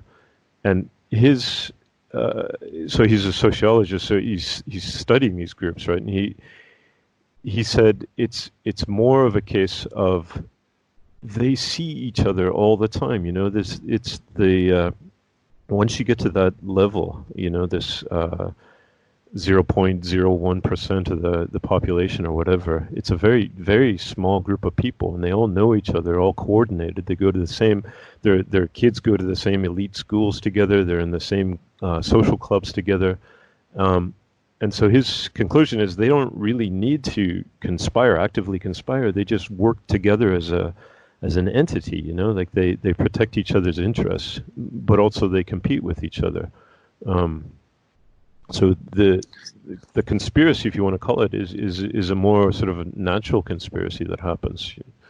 And you do have these groups, that meet and make plans, and it's obvious, how much of that is effective. It's like even this event 201, if you watch their videos of that conference, they're talking about all these things that should be in place, that we should have planned and be in place to in terms of supplies and medicine and everything else.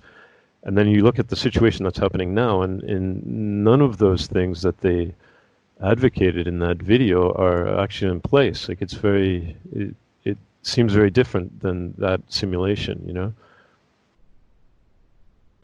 Yeah, the fact that simulation exists is terrifying. Joe's heading out here. I just want to make sure everyone is aware. He's put in the comments here. Joe, it's been so good to hear your voice. Please pull your face out of your cell phone for a little bit and make a cool video. I want to see it. Will do. Thanks, guys. It's been so much fun. So much I'm fun in the listening same to you guys. situation. I'm trying to do it too. So I say that as a sympathy, but I feel you, man. we're in this Hey, together. guys, Yeah, thanks thanks. for having me, and I really enjoyed talking with you and listening to you. And yeah, it was great to connect with everybody. So be good. Thanks, Josiah. Thanks, Bye, Joe. guys. Take care. Take care, buddy. Hey, Wally, are you still here? Hey, you guys Yeah. know that Shakespeare wrote Lear in quarantine, right? So Wow.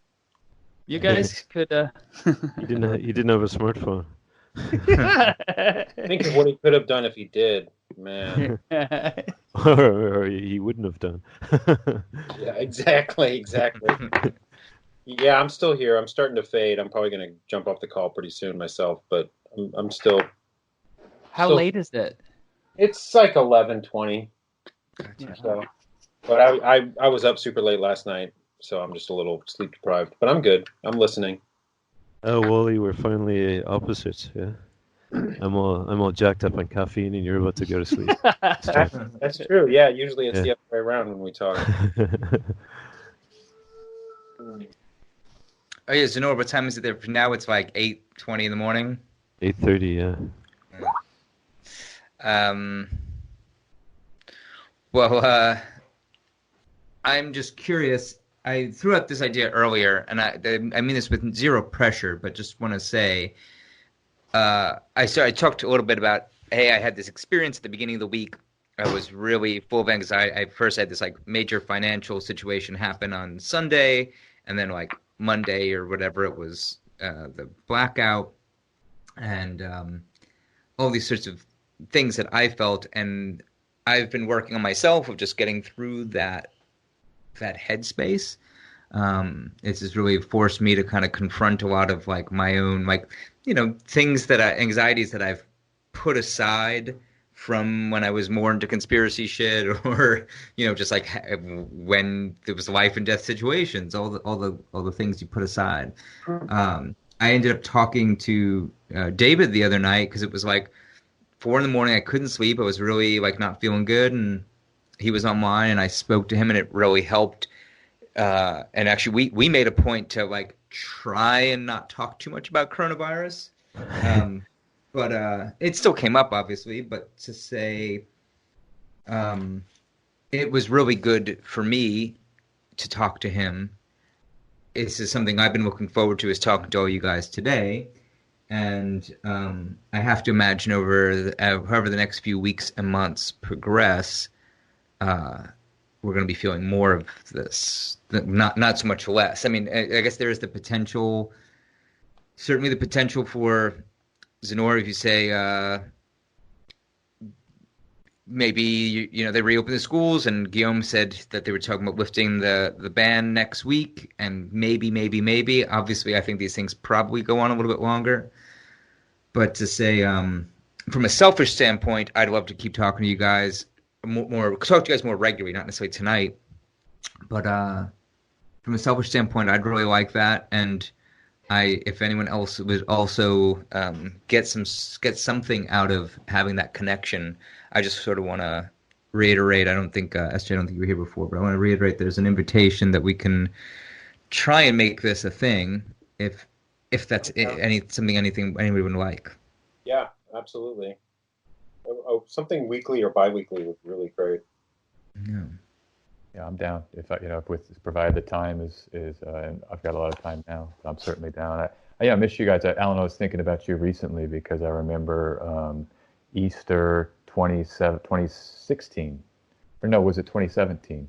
I think it was 16. 16. Okay, my date is a little off. I could have looked it up, but I mean, we were holding hands there, and I remember Jen was on one of my hands, and you were on one of my hands when we went through that maze. And anyhow, I just thought about that picture recently in that moment. It was kind of a really powerful moment for me in my life. Oh God, yeah, it was amazing. I sent. It's funny because I was just thinking about you guys were talking about the names of the conspirators, and I thought of this song. It doesn't matter, but okay, when did I see Joe? When did I see you? When the fact that never gotten to meet Guillaume, and that's maybe of all the things we take for granted, maybe that'll be I so wish that I had gone and seen Zenor and Wally and Mark and everyone in England this year. And these are obviously you can't undo actions, but I think if going forward we're trying to figure out what do you want to do differently, how do you take advantage of freedoms when you have them and health when you have it. Definitely seeing you guys is very high on my priorities of things I'd want to take more advantage of. Yeah. Do you guys ever get this feeling that you're the one who caused this whole thing? Like if you had done something different in your own timeline, that it would. I was explaining that to my partner the other night. I Showed me do. that was Oh, easy. yeah, I've been thinking about that. There's got to be like a sync word for that, because yeah. Alan and I talked about this. It's not solipsism so much as it's like it's more. It's Solipsistic self-importance or something, or I don't know. Well, okay, so Kilgore Trott had a book where it was explaining to the person reading it that they're the only person in the world. And so whatever they think or do, or it's the only thing that matters. And that it was Breakfast of Champions. And so the car dealer, he acts on that information. the car dealer goes crazy. His wiring goes bad, as they say. Yeah. But no, I mean, there's something to it though of like, all right, when we go back to if we take this back to a sort of 2012 new age, you manifest your reality type thing. All right, can I tell you guys something that it'll take me like a few minutes to explain? Can I tell you of a synchronicity, a horrible synchronicity I had the other day? sure. Please. Okay, so my mom just got a new phone because she like, oh shit's happening and her phone's not working and all this sort of stuff. And okay, so we got her new phone, and she tries to like send me pictures or something, and she sends me what's basically a meme, and it's a picture of a bunny rabbit sitting on top of a handgun in this very specific pose, as if like the little bunny rabbit was holding the gun. And no one knows about this, but 10 years ago, I drew a picture. No, probably fucking 12 years ago. So I drew a picture that was exactly this. It was this rabbit sitting on top of this gun, the exact same pose, the exact same angle of the shot and everything. And the picture I drew was me drawing all my basically it was like me dealing with my depression at the time and my paranoia and all the sort of negative emotions I could possibly feel were all encapsulated in this character that I made, in this drawing that I did. And I did this drawing, and then I suddenly got this idea for turning into a story, and the story was called this is a whole other tangent, but the story was going to be called 77 Bullets. And then at that time, the number 77 didn't mean anything to me. Now it has become like a central part of my sort of sync research. So I always have that sort of lens with it of like, what was it about that symbol that I associated with 77? I ended up making that character one of the main characters in the Look at All the Happy Creatures book, which I don't try not to think about because that was a very dark time in my life and not very good artwork that came out of it.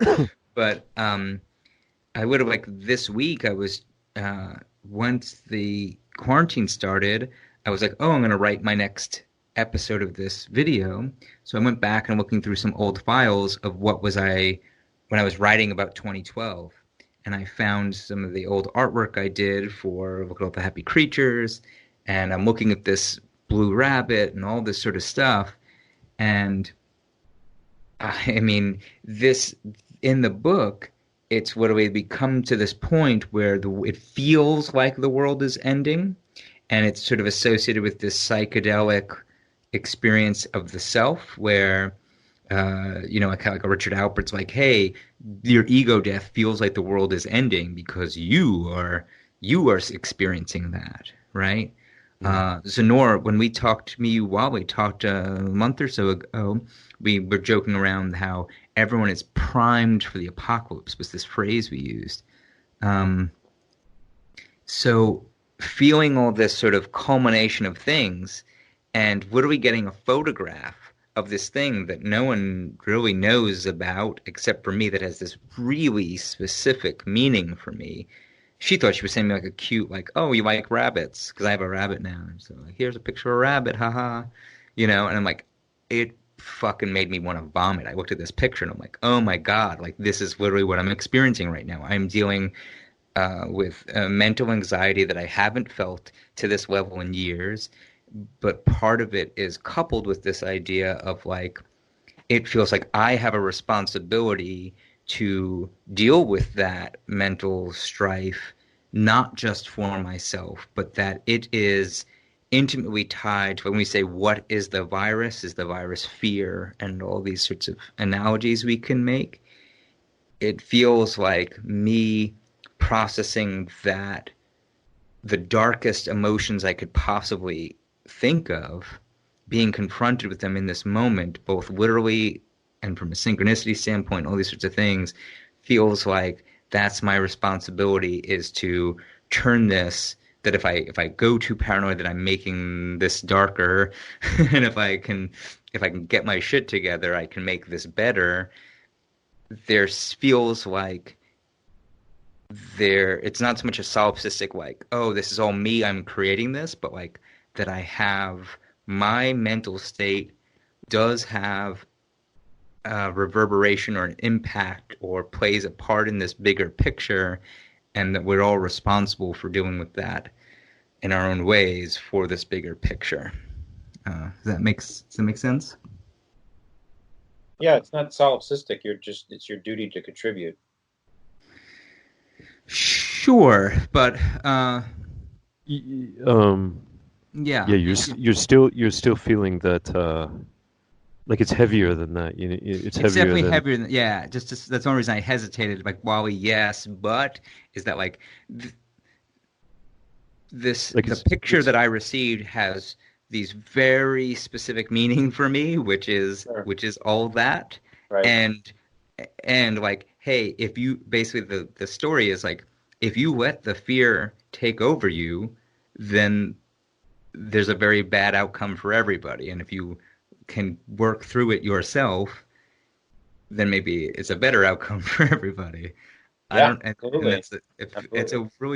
That's probably a part of my neuroses, is feeling responsible for everyone else's fucking well-being. But I can't help but feel some sense of that. To Zenor, your initial question of like, do you feel that? Yeah, I asked that because I don't know. On one, obviously on one level, from a rational level, it's like, no, I'm not responsible at all for this, obviously, But on the other side, from a kind of symbolic level, or this idea, especially from all the sync research that we've done, that the world does resemble a dream, I think about this trip to London that I made, this last one where I met Wally and Mark and other people, and we went to the William Blake exhibit, which is a big thing, and I had the feeling at that time that this William Blake exhibit in London, and this is something Mark Golding was thinking of as well, is that this represented something big that was in the air, like all this stuff that was in the air. And like we talked before about all these big protests and stuff that were happening. And so we went to this exhibit, and it was amazing. We spent hours in there while he was there. Yep. And then afterwards, the day or so afterwards, I had the opportunity to drop acid with my friend Luke, this poet dude in London, at his house, which is right at the Prime Meridian. Like he lives in a little flat right at the Prime Meridian. And I had written right from the start of my blog, like talking about the the London 2012 Olympics and the significance of it being very close to the prime meridian and all of this. And so I had the chance to do this with him at the prime meridian on my birthday, and I was like, maybe I shouldn't. I'm going to fly out the next day. I'm going to fly back to Japan, so maybe I shouldn't do it. And so we didn't do it, and it was kind of a letdown at the end. Afterwards, I was like, fuck, why didn't I do that? We could have would have been a great experience just to connect with him. But later, when this thing hit, it's like maybe that's what I fucked up the timeline. It's like if I had done that and it had been a positive experience, then none of this would have happened.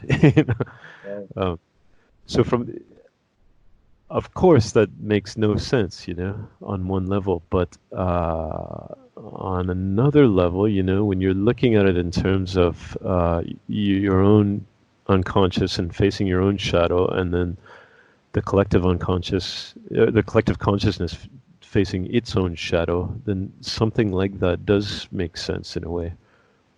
I just want to jump.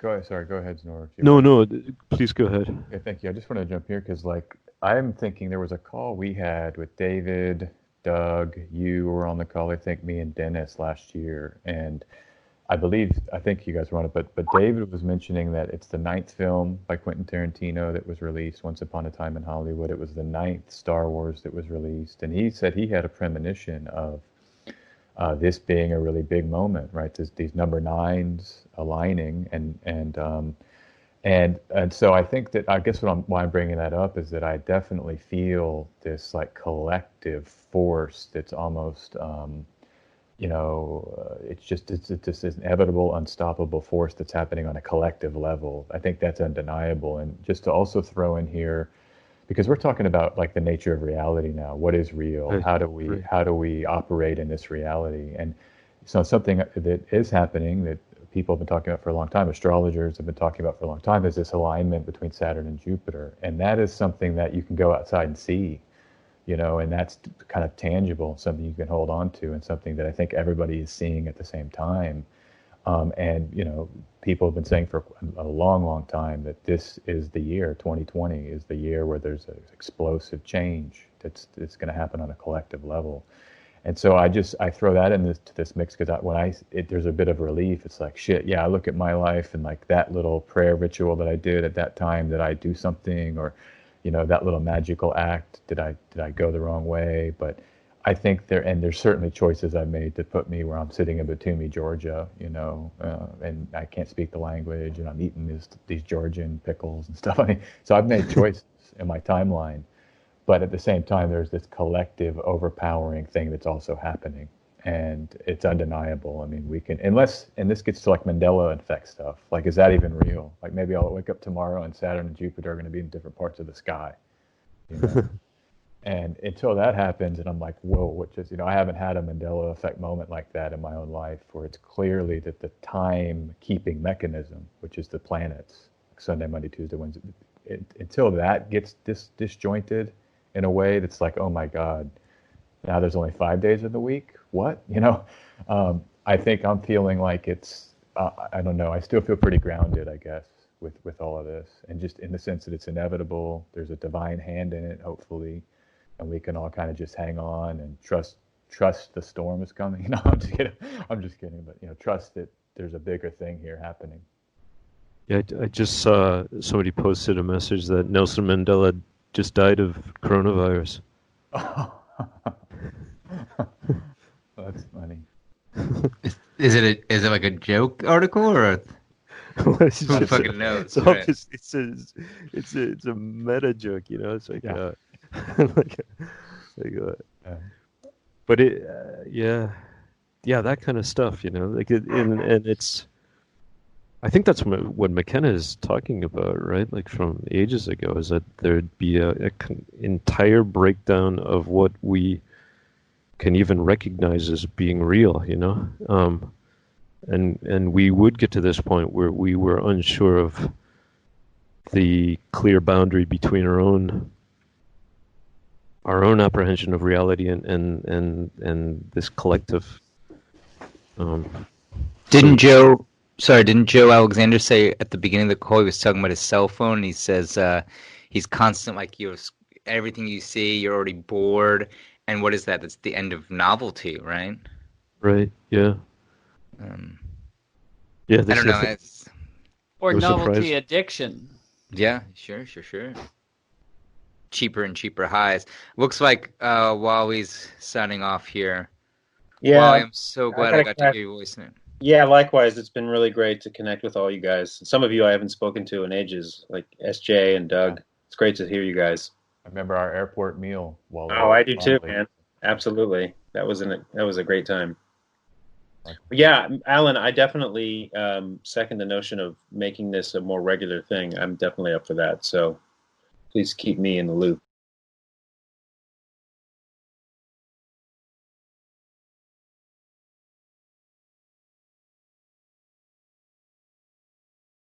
I don't know why I've been reluctant to. I don't have an Instagram account. It's like I don't have a LinkedIn account either. It seemed like there was a point where social media reached this moment where it's like, okay, I think I'm done. I can't. I don't want any more apps. I don't want any more services. Uh-huh. Yeah, me too. But Facebook at this point is bizarre because my feed is all of these craft videos where somebody's making a house or somebody's like making a table or they're baking a cake and it's a video and I don't know if it's the advertisement, but I look at them and then I feel dirty. It's like, why do I open Facebook? I just feel dirty after I watch 3 of these things. Yeah, I wish there was a way to tally wasted time on the internet. You know, there's a point in which kind of informative things or things that you're really learning on the internet, it just sort of seamlessly drifts into just garbage. You know, and it's really hard to tell when that's happening. I've lost lifetimes. Yeah, I've lost novels and huge important projects, and have been eaten away by the internet. I think our whole generation probably has had similar experience. But it's the instantaneous feature of Twitter to get news, it can be a really good source. Like if you type it, you can get little cell phone videos of like the tanks rolling through Harlem. Did you guys see that one? I mean, there's, Yeah, I did. Yeah. Yeah.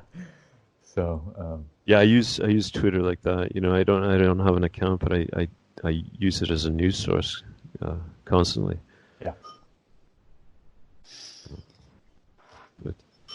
But so that's the thing. Like this point that we're making before, like Joe was saying, like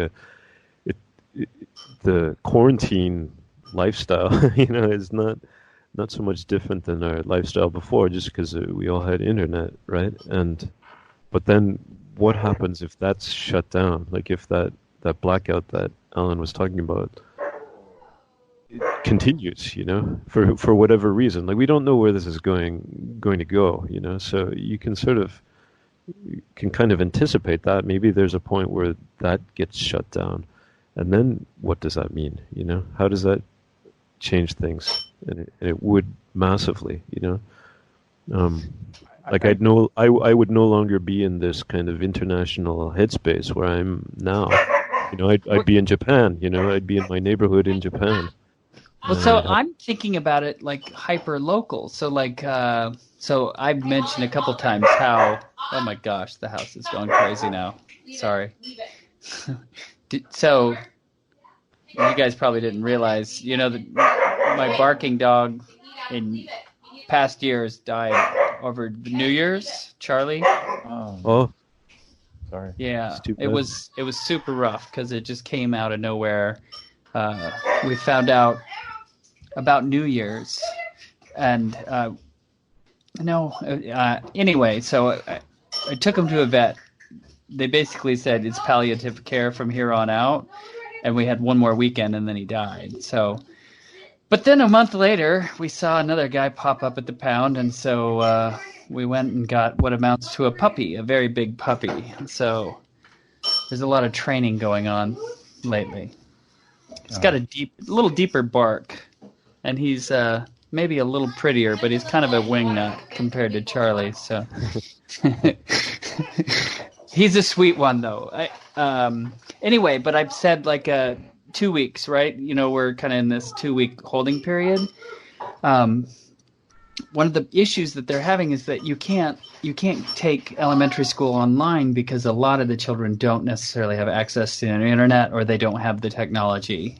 So it's almost like, what we need is municipal internet or Wi-Fi. Where it's just a utility that's built into the city, so that if something did, that's kind of silly if something did happen, because it's only after something happens that you think, oh, you know what we need? We need every house to have water. But yeah, so I'm thinking, instead of like internationally, is like locally, what do we need to survive, to still be a functioning community, like in a moment like this? Yeah. Yeah, I think that it's so interesting that the grocery store has now become the center of life, and in a way, I always felt it was. That was somewhat like when I came to visit you guys in Boise, Doug. You took me to the co-op that was in the same network of the co-ops as my home co-op, and I was like, oh, this is heaven. I love this. And so I'm glad that as a collective, we're kind of moving toward the grocery store as that center of function, and it's just only natural because it feeds the body, and it's the true necessary thing.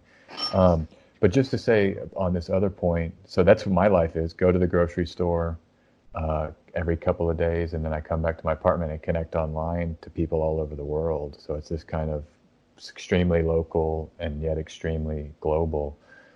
I think, just to say on the internet, I wanted to say, we're seeing something. What I've seen is that they're throttling speeds for some of the streaming services. And so that's one of the restrictions that I've seen. The other thing about the internet I've seen is that the YouTube AI, they announced, is beginning to be given more full reign because they don't have the workers they're claiming. And so apparently they're warning people the AI might be taking down posts. So just so you know.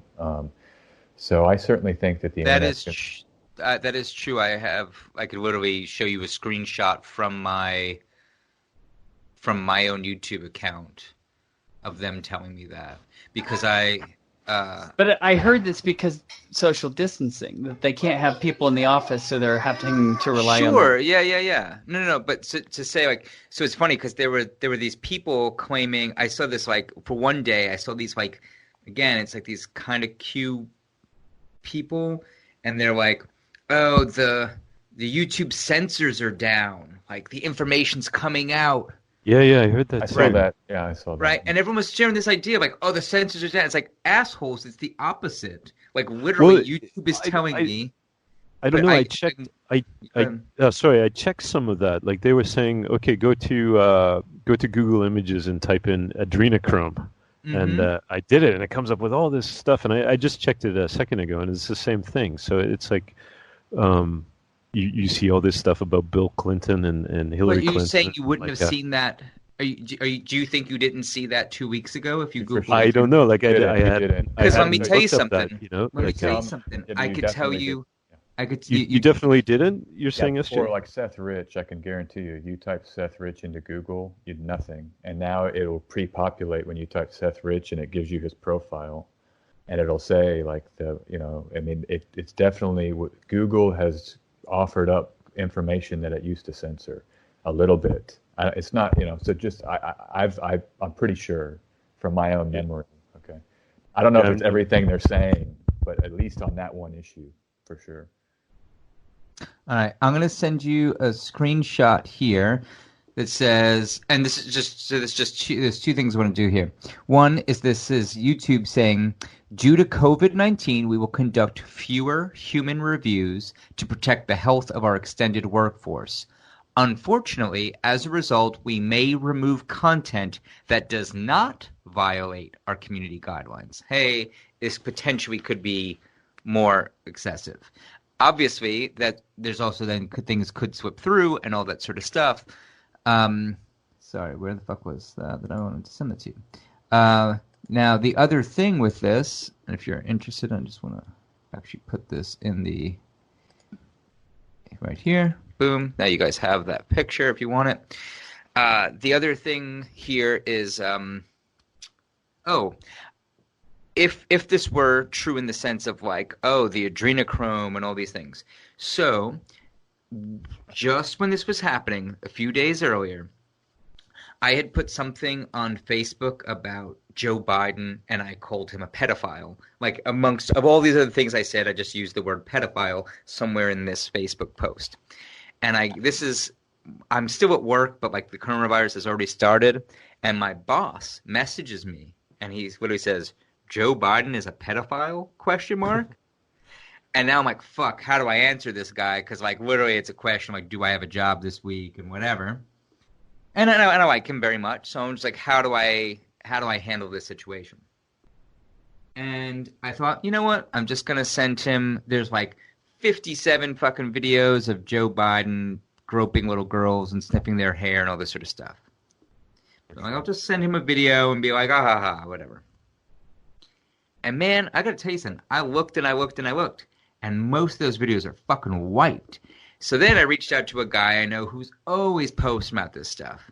And I'm like, hey, I know, like would you have a source for like a good video? And I have all these texts back and forth from this guy saying, he's like, hey man, like there's this video I know should be here is missing and all this sort of stuff. And he starts going crazy. He goes, all right, I'm going to reach out to other people I know because these videos are fucking wiped. Like there was so many of these earlier, and that anyway, I have this experience the week leading up to this of like, holy shit, these videos are fucking gone, and they were doing a really good job of like clearing these videos off the internet because they were so abundant, and now they're gone. So again, this idea of like, if it was the Q, like free information about adrenochrome and like we're exposing the elites, don't you think fucking Joe Biden sniffing a girl's hair would be there? Yeah, I don't buy it with that, Alan, just to be clear. I don't buy it. Sure, that wasn't directed. Yeah, no, I know. But I just tried that right now. You go to Google Images and type out Joe Biden pedophile, and for me, it's like it scrolls down forever about people like Joe Biden groping women and sniffing their hair. Like tons and tons of stuff comes up, you know. But Alan, I wanted to say here because this is an interesting point. Like, I mean, I read another thing, and this to me seems plausible, that right around the time that this was going out on all the like conspiracy forums online, like Google Q, the storm is coming, there was a story that was pushed out with this that Oprah was arrested and for pedophilia or for child trafficking, and then the stories instantly came after that saying Oprah wasn't arrested, fake news epidemic. And so some people were theorizing, and this seems more plausible to me, that they were kind of telling everybody, and this is why I think Q's a scam, but I mean, basically that they will use these rumor mills to maybe have more editing or more crackdowns coming in the future, you know, because Oprah wasn't arrested for child trafficking and Tom Hanks isn't, you know. That was the other rumor. Yeah. Right. Tom Hanks is in a Navy base somewhere being... Well, so okay. Well, I haven't heard that. What is he doing at the Navy base? He was the first. He is the main pedophile.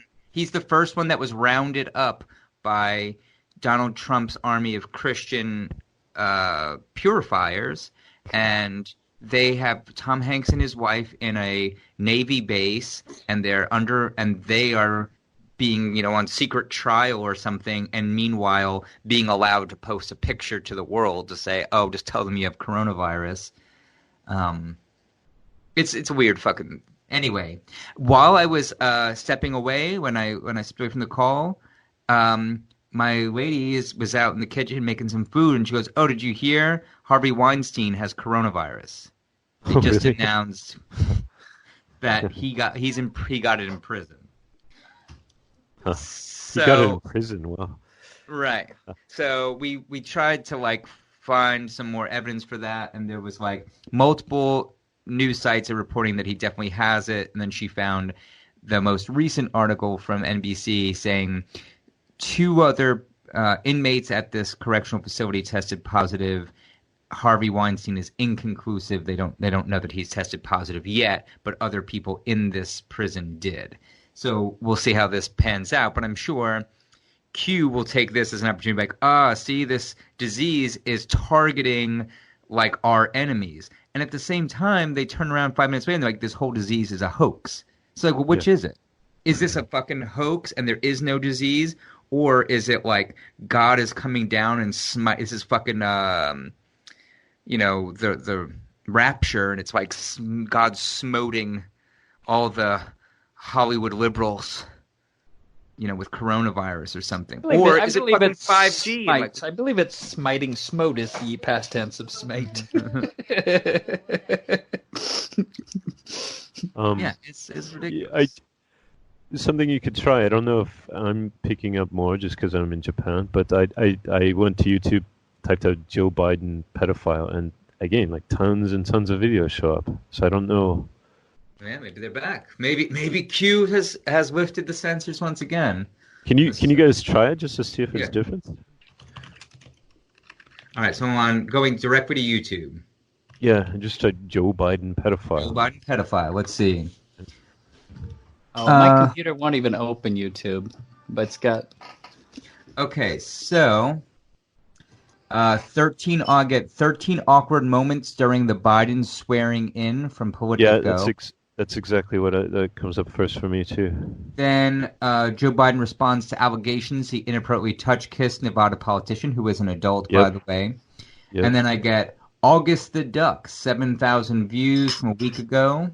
Yeah, that's exactly what I've got. Joe Biden is a pedophile. Yeah, is exactly the same. But okay, so yeah, I mean, if you look, they are all these videos of him and this redhead girl. Yeah, the one with the in the third picture, the August the Duck one, right? Is that who you're talking about? The third one? That redhead girl. So there's I was able to find. So there's a lot of videos of her, and you know why I think there's those videos are still around, because there's also a video of her dad talking about it and being like, my daughter, we grew up, Joe Biden's like a family member of ours, and my daughter loves Joe Biden. And I don't know, like, no, she was not uncomfortable at all. It's like this whole thing about like him being like, no, my daughter's totally loves Joe Biden. Like, I don't know what you're all talking about. She loves him. She loves him. It's no problem. There's no problem. And it's like, you fucking shitty piece of shit. Like, you're literally anyway. But a lot of what I was able to find is it's more about adult accusations against him. And, but again, maybe there will be more now, but I just, I see. So you're saying that before you were able to find other videos. Right. So, as it stands right now, this looks similar to what I was able to find. And basically these are, so there's like a few instances of him just like, oh, he's taking a photo op and whatever. And you could still find there's just a handful of clips. But there was, I mean, multiple, like, what do you call that? Like a mashup video, like rapid fire. Like, here's like, and then this, and then this, and then this, and then this, and then this, and then this. I see those appear to be gone. There was one video in particular that I'm thinking of that was really making the rounds around like December, January, that is just totally gone. Anyway, so there are still results to be found here, but not to the level that they were. That's interesting. So I'd like to find out more about that. If those rumors of the censors not being on Google are true, or the opposite, Exactly. Yeah. I mean, that's a great. So, and then the question is, maybe if you try try uploading on, if somebody still has that video. If there's anybody listening who has that video content saved, try re-uploading it. Totally down for that experiment to be run. But I don't know if you can see the screenshot I sent you from my YouTube account. I sent in the Skype chat here. Oh, okay.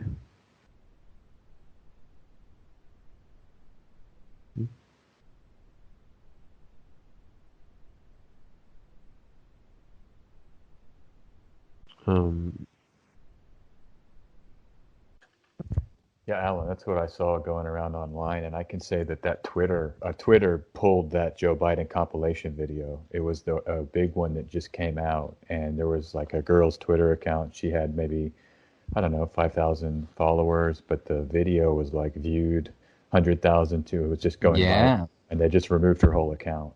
Holy shit, really? Yeah, and that video is the one that just shows all of them. Like there's one where he's got like his hand moves over the breast of a girl and she tries to pull away. Mm-hmm. I mean, there's all kinds where he's aggressively grabbing like the 10-year-old girl to come right next to him, a bunch of sniffing. I mean, it's disgusting, man. I mean, the guy is clearly, an entitled, and he's sick, But I wanted to say, let's see, the internet thing. There was one other thing I wanted to mention about the censorship. No, that's just it. That's it, man. I don't. Oh, the thing is like, it's worth just pausing for a moment and thinking just how censored we are, like compared to 2 years ago, 1 year ago, 3 years ago, 5 years ago, 10. I mean, in terms of just how powerful the algorithm is with demonetization. Especially on YouTube with suggested videos. I mean, for me, sometimes I don't even go to YouTube because I can't even I don't want to sift through the corporate bullshit, and I don't want to have to manually go type in and find the stuff. It's just, I mean, it's really radically different than when it was 10 years ago in terms of what them giving you information as opposed that they want you to see, as opposed to this natural kind of what you would like, and that seems like more appropriate, you know what I'm saying? And it's scary. And the way the news is just, I don't know. I just feel like that the centralization of the information and combined with the algorithms has really changed everything, in the last few years, in a big, big way. Yeah, so that's something that like I expected. That is, to me, more of a form of censorship than anything else, is literally because people don't even know things exist. It's the way Google will make, right? How many people look at the second page of Google results? Most people Google something, they look at the first fucking maybe 3 results, and that's their answer, right? So just narrowing the channels down, making the internet smaller in that way. And YouTube was the same way. How many of you guys probably got into half the shit that we're into because you'd watch one 9/11 video and then it would be like, oh, you're interested in 9/11 conspiracies? Here's 17 billion more videos on that subject, or branching out. Now here's an Illuminati video, here's a whatever the fuck, right? But now everything YouTube pushes is about pushing their certain channels. So yeah, I watch a conspiracy video and then my suggested video is Ariana Grande sings whatever the fuck, here's Late Night with Jimmy Fallon. Like, why are these suggested videos? It's because they're literally pushing to the people who paid them to advertise or paid to be top results. And it's all this effort to make it smaller and smaller and smaller. I have videos, like literally my own fucking videos, that I can type into a search bar word for word my exact title of the description, and it might be like a 3rd-page result. Yeah.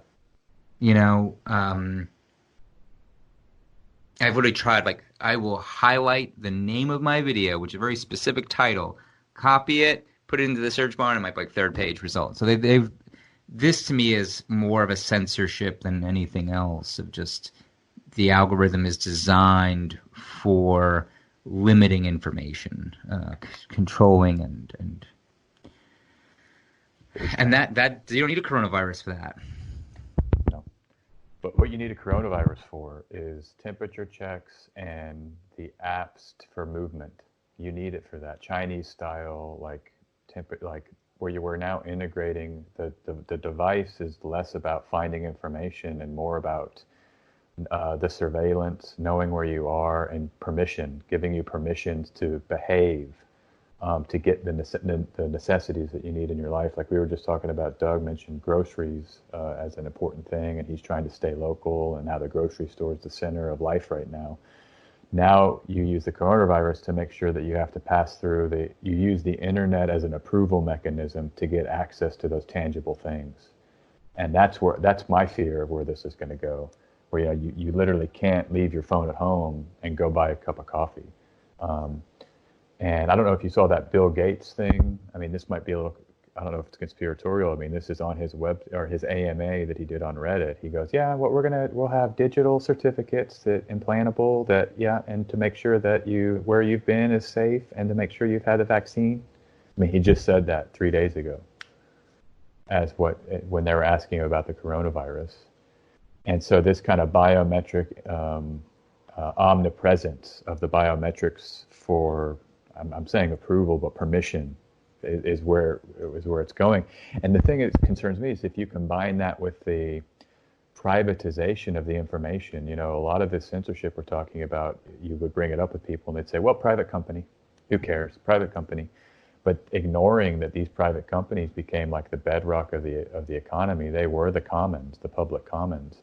And so what I think is that it doesn't need to be the government saying you have to scan in. It's just businesses all signing up to some kind of network for protection, and it's a private company. Google running the whole thing, and that's what Trump said. He's going to work with Google and Facebook to have some kind of location tracking. That's official now.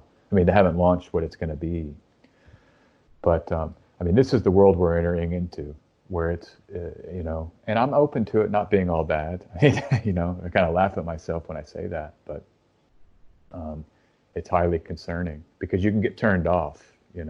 What if? And let's just forget the vaccine debate. Are vaccines good or bad? Let's just assume someone doesn't want to take it. Like what happens to that person in this world? Will they be allowed to buy a loaf of bread? Right. So it's interesting. I spoke to my grandmother is over 90 years old, living in New York by herself. I called her, say yesterday, the day before, and just talking, and sort of we were just talking general stuff. I didn't bring up any of this stuff, but she starts talking to me about. She goes, I remember like living through a polio scare. What this really reminds me of, and she said, again, it's totally like unsolicited, and she goes. I remember we were all talking about whether or not we should take the shot or not. Like everyone was trying to figure out what to do. Here's suddenly this shot, and do we take it or don't we take it? She goes, and then the neighbors, like my next door neighbor's kid got paralyzed from the waist down. And I was like, oh, what? And she said, no, Frank, that's the polio. So like literally their next door neighbor getting it, they all decided to get the vaccine. So it was just a really interesting, like unsolicited perspective while this is on my mind. Like as I'm reading everybody on the internet being like, oh, they're going to force vaccines. And what do you do? And do you trust them? And do you trust Bill Gates? And obviously, like I have massive sympathy for that headspace. And then talking to my grandmother, and she's like, well, when I went through this, we had to figure it out, and we decided we're going for it. Has anyone watched Contagion recently, or ever? No, not me. I pulled up the trailer just to check to get a sense of it. But Steven Soderbergh, I didn't realize he was a part of that project. Well, so it was interesting because I remember back, I don't know, maybe it's 2010, maybe earlier. No, it had to have been later, 2011, 2012. I think that was one of the themes that Jake was picking up on, like sync was the contagion, that somehow what we were doing was going to spread like a virus. He was thinking in terms of consciousness. And so, like, he kept saying that we were the contagion. I think I watched Outbreak. Maybe I saw Contagion back in 2011 when it came out. I don't remember, but I watched it a couple nights ago, and it's pretty eerie because the elements at the beginning of the film really do follow how things have gone, because they used a lot of CDC doctors as consultants on the film to make it as realistic as possible. But it reminded me of Requiem for a Dream in the same respect, because it's almost like if you're going to run this equation of, okay, so with Requiem of a Dream, it's like drugs are so addictive that they'll ruin your life, and so it's just this, all these different people get so addicted that, you see the end result of the addiction, how low they'll go. With Contagion, it's really interesting because this disease is so communicable and then so fatal that, the society breaks down pretty quick. And then you have, people don't go to work anymore, and then lawlessness ensues, but the stuff about the vaccine is really interesting because it's, you're thinking in terms of how quickly can you actually make a vaccine, and then who gets the vaccine first. And in the movie, they were doing, of course, the celebrities and the different people, because they have the inside, get it first, but a lottery. So if they were doing a national lottery on TV, and those are the first people who get the vaccine. It's worth your time, I think, in respect to what is going on right now. Like I said, that it's a similar type of. I think they were using SARS as kind of the impetus for it, but it's like it's a bat that goes to a pig that goes to Gwyneth Paltrow through a Chinese chef, and so she's patient zero that spreads it. They have to shut Chicago down because she's having an affair in Chicago, basically. Charlize Theron? Did you say? No, Gwyneth Paltrow. Gwyneth Paltrow. Okay. But Kate Winslet's in there, and Lawrence Fishburne. There's a lot of different. Matt Damon somehow is not affected by the. I'm spoiling the movie horribly. Sanjay Gupta, the guy that's on CNN right now, isn't he in it? I saw some clips online. It was like they were showing a news clip from today with Sanjay Gupta, and then they moved the camera to the Contagion clip of Sanjay Gupta, and the guy was like, "This is crazy, like reality's merging kind of thing." Yeah. Well, I wanted to say here, you talk about your grandmother, Alan, and her moment of like, all right, give me the shot. Like, do you think that because of the internet, we could have like a collective moment, like Idris Elba, Kevin Durant? It seems like there's a nice cross section of celebrities announcing that they're positive, and then maybe one or two starts dying, and it seems like you can kind of generate this now with like our worship of celebrity and the way the internet works, and even like something like Contagion, where it's kind of mirroring reality with celebrity, I just hope it's not mandatory, because I think then you're going to have problems. A lot of people. I agree. Yeah, so I guess you're just to back up there. You're saying, do I think like with all the celebrities, sort of right? You'll have Tom Hanks come out and say, "Oh, I was sick and then I got this and it made me better," or whatever, or like right, or just like every year for the next fucking 20 years, we get a Tom Hanks PSA saying, "This is Tom Hanks reminding you to get this year's vaccine," or whatever. Or he dies, and then then it's like, this is in memory of Tom Hanks, and there's a little video of celebrities one after another. I know, I can see it so clearly. Right? Yeah. So isolating definitely brings home the idea of herd immunity, right? So if you're young and healthy and you don't smoke, there's a good chance that this won't have a horrific effect on you. I mean, you'll get sick and not feel good, maybe quite sick. But the issue more is that you're going to get other people sick that could have an issue. I wonder, so I haven't ever thought about flu shots, the annual flu shot, from that point of view. I've always thought about it as like, you need to protect yourself from the flu. And I've always thought, I don't know. I'll get the flu or I won't get the flu. I don't care. Have you guys thought in that way? Yeah, just because that's a lot of people who advocate for the seasonal flu shot. That's one of their big arguments is that don't be selfish. Like, get the flu shot, And I'm sure it's going to be a similar thing with this, even more so. But the problem is that they, like, for one, the vaccine's quite far off. It's always a guess every year. It's like, oh, this year's flu shot, it's pretty close. It might do some good. Yeah, but for this thing, it's like they didn't the vaccine that they came up with for SARS, and by that time they had already sort of contained the disease, but they went through animal testing and it ended up being deadly for the animals. So it's. I would be very wary of any vaccine that comes out through this, until you see the effects particularly of it. Since it's rushed into production, even if it's well intentioned. Yeah, that's what I'm assuming. But even if it's that, then just from that example of SARS, and this thing is basically SARS-2. That's the name of it even.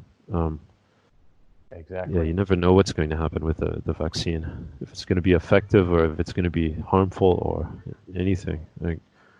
If it comes, I'm like, even if it, like you said, it's well intentioned and then it seems to be working, I would be very, very reluctant to get it, until you start to see what the effects are. I definitely won't get it. You can count me in the categorically. You have to kill me or knock me out to get it. I mean, I just don't trust it, full stop. And I had a job in 2012 or 2010, I think, and the boss was really a flu shot fanatic. I mean, and he would hire special nurses to come administer for the whole company. And it was free and it was like a party. Come get your flu shot. And I just told him, listen, man, I'm not getting the flu shot. And so he said, all right, well, you want to do some research? This is the kind of boss. You want to do some research.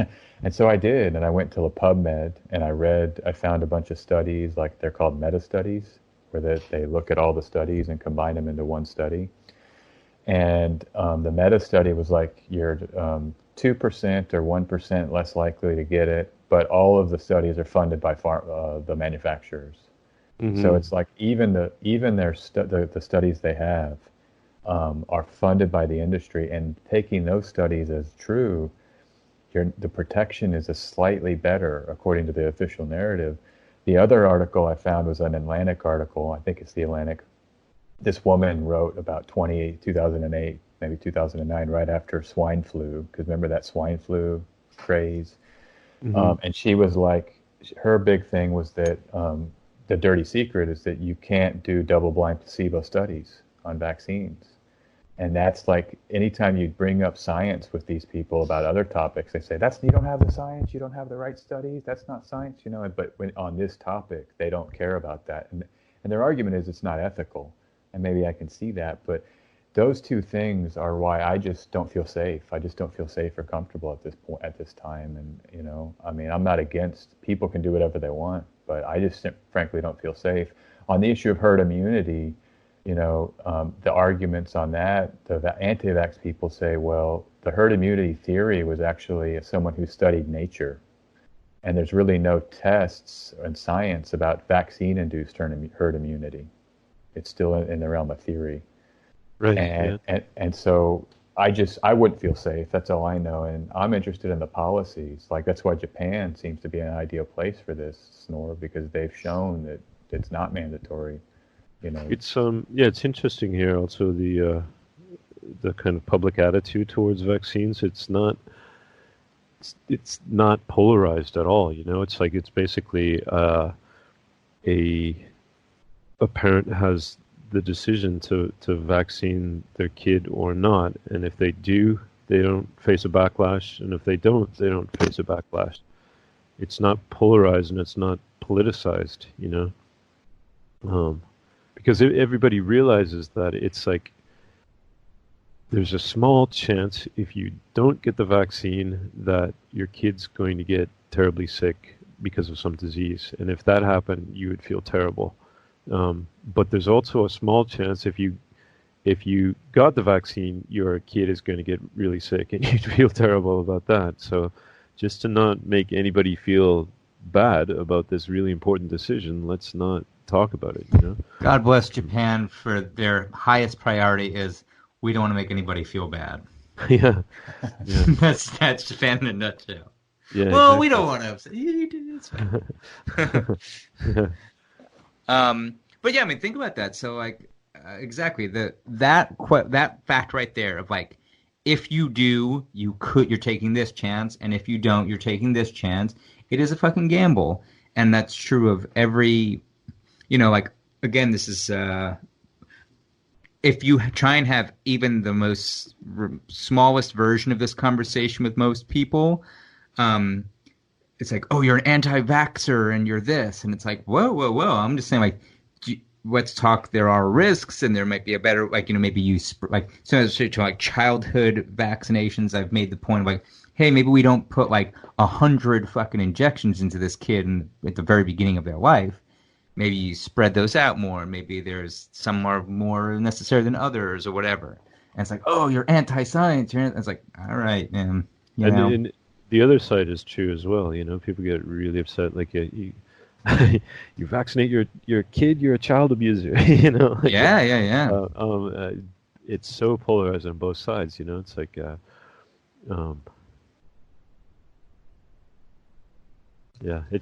that's one good thing about Japan, like you're saying, is that you don't want people to feel bad. Like that ends up not being so good in other situations, right? But with that, it's kind of like it's relieving. One thing is that there's also like the official story is that there's clean vaccines. During the swine flu panic, the Germans had like a clean version that they gave their government. And I've read that in, I think it was one of the German major newspapers. And so that's my question on it. It's like make some clean ones. Yeah, Strip exactly. it down and like get an organic version without any of the additives and adjuvants. And then maybe I'd be more open to it. But I don't want to be a guinea pig, man. Well, wasn't that Jim Carrey was it was called, his movement was called Green Your Vaccine, and it was like him and I think Jenny McCarthy, and because they had a kid who had autism, and they were like, hey, they were making some correlation there, and also like about dietary stuff and all these different things, and it, whatever you want to make of that, whatever you want to agree or disagree with sort of his reading of the situation. I think Zenora, I think you and me and Wally discussed last time about how they've really made an effort to paint him as the craziest son of a bitch there is. Right. And he wasn't saying don't have vaccines. He was saying let's make them cleaner. Let's take all the shit out of them that is potentially dangerous. And people wouldn't even accept that conversation. Well, and even the story, who's the evil doctor that they blamed everything on, that British doctor, that if you bring this up, they go, it was one doctor and his license was removed. If you read that guy's paper, he says, I just don't think you should combine the three together, because that was the movement at the time you made. He didn't even say don't take the vaccines in that paper. And so there's a lot of misinformation out there about it. I just want to say one other thing, Alan, like your grandmother, that shot that she got, that's the big one that came out later, had the SV40 cancer virus that was in those shots. And so that for all of those polio shots in the 50s, it had a cancer virus in it. That they think that a lot of the cancer epidemic later maybe had to do with this. And you guys can research that. I'm not even making that claim 100%. I just know that people have made that connection. that was laced with some stuff, and I'm not even saying intentionally, maybe just on accident, that had these side effects later on, like years later. And that's the other thing, they don't test for like longer term No. issues that can come up. So, I think there's case studies that are in the evidence currently to be concerned. Absolutely. I have looked into that, years ago. But then there's also particularly, so there's already all these legal protections against vaccine manufacturers. But particularly in an instance like this, what they would do is they'd say, "Hey, man, we know you're trying your best, so." There would be this idea of, I have no doubt that if an emergency vaccine was produced here in the U.S., it would come with the legal protection of basically you can't sue this manufacturer if it goes wrong. I have no doubt that would be part of the legality of that, which is interesting because there's just all these other sort of legal battles won in that arena. Very, very recently, just a few months ago. Was that in Maryland? Or no, New Jersey. They got a victory, apparently, where they, I guess, have some more freedom now to make some choices, I thought, in New Jersey. And then one in Maine, where I guess they lost. But to me, that's the best part of our system. I mean, I wish that we still have like these legal battles and localities can vote and change things. I hope that continues in America, in some places in America, where there can be communities organizing to make changes, like apparently a lot of the 5G CEOs banned 5G in their Northern California community, or at least that's the conspiracy theorist headline, They made 5G and then banned it from their neighborhood by like a local ordinance. Right. Well, people have been doing that, like even my hometown in Canada, they banned fluoride in the water with a similar sort of local movement like that. Oh. I hope that continues too. I think it will. I think it's like the what Guillaume was saying earlier is I think all these movements, these kind of grassroots movements, are just going to expand and become even more of a force, especially if there's a lull in this. As soon as there's a lull, like people nowhere that I've talked to anywhere. Are happy about their government's response with this, I don't even think in China it's like that, the people I've talked to there. I mean, the other people, it's hard to gauge them because they can't say anything. I mean, there actually could be consequences if they say stuff. But yeah, I wanted to talk to Chinese students here. But yes, they're good. Just to quickly, that's one of the things I've seen, even this weekend, as the U.S., because the U.S. is just starting to descend into, it's going to be a month or 6 weeks or however long, we don't even know, of this lockdown. So I think it's a really interesting time to gauge the response of the United States citizen. But already on Twitter and social media, there's this, there's a hashtag that's trending right now that's federal lockdown, with a bunch of, they call them blue check people, but some of the, I guess influencers that are more mainstream and kind of pro-government, they're saying lock it down now or something. I'll find it here in a second, but they're calling for the national government to do a nationwide lockdown that's mandatory, and they're begging for it this is the appropriate response. Well, so just to, okay, so go ahead, play devil's advocate here is to say all right, I think you know me pretty well and my politics pretty well, so I think you understand where I'm coming from. This is not to say I certainly don't want any kind of imposition of any kind of restrictions. There's a whole host of things that I don't like about this, but I do want to say that as someone who my work situation, we were watching. So I said earlier about how St. Patrick's Day is super busy for us.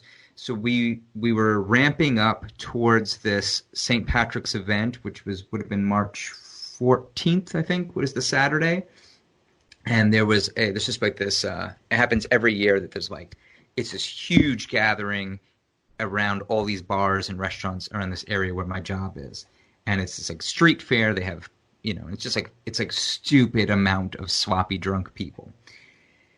And there was a whole question like, do we do this? Do we not do this? And, then they ended up canceling it. And then a few places still did stuff anyway and all these sorts of things. We ended up closing the very next day. So we were open for that, but the main event was canceled. So we were still busy, but not. Anyway, like all these things happen and they start to shut things down. But it's this weird idea of everything kind of being staggered. So like we see that was... over a week ago that these conversations were being had, and now here a week later, you see people. There still have a lot of things are still open, and people still going out for random shit. And I just want to say there is, if we take this at face value for 1 minute, then it would make sense for like. If everyone does it at the same time, then you kind of get this over with, right?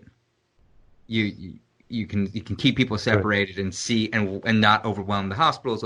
This makes sense on that level. But what's scary to me is like this weird staggering of like, as Norris went, oh, well now Japan's like, actually we're fine, so maybe we'll lift these restrictions. Meanwhile, it's just starting in the U.S. And if you're still allowing all this travel, you're still allowing all these things, you end up doing it half-assed. There is a part of me that is sympathetic to the, and again, I'm going to be really careful how I say this, but like that, like, hey, shut it down now. Of like, hey, if we can at least get on the same page, do this in a way that's organized, that we can all get behind. Again, not taking away people's rights, but saying like, get the fuck in your house, as if there was a hurricane coming. Everyone get in your fucking house, take shelter. Let the thing fucking pass, and then we can all come out again.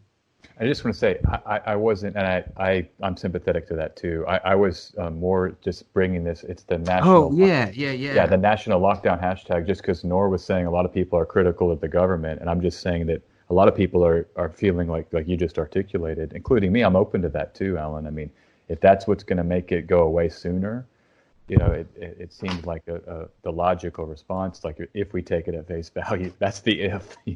Well, exactly. No, I get it. I guess so. Just to add one last note on that is to say, like, well, the other part of this for me is that again, like we took the economic factors here. So, like, literally, I'm already out of work. But if they don't take everyone else out of work for another 2 weeks, and then you start a fucking quarantine, now you've just added another month to my lack of income. Do you know what I mean? Like, so this is like a totally selfish or, perspective, but to say like that aspect of it is another factor in that for me, right? Of like one more factor that I want to say here that I think is really, really important is that, and this is the heart of the debate. And I'm still on if we take everything at face value. Right. Okay? But even it's a big if. I get it. Yeah. A big if, but the debates are really complex in this world. It's like, think about what's being caused, a depression, effectively, the worst stock market crash since 29. Right. Everybody's out of work. People have, the country before this, $400 most people had, everyone's paycheck to paycheck.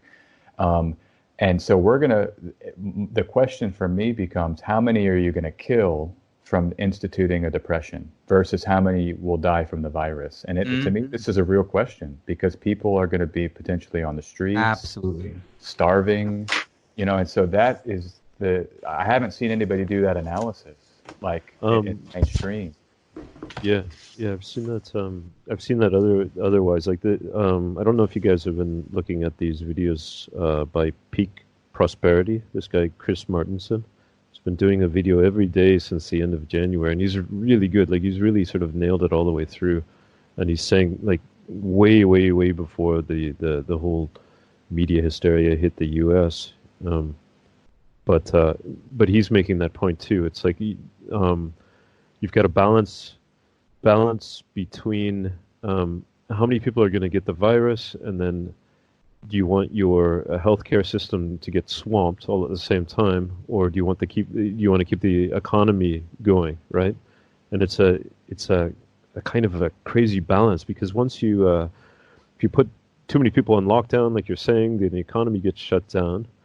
If you don't put people on lockdown, then you just let the virus go loose, and then eventually your healthcare system gets swamped, and then your economy goes anyway, right? If you let the economy go, like obviously you don't want that situation. So it's like, it's the big balance, and then how long you let things go for, you know?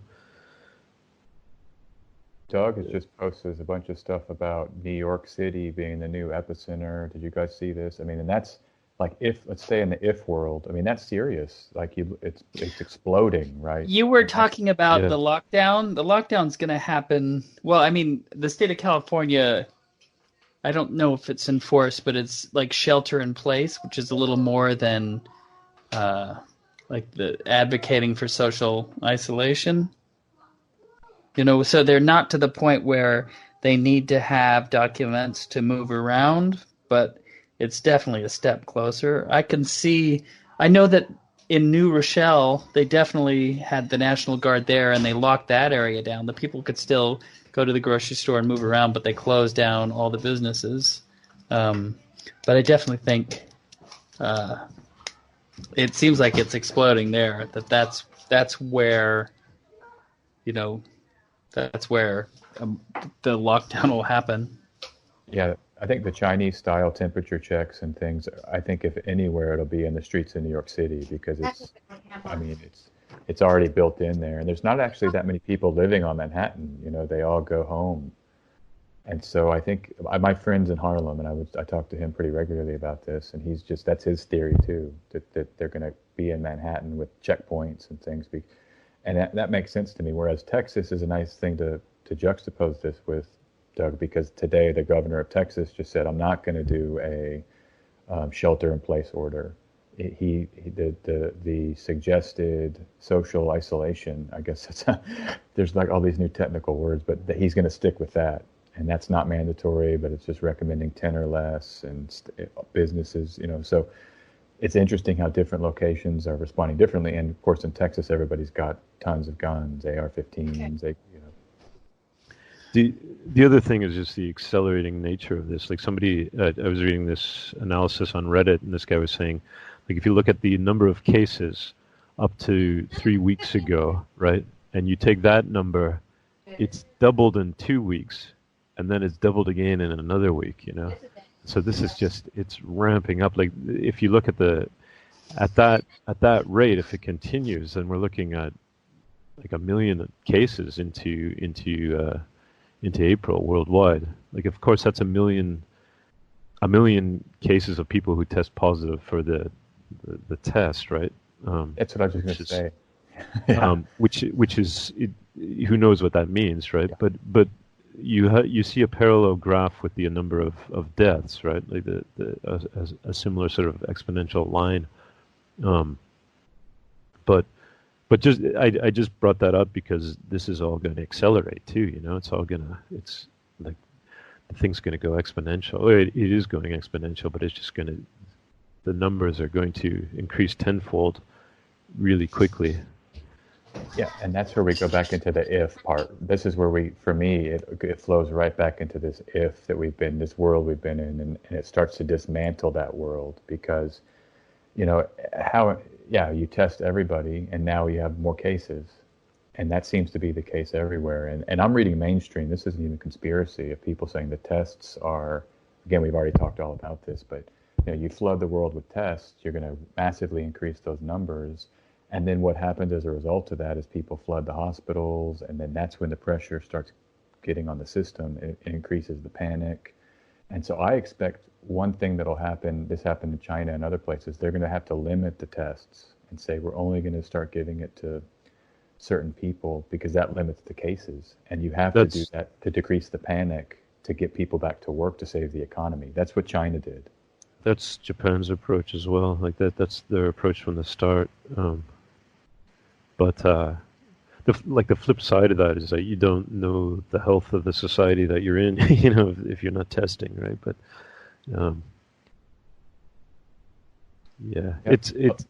it's almost more worthwhile to look at the the fatality rates, and like I said, that's increasing at the same rate, you know, like just over the last 2 days, it's gone up just yesterday it was just 13,000. Now it's way past 14,000.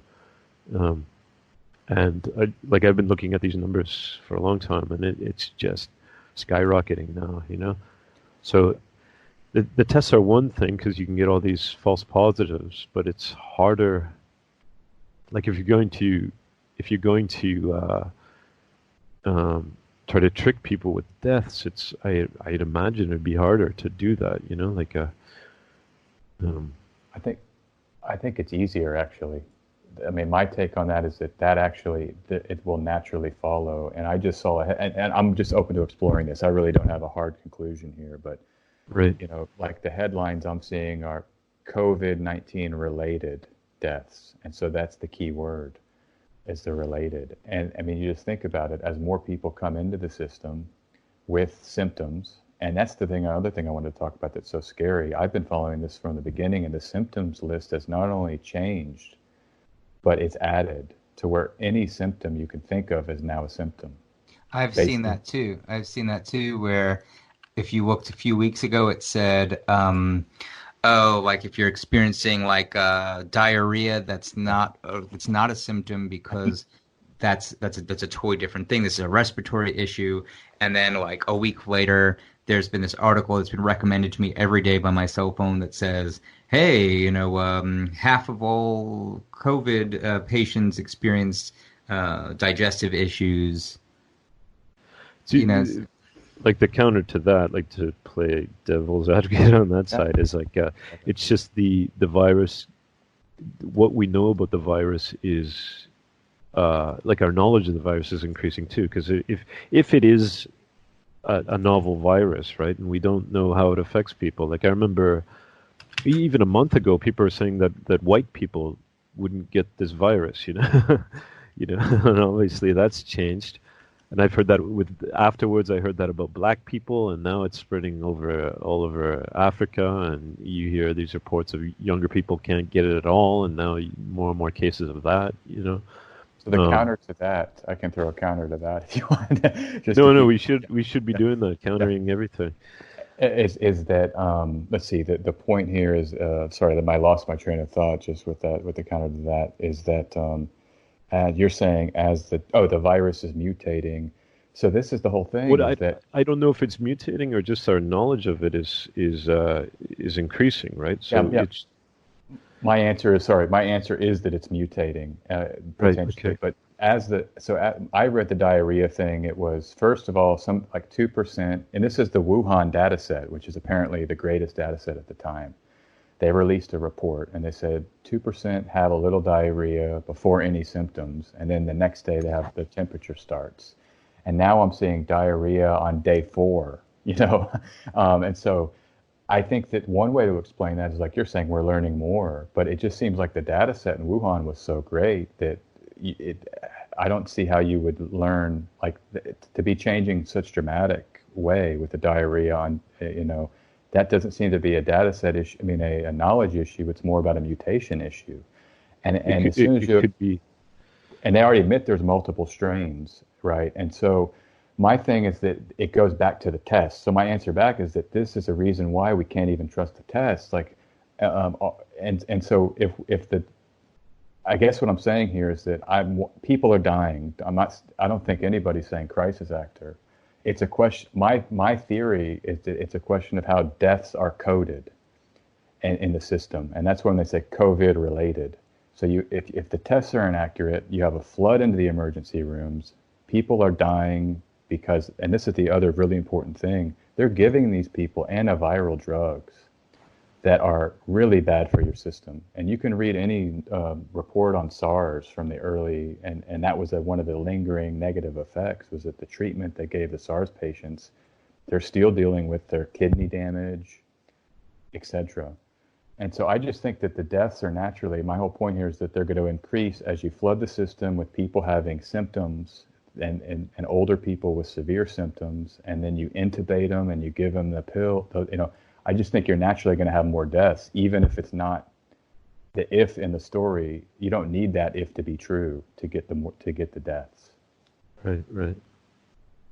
I don't know, though. I mean, I'm certainly open to the official story. I'm open to these alternative stories. I called my dad today and was like, Dad, listen, don't go to the hospital. Don't get tested unless you really have to. Like, stay away from this. Like, Yeah, definitely. I'd say the same thing. Yeah, no, that's a good point. That's something I was thinking of too. Like, yeah, if you do flood the system, then you get more deaths naturally, anyways. But the thing is that that's all we've got to go on is these official stats, right? Like the only thing we can do is just look at them on a daily basis and see how they change and see patterns in them. And it does seem like every country has a slightly different way that they're approaching this, and you can see that reflected in the numbers. So there's just no way to tell, really.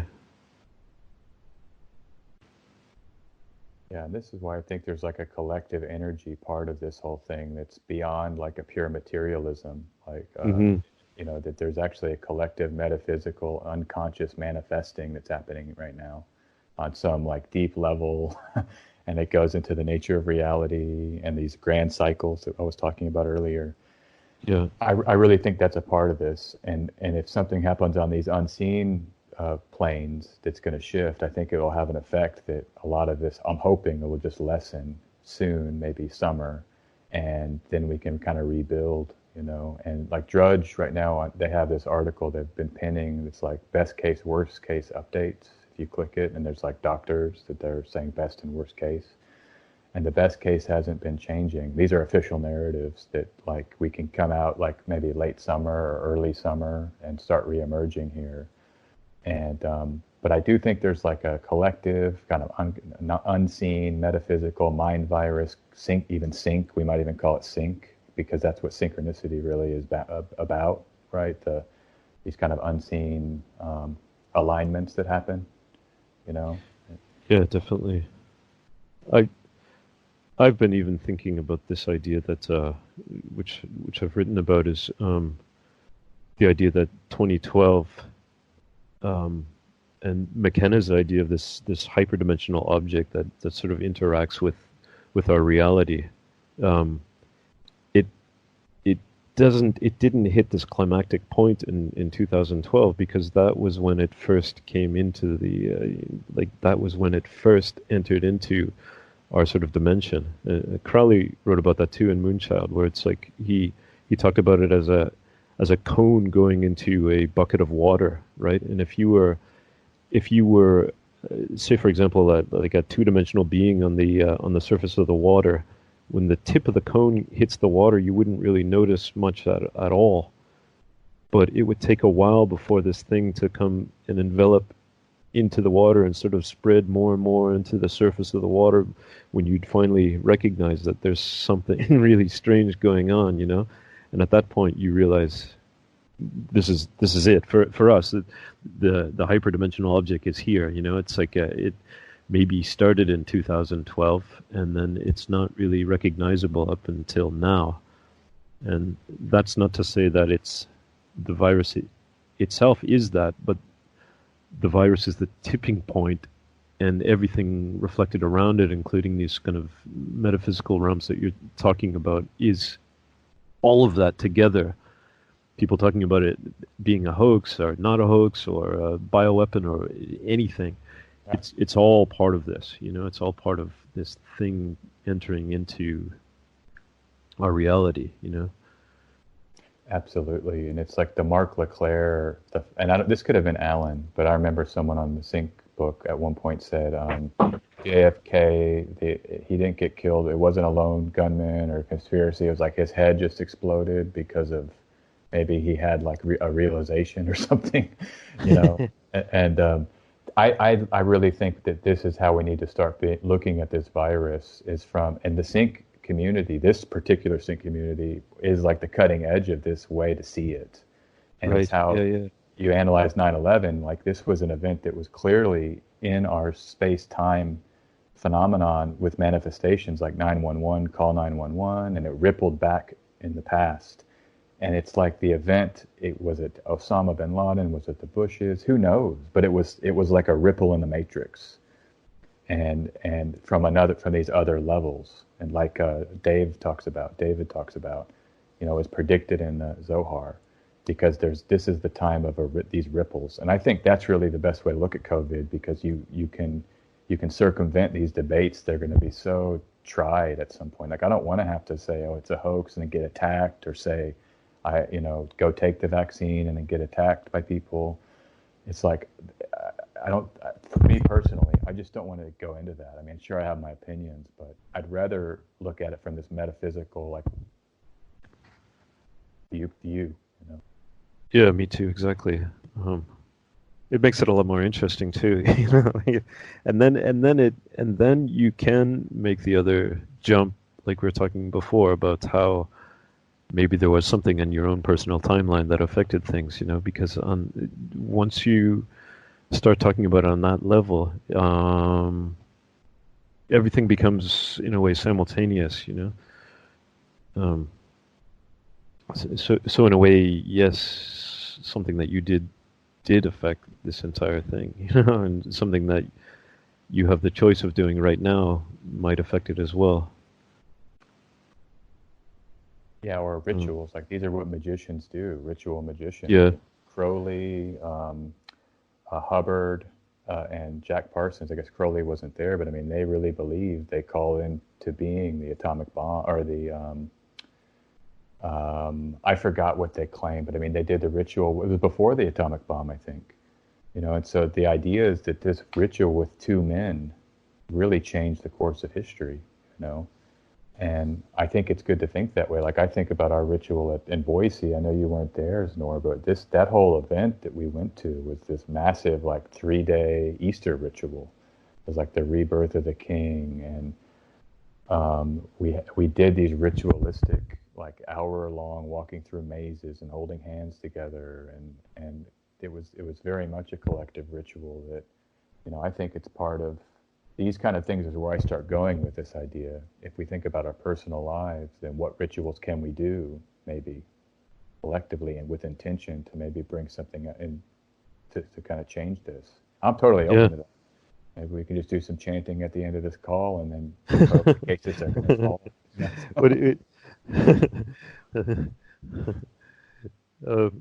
I'm totally into that too. Like, maybe not this call, but some other time, getting together and, like, just, I don't know, like, going wild on the call. Like, we had this one. I think one of the first calls that we did with Wally and Alan and I, we ended up doing some strange thing, playing with language, and we did a few things, like taking turns reading from books and every other word. Yeah. That was something. Yeah, that was right. Yeah, we each had a text, and we started reading. I forget what it was. Yeah, something like that. But yeah, we could try to come up with something like something similar, like on a big level that people could join in with. Like trying to shift the energy of this whole thing. I think the person to coordinate that is Mark Golding, because he is wanted from the beginning. So, like, you might, that kitchen sink Facebook group that I love, hate. That started because Mark Golding reached out to me and said, hey, can we get a space where everyone can coordinate to, like, he wanted to plan a global ritual we all did at the same time. And I made this Facebook group, like, all right, let's, we can try, and everyone it turned into something else entirely very quickly. But I think there's something to this. And just to say, SJ, I mean, it's really interesting to hear you talk about that subject, because I've been,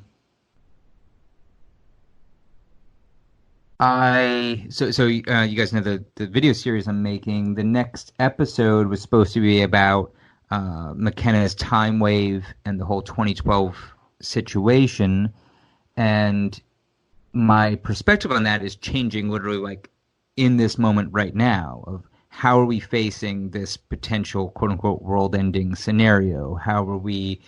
So Nora, you're saying that it's almost like, hey, the thing was right, but it's just like, what does it mean to go on the other side of this? I found a clip of Daniel Pinchback talk. This is a whole long story of this clip, but anyway, he says, hey, what if we do know that December 21st, 2012 is in alignment with galactic center? What if, as we move on the other side of that, it's like it's like moving past the equator. So like your energy readings are different once you cross the equator on the actual globe. What if there's something like that of we as a planet are moving across this galactic equator, and as we cross it, the energy on the other side is different? It's a legitimate, rational question, right? I mean, to me, sorry, go ahead. I mean, the astrology, and I don't want to bore you guys with, and this is another thing about that sync weekend, by the way, Alan. I mean, after that moment, I became a hardcore astrologer after meeting Jen. I mean, she turned me on, and ever since that time, I've studied very, very seriously, and and so I don't want to bore you guys with technicalities, but I mean, this is an extremely significant Saturn-Jupiter conjunction that takes place on the solstice of winter solstice, December 21st. Right. And it's a massive shift of an age that's taking place. And for, I just say this quickly in case anybody out there wants to research it, but basically Saturn and Jupiter conjunctions happen in the same element, the same elemental triplicity for about 200 years in a row. And every 200 years they change into a new element. And we're changing now into the air triplicity. We've been in the earth triplicity. And so people can look that up. But basically we're getting into like the age of Aquarius, because it is in Aquarius. It's taking place in the zodiacal sign of Aquarius. And so all of these questions about the new age, the dark side of the age of Aquarius, the technological kind of control grid, the freedom that technology can bring, I mean, these are the issues that are clearly brought to the fore. And it's funny, too, because Saturn just entered Aquarius yesterday. And it's at the same degree that this conjunction is going to be taking place in December. It's going to move around a little bit, but it'll come back to this degree. And I've noticed, I mean, I had an epic Zoom call with some astrologers every few days. It's like the Zoom connection is now, and people are like barfing. I saw a tweet, it was like, I hope Zoom goes down. People are kind of tired of it already. But we've entered into this online connective phase. It's supercharged now. And I think that's part of what we're entering into. And I'm so happy about it in a way, because it makes like the grocery store is like the most important thing in the community, And that it's the hearth. Yeah. Hey, SJ, do you mind? Go ahead. Sorry. I was going to ask you, SJ, if there's any astrological response to the dimming of Betelgeuse. Yes, there is. People are talking about, so fixed star magic is a type of astrological magic that's quite popular. Right. And so where you make talismans when the moon and it aligns with certain fixed stars at the right time. And so people are saying, just jokingly, when Betelgeuse explodes, what kind of talismans can we make? It's kind of more in jest, but I don't think that, it's a minor thing that omen watchers might read something more into it, but that's the only conversation I've seen amongst some pretty serious like astrological magicians just joking about it. Yeah, I haven't found much either. I'm sort of surprised at that, because like it's massive. Like it's not as if it's a minor star. It's like the shoulder of Orion, that's dimming, and it's noticeable. And you look out at the sky now, it was like, whoa, what happened? The Betelgeuse, it used to be this bright orange star, and now it's noticeably dimmer in the sky. Yeah. And that started to become noticeable around the same time as like late 2019 when this virus was kicking off. Yeah, that's really interesting. Chris Knowles, I don't know if you know, he's been on this network, but he may have written about, he likes to like look at stars and constellations in this more kind of omen or symbolic way. And astrologers are really less interested in that approach, and they're more about like hardcore mathematics and charts and where things align. And so I would see what he's written about it. But the only other thing I saw was that it's some people are saying it might be normal, and then it might be coming back to life now. Am I just? Yeah, I've heard that too. That it's reached its furthest point of dimming, and maybe now it's coming back. Like the idea that it was about to go supernova is pretty sensational. You know, I don't know how many serious people thought that. You know, but it definitely noticeably dimmed, and even that, like if you had a more primitive culture or a culture, even a medieval culture, whatever, something that noticeable in the sky would be such a huge thing. Oh yeah. Oh gosh.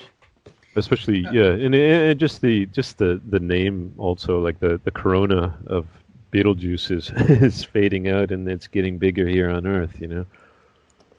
And Beetlejuice, the movie, even has a connection to Saturn. Really? Right? Isn't that where they end up with the sandworms? Isn't that they're on Saturn? I can't remember that movie. I'm pretty sure. Like when you see the desert world with this giant worms, they say they're on Saturn because it's all about death, right? Old Beetlejuice is like, oh, you're in the underworld. So there's like the underworld, but then there's like Saturn. I'm pretty sure. Maybe I have that wrong. SJ, if you don't mind, I actually wrote down. I have 3 astrological points that I'd like to ask about. Perfect.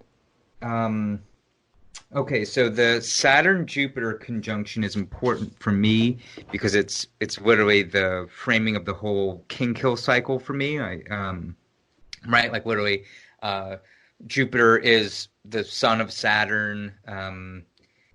It's the most. I think when I was writing the Suicide Kings book, I literally, when I try and summarize the king-kill cycle in one paragraph, I think I basically say Jupiter and Saturn. This is it. It's in a nutshell, right? So this conjunction, it's also, we see this in, I believe in Twin Peaks. They say when the entranceway to the White Lodge, Black Lodge, they make a point of saying it's when Jupiter and Saturn are conjunct. All these different things. What can you say about both where that was in 2012 versus where are those planets right now? If we'd start there. Absolutely. So, I mean, just a little background. The Jupiter-Saturn conjunction cycle as a harbinger for like the collective is something that really goes back to medieval and early medieval astrology. Even Arabic astrologers in the 7th, 8th century began to develop this as a way to time larger cycles. Okay, so there actually is deep roots in the kind of magical traditions in the Arab magical world that superseded the fall of Rome. A lot of those traditions were kept alive there. Okay, in terms of, and so this is a 20-year cycle, and it hits every 20 years. And since America has been in existence, it's really been on the 20s, on the 00, 20, 40, and it sometimes give or take a year. So, so just to say that in our lifetime, I mean, if we just want to go back to like 1940, you have World War II. So sometimes astrologers will break it up into 20-year cycles, and they claim that this is kind of like a beat at these 20-year cycles, and that each individual 20-year cycle has its own tonality and its own energy, and it's guided by this conjunction. And I think we can see that. Just a quick thinking back here. You have World War II and the post-World War II years. You have 1960 to 1980, that's the explosive 60s, the death of Kennedy, the assassinations, and the kind of a druggy integration of that in the 70s. Starting in 1980, you get the rise of the computer, and that whole 20-year period was about like the early phase of the computer and the expansion of the economy, etc., fall of communism. But then clearly 2000 is about the internet coming and taking over, and social media. 9/11 happened right after that. So I think it can be a way to time these energies just from that way. Now, the 2012 issue, it's funny you mentioned that, because like a lot of astrologers, you'll hear them say when they were asked about 2012 at the time, they were looking at the astrology and saying, no, this doesn't really, I don't think anything's going to happen. But 2020 is the year that things really get explosive, and really the markers of change happen in 2020. I've heard at least 2 astrologers say that when they were asked about 2020. I can pull up the chart and just, if you want to know exactly where Jupiter and Saturn were on that solstice in 2012, I believe. I don't need anything specific. I'm just Okay. I'm curious how you've been sort of mapping the trajectory of that. Of like, okay, right, what is the indication from that point in time to this point in time? Like, what is the similarity or correlation rather? Yeah. Okay, my next question is, you mentioned that this is an Aquarian age. What credence, if any, do you give to the idea of, like, we just had in the last few years the sort of insertion of Ophiuchus, almost like it was almost as if, like, hey, let's hold off on this age of Aquarius. We got this other thing we want to shoehorn in here. Where does that fit into this? Because go ahead. I'd say that's just a kind of red herring, just distraction. I mean, astrologers, the most ancient astrologers knew Ophiuchus existed, but that the zodiac is built because of the elegance of the number 12, and so it really you could that it's really about the number 12 dividing 360 evenly. And it's also about, I'm not going to dismiss it totally, but most, the astrological tradition has the 12 because of that elegance, that dividing elegance, because then it allows for other divisions and it's just clean. I will say that, so that's one. Two, let's see here. What was the next thing I will say? I'll just say this, that there has been some like astrological magicians who will use one of the fixed stars in Ophiuchus to do some healing, make healing talismans for the Asclepius, because I think there's a star in there that's associated with this character Asclepius. So people do use it, but they don't use it to divide the zodiac in terms of the precession. I just haven't seen a movement for that. And a lot of astrologers are dismissive. I'm not quite as, it's interesting because just quickly, the number 12, the reason why we have 12 divisions is because there's 12.26, the square root of 153. That number is the average number of new moons in a year. It's 12.26, something like this. And so that's why we divide the year into 12 cycles. It's based on observing the natural flow of things. You'd say, okay, about 12 new moons a year. We'll divide our year up into these 12 cycles. And so I think that there's, but it's over 12, right? It's between 12 and 13. So there is this kind, there's a whole, I'm just thinking about it now. I could see an interesting paper being written about like the need for Ophiuchus from this naturalistic perspective. But in terms of the tradition of astrology and the elegance of how you divide the rulership scheme with the 7 traditional planets being assigned to the 12 signs, it's just, there's an elegant system that's ancient, that's based on 12. They knew about Ophiuchus. They dismissed it because they only needed 12 names to make this elegant system. One other quick thing, the Federal Reserve, 7 governors or 12 regions, and it's based on that 7-12. And I don't think that's a accident. I think those people are like astrological magicians, Babylonian astrological magicians. This all came out of Babylon, this whole system of 12 and the divisions. And so that's my, go ahead. Sorry, that's my answer on Ophiuchus. I hope that, Sure, yeah. I just want to say, I was trying to see if I was remembering this right, because in fact, it's the Romans associated him with Asclepius, basically like the god of medicine, right? The serpent bearer, but as this medicinal figure. So that's interesting, just for the time we're in. Also, that apparently in the Roman story, Jupiter killed him with a bolt of lightning to prevent the entire human race from becoming immortal under his care. So there's something really interesting there. I have one more question for you. Okay. So I had this realization, which, take it for what it is, it came to me as this sort of like really weird, like literally waking up with this thought. We just entered the sign of Aries, right? Yeah. and Aries is this Mars energetic. On the Tower card, we see a bolt of lightning, again, bolt of lightning, but a bolt of lightning striking the crown off the tower. And in that is, even though it is depicted, the lightning bolt is depicted very much as we would see like a Kabbalistic descent of down the tree of life. In tarot systems, that bolt is consistently thought of as Mars, like it's a Martian energy that is knocking that bolt is Mars and taking the crown off this tower. So I woke up with this thought that says, hey, we're literally about to enter the sign of Aries, this Martian energy coming in while we're talking about the crown, corona, all these things. Hell, we're even talking about like the 5G towers, right? Like that's there. I don't know if it's a stretch, just like it comes up for me. But I felt like, okay, here comes this Mars energy into this story this weekend.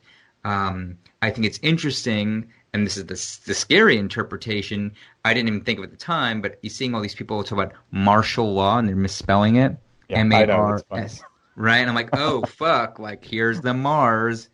I do see that as a possibility, but there's also, like, to me, there's a very positive potential there of, like, it's literally, this energetic is there to strip the egoic crown from this thing and actually let the star and the healing come out. That's literally what that is symbolizing, right? But the crumbling of the tower, that tower card is a hard fucking energetic to swallow. Anyway, I'm just curious if you have any impression, interpretation, anything of this, literally the changing into a Mars energy right now this weekend, and how that might relate to any of what I was just discussing. Absolutely, and it's funny you mentioned that, because both Aries and Mars are actually going to be super intense for this year, and I'll tell you why here in a second. But for the coronavirus, when Mars ingressed into Capricorn, which is a cardinal sign just like Aries, there's 4 cardinal signs, just so people know here: Capricorn, Cancer, Aries, and Libra, the 4 cardinal signs, and so they're opposing each other. They make a cross in the zodiac, and those are the points in the zodiac where you have the birth of spring, the birth of summer, the birth of winter, and the birth of fall. So they're basically some of the most.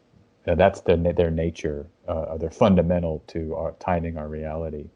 But Mars has timed this thing going really berserk. And when I spoke earlier about Saturn and Jupiter, they're going to be meeting in Aquarius at the end of the year. But they've spent most of the last 2 years, 2.5 years, Saturn has been a Capricorn.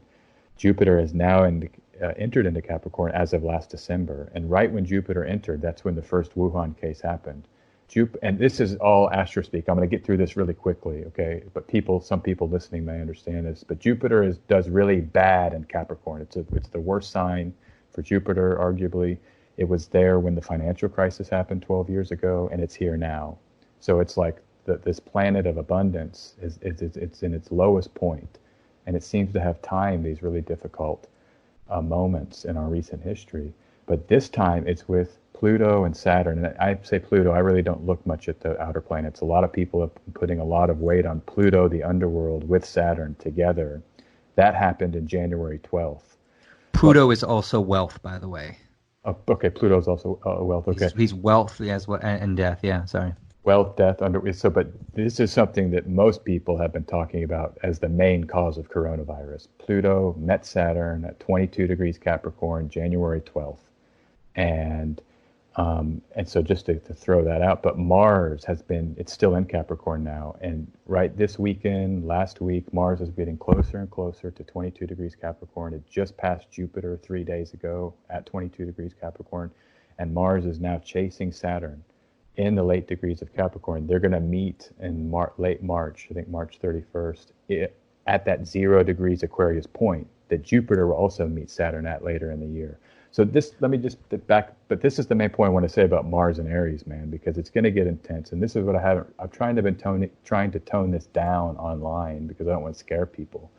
I have tweeted this out before, or like last year, but I'm not going to retweet it and try to scare people right now. But Mars is a planet, retrograde motion. Are you familiar with that, Alan? Retrograde motion? I am, yeah. Okay.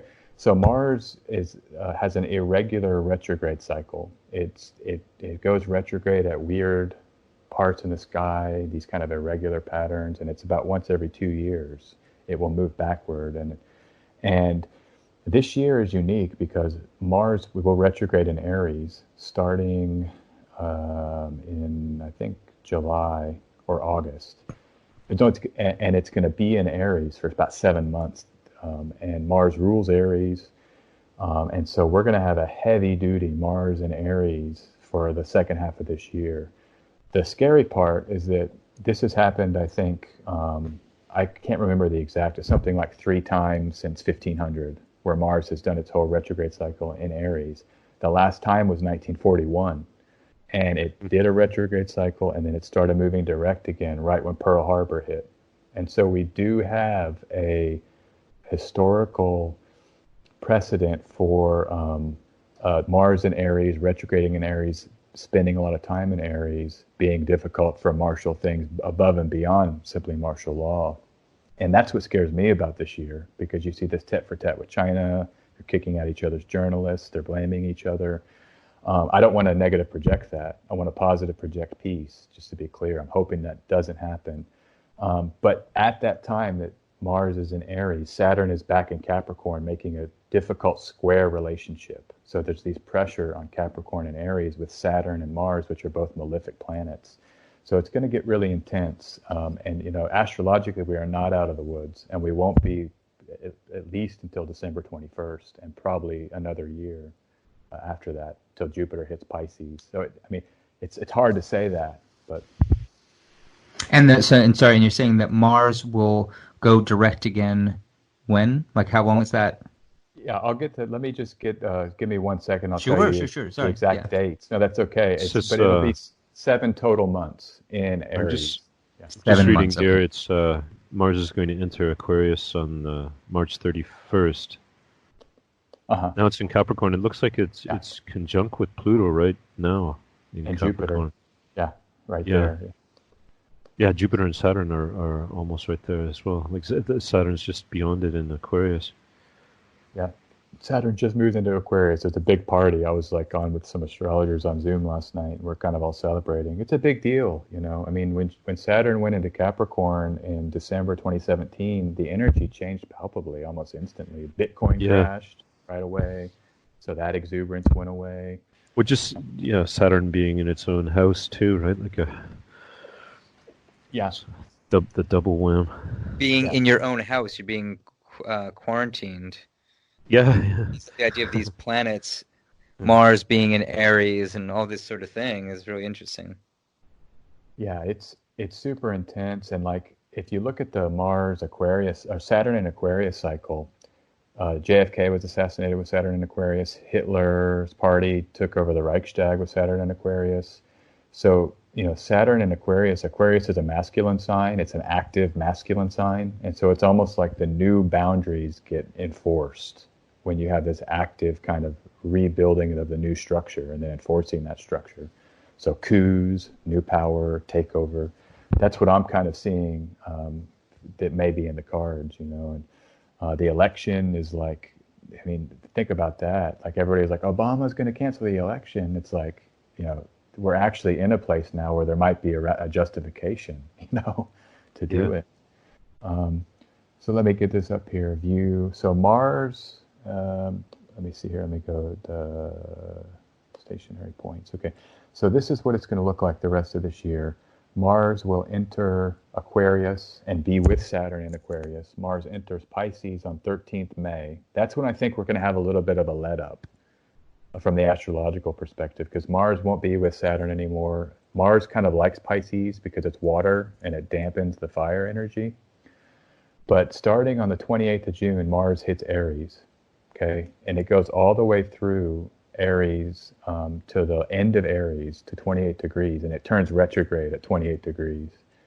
That's on September 9th, and on November 14th it turns direct again at 15 Aries, and then it takes until January 6th, 2020 for Mars to finally exit Aries. Wow. So it's June 28th through 6th of January. And so, I mean, it's just funny you mentioned that, Alan, because it's like, if we're talking tower, which Mars is associated with the tower, and we're talking Mars in Aries, his home, where he feels comfortable. I mean, this could really, like the tower energy is going to potentially ratchet up just from this kind of divination you've just done here. And it's supported by the astrology, you know. And it's, you know, it's scary. I mean, I don't want to fear porn out, but, you know, you talk about like these tanks on Twitter, little videos. I mean, I just saw a few more of like massive tanks and shit rolling through these cities. And it's, you know, it's not a good look, you know. No. And just to say, I do see people quickly commenting like, "Hey, I'm in the military. Those are medical vehicles or whatever, right?" Yeah. There's all this. There's the potential for this being like the appropriate response as you roll out your medical personnel and actually do something instead of just crossing your fingers and hoping you can make it. You get through it. But certainly, again, even if the spaces is well intentioned, you suddenly see all these tiny little dictators being like, "Oh, I could totally. This is a good opportunity for me to do some shit." You know, you just again everything from just Department of Justice being like, "Hey, maybe now's the time for suspending constitutional protections." It's like, whoa, hold the fuck up. That's scary. And just to say too, I mean, yeah, I've realized that was pretty intense. Just to tone it down, I mean, National Guard has been deployed in America before, during riots and things. And I mean, I can see a case if there is a situation where people are going hungry and they don't have money and they start like rioting. I can understand the rioters. Don't get me wrong, but you can see how that might be needed to kind of bring some order, to restore order. I'm certainly not going to. Don't want to justify state violence, but I mean, right. I mean, that, well, and I guess, and then I might even be one of the rioters if it's like, hey, you're not allowed to go to work, but we're gonna make sure your bills keep coming, and here's a $34,000 hospital bill for your coronavirus infection, and et cetera, et cetera. I'll fucking grab a pitchfork real quick. Yeah. Absolutely. One more thing. I don't know if you saw this. You can't afford a pitchfork.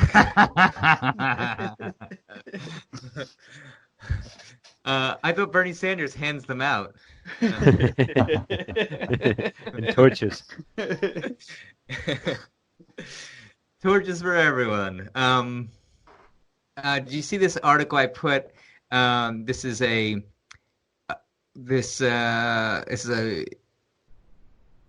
economic article here that says a bearish death cross pattern appears in the Dow Jones chart. Uh-huh. And I just thought you were showing like the whole like cardinal cross charts and whatnot, and I had seen this article earlier, and I just thought it was interesting.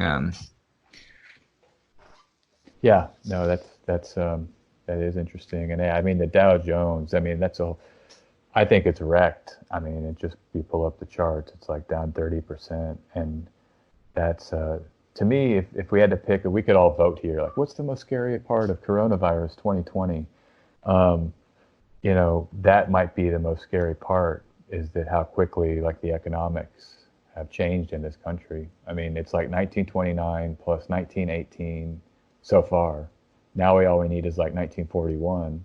And, this is like the perfect point at the end of history, a McKenna, to suck us into, but yeah. I really want to just, quickly, another quick disclaimer. Astrological symbols can manifest in a variety of ways, and they don't often repeat one-to-one. There might be some rhyming. So, I mean, Pearl Harbor doesn't have to be happening later in the year, just to be clear. I mean, it's enough to just even have the discussion of martial law or maybe some National Guard. Like, these manifestations can be less intense, and nothing is guaranteed in terms of how they might, manifest. I just want to be clear. I'm not predicting war or global conflagration or anything like that. I don't like to predict in that way. I like to have positive manifestations that we can hold on to, Absolutely, yeah. I think, and I think no matter what, it's always going to be a mixed bag anyway. Because even if it's, all of these archetypes have positive and negative attributes, and just saying this is the energy that's going to come in right now, there's going to be some good and some bad in all of it. So, I think the prescription here is to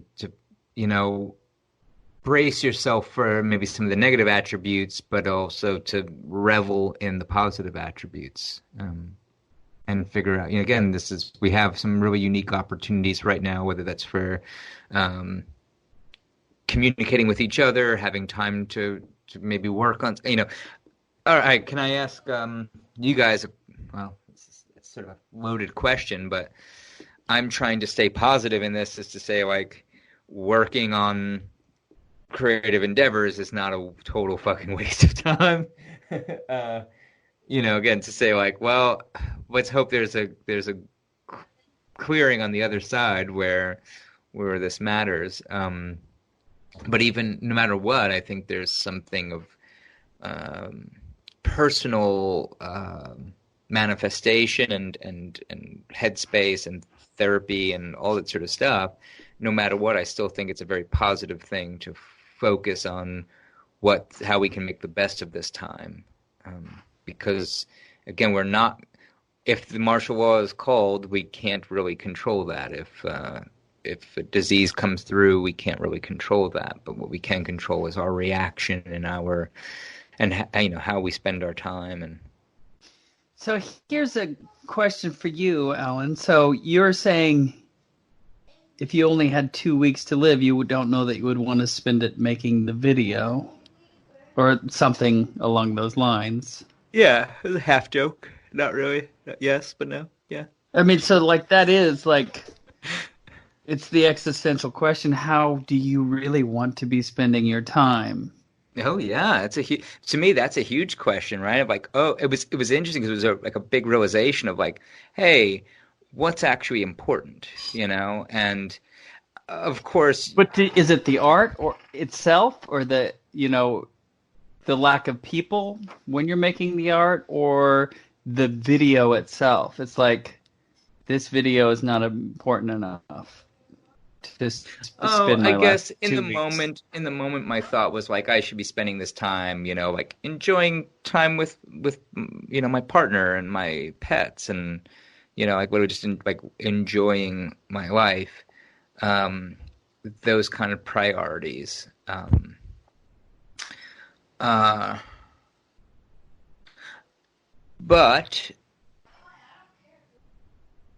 But that's like, if I knew. So like, yeah, if I knew the world was ending in 2 weeks, what would I do with myself? No, I don't know, man. That's a really hard fucking question.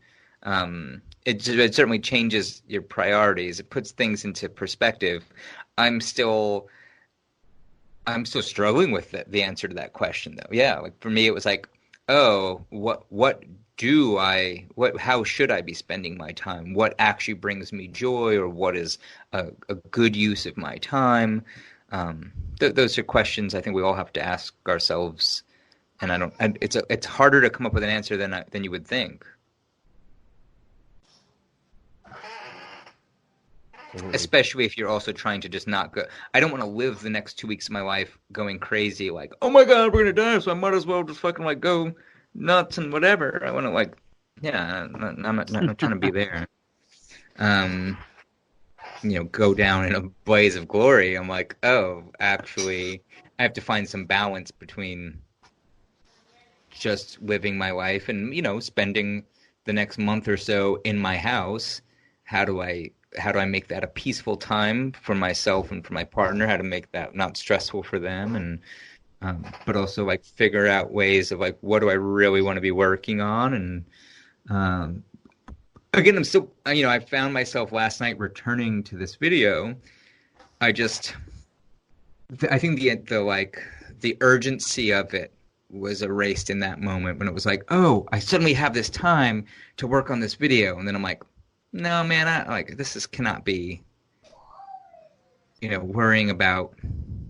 Again, it's also like the subject matter. That was what made the previous episode so hard. A lot of these episodes are really hard for me because I don't really feel like revisiting annoying fucking politics and stories from the past of like. It seems so important though. Right. Because so the themes and the alt-right and the meme magic and everything that you're talking about is part of the reason. I mean, so we're in this moment. We're in this moment. The moment could.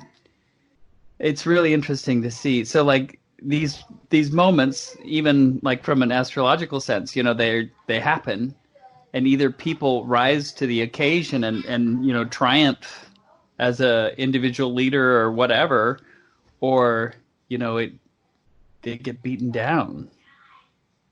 And it seems like early on I was saying, did Trump come to office as like a grand ego death? Like this is like some phase of consciousness where we're going to let go of all that. So he's the tower card that's collapsing. And on the other side then we can come out of this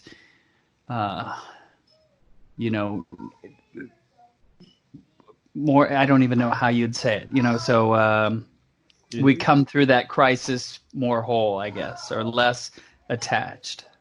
Yeah, it's like he's the last grasp of the collective ego, it just manifested in one person. So he's like the ego right before it disintegrates, like you're trying to like. You've fallen into the sea and you're grasping for whatever you can find, whatever bit of debris you can find before you drown. I like that. And he's got the crown. He's the king. He's got all these markers of the king. I won't go into that whole thing, but he does seem like he's the figurehead. And if this is about, getting rid of the figurehead and hopefully on the other side, there's already talk of a New Deal. Right, maybe a real New Deal with more egalitarian economic policies. That would be great. We have a kind of a move towards a more full societal restructure. Yeah, right. He's the reality TV star too. So now reality TV is finally disintegrating as well. But what we're getting is this like hyper localized internet that's really integrated with our, like we're talking right now. I've been talking to, like I said, a lot of people the last few days online. That's very different. And if we have to have the internet to walk around and it will be more integrated with it. And that's, I think, another part of like the reality TV model goes, but it's more of like now, I don't know what to describe it. I don't even know what to say, but it's more like omnipresent, more everywhere. It's not necessarily so like we're actually more local and more embodied with the technology, as opposed to being passive and kind of watching other people's realities. So maybe it'll bring it back to our own lives and our own sort of power, as one optimistic way to look.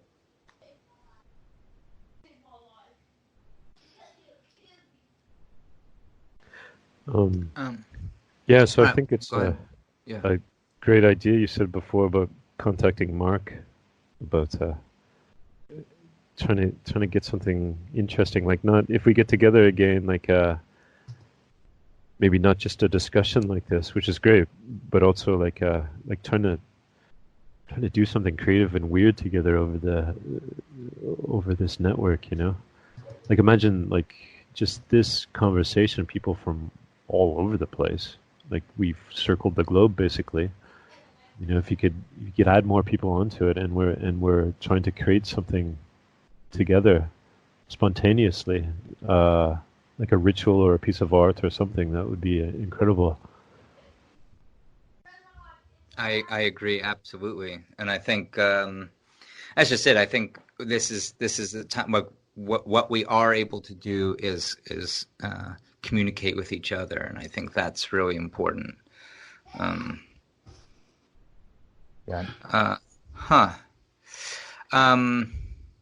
I gotta go to work. It's the dumbest thing.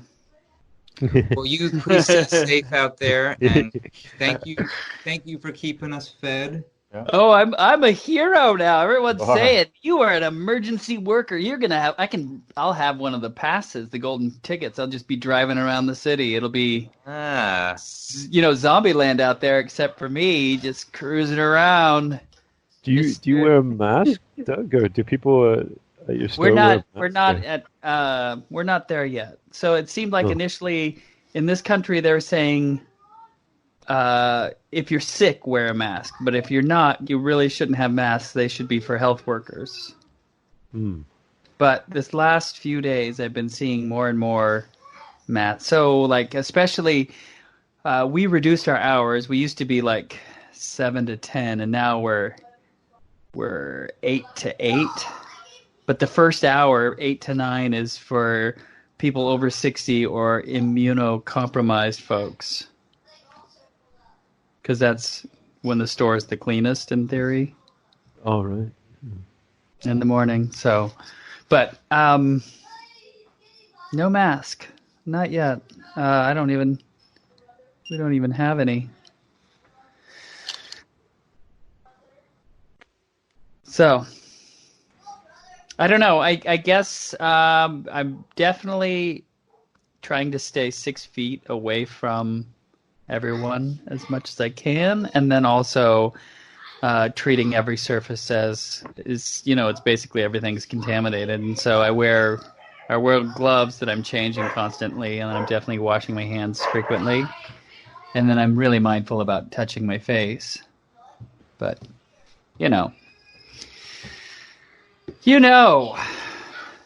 Yeah, a hero has to make sacrifices. Take chances.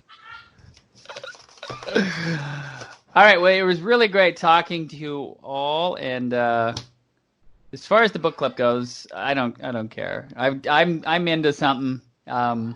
If you guys want to vote and say we read The Stand, great, and I'll do that. But if not, we can meet up and have a multi-headed conversation about 5 different books, or whatever. The Stand is a very specific choice. Yeah, it is. All right, you guys take care. Hey, man, thank you. Have a great night, okay? Yeah, okay, you night. too. And SJ, Zanor, thank you guys. It was really good talking to you. And I just want to throw out something here quickly about the ritual. Is that? Yeah. I can maybe pick an astrologically auspicious time. There's actually, and maybe kind of, I think it might be a good idea. We can all bring something that we want to read, or kind of like a call, a prayer, or like some Joyce, or just something that we feel might call down these healing energies, maybe even incorporating Asclepius. You just brought that up, Alan. But, it might be, traditional astrological magic, you really want to find astrologically auspicious moments for these rituals so that they have more power. And so I'd be willing to take a look at that and look at times. I don't know what time you guys are thinking, like how soon. But there's something in May that's coming up that's actually a really powerful moment where the moon is in what's called a lunar mansion for healing. So I was maybe a collective ritual for healing might be a good thing at that date in May. So. Is there anything also, like, that sounds great in May? Is there anything also in April? Do you know, or before that? Oh yeah, I can look. Actually, I've already looked at all. I've already kind of examined it, and I can give me 1 second. I'll just take a quick second. I've got so in April. Some of this might be location-based because there's fixed star magic. There's a Polaris, so that's kind of the North Star. I like that. But a lot of it is highly based on the location. But that doesn't matter. We could just find a time when the moon's applying to that fixed star. And then... That sounds great, like to tie it in with something like that.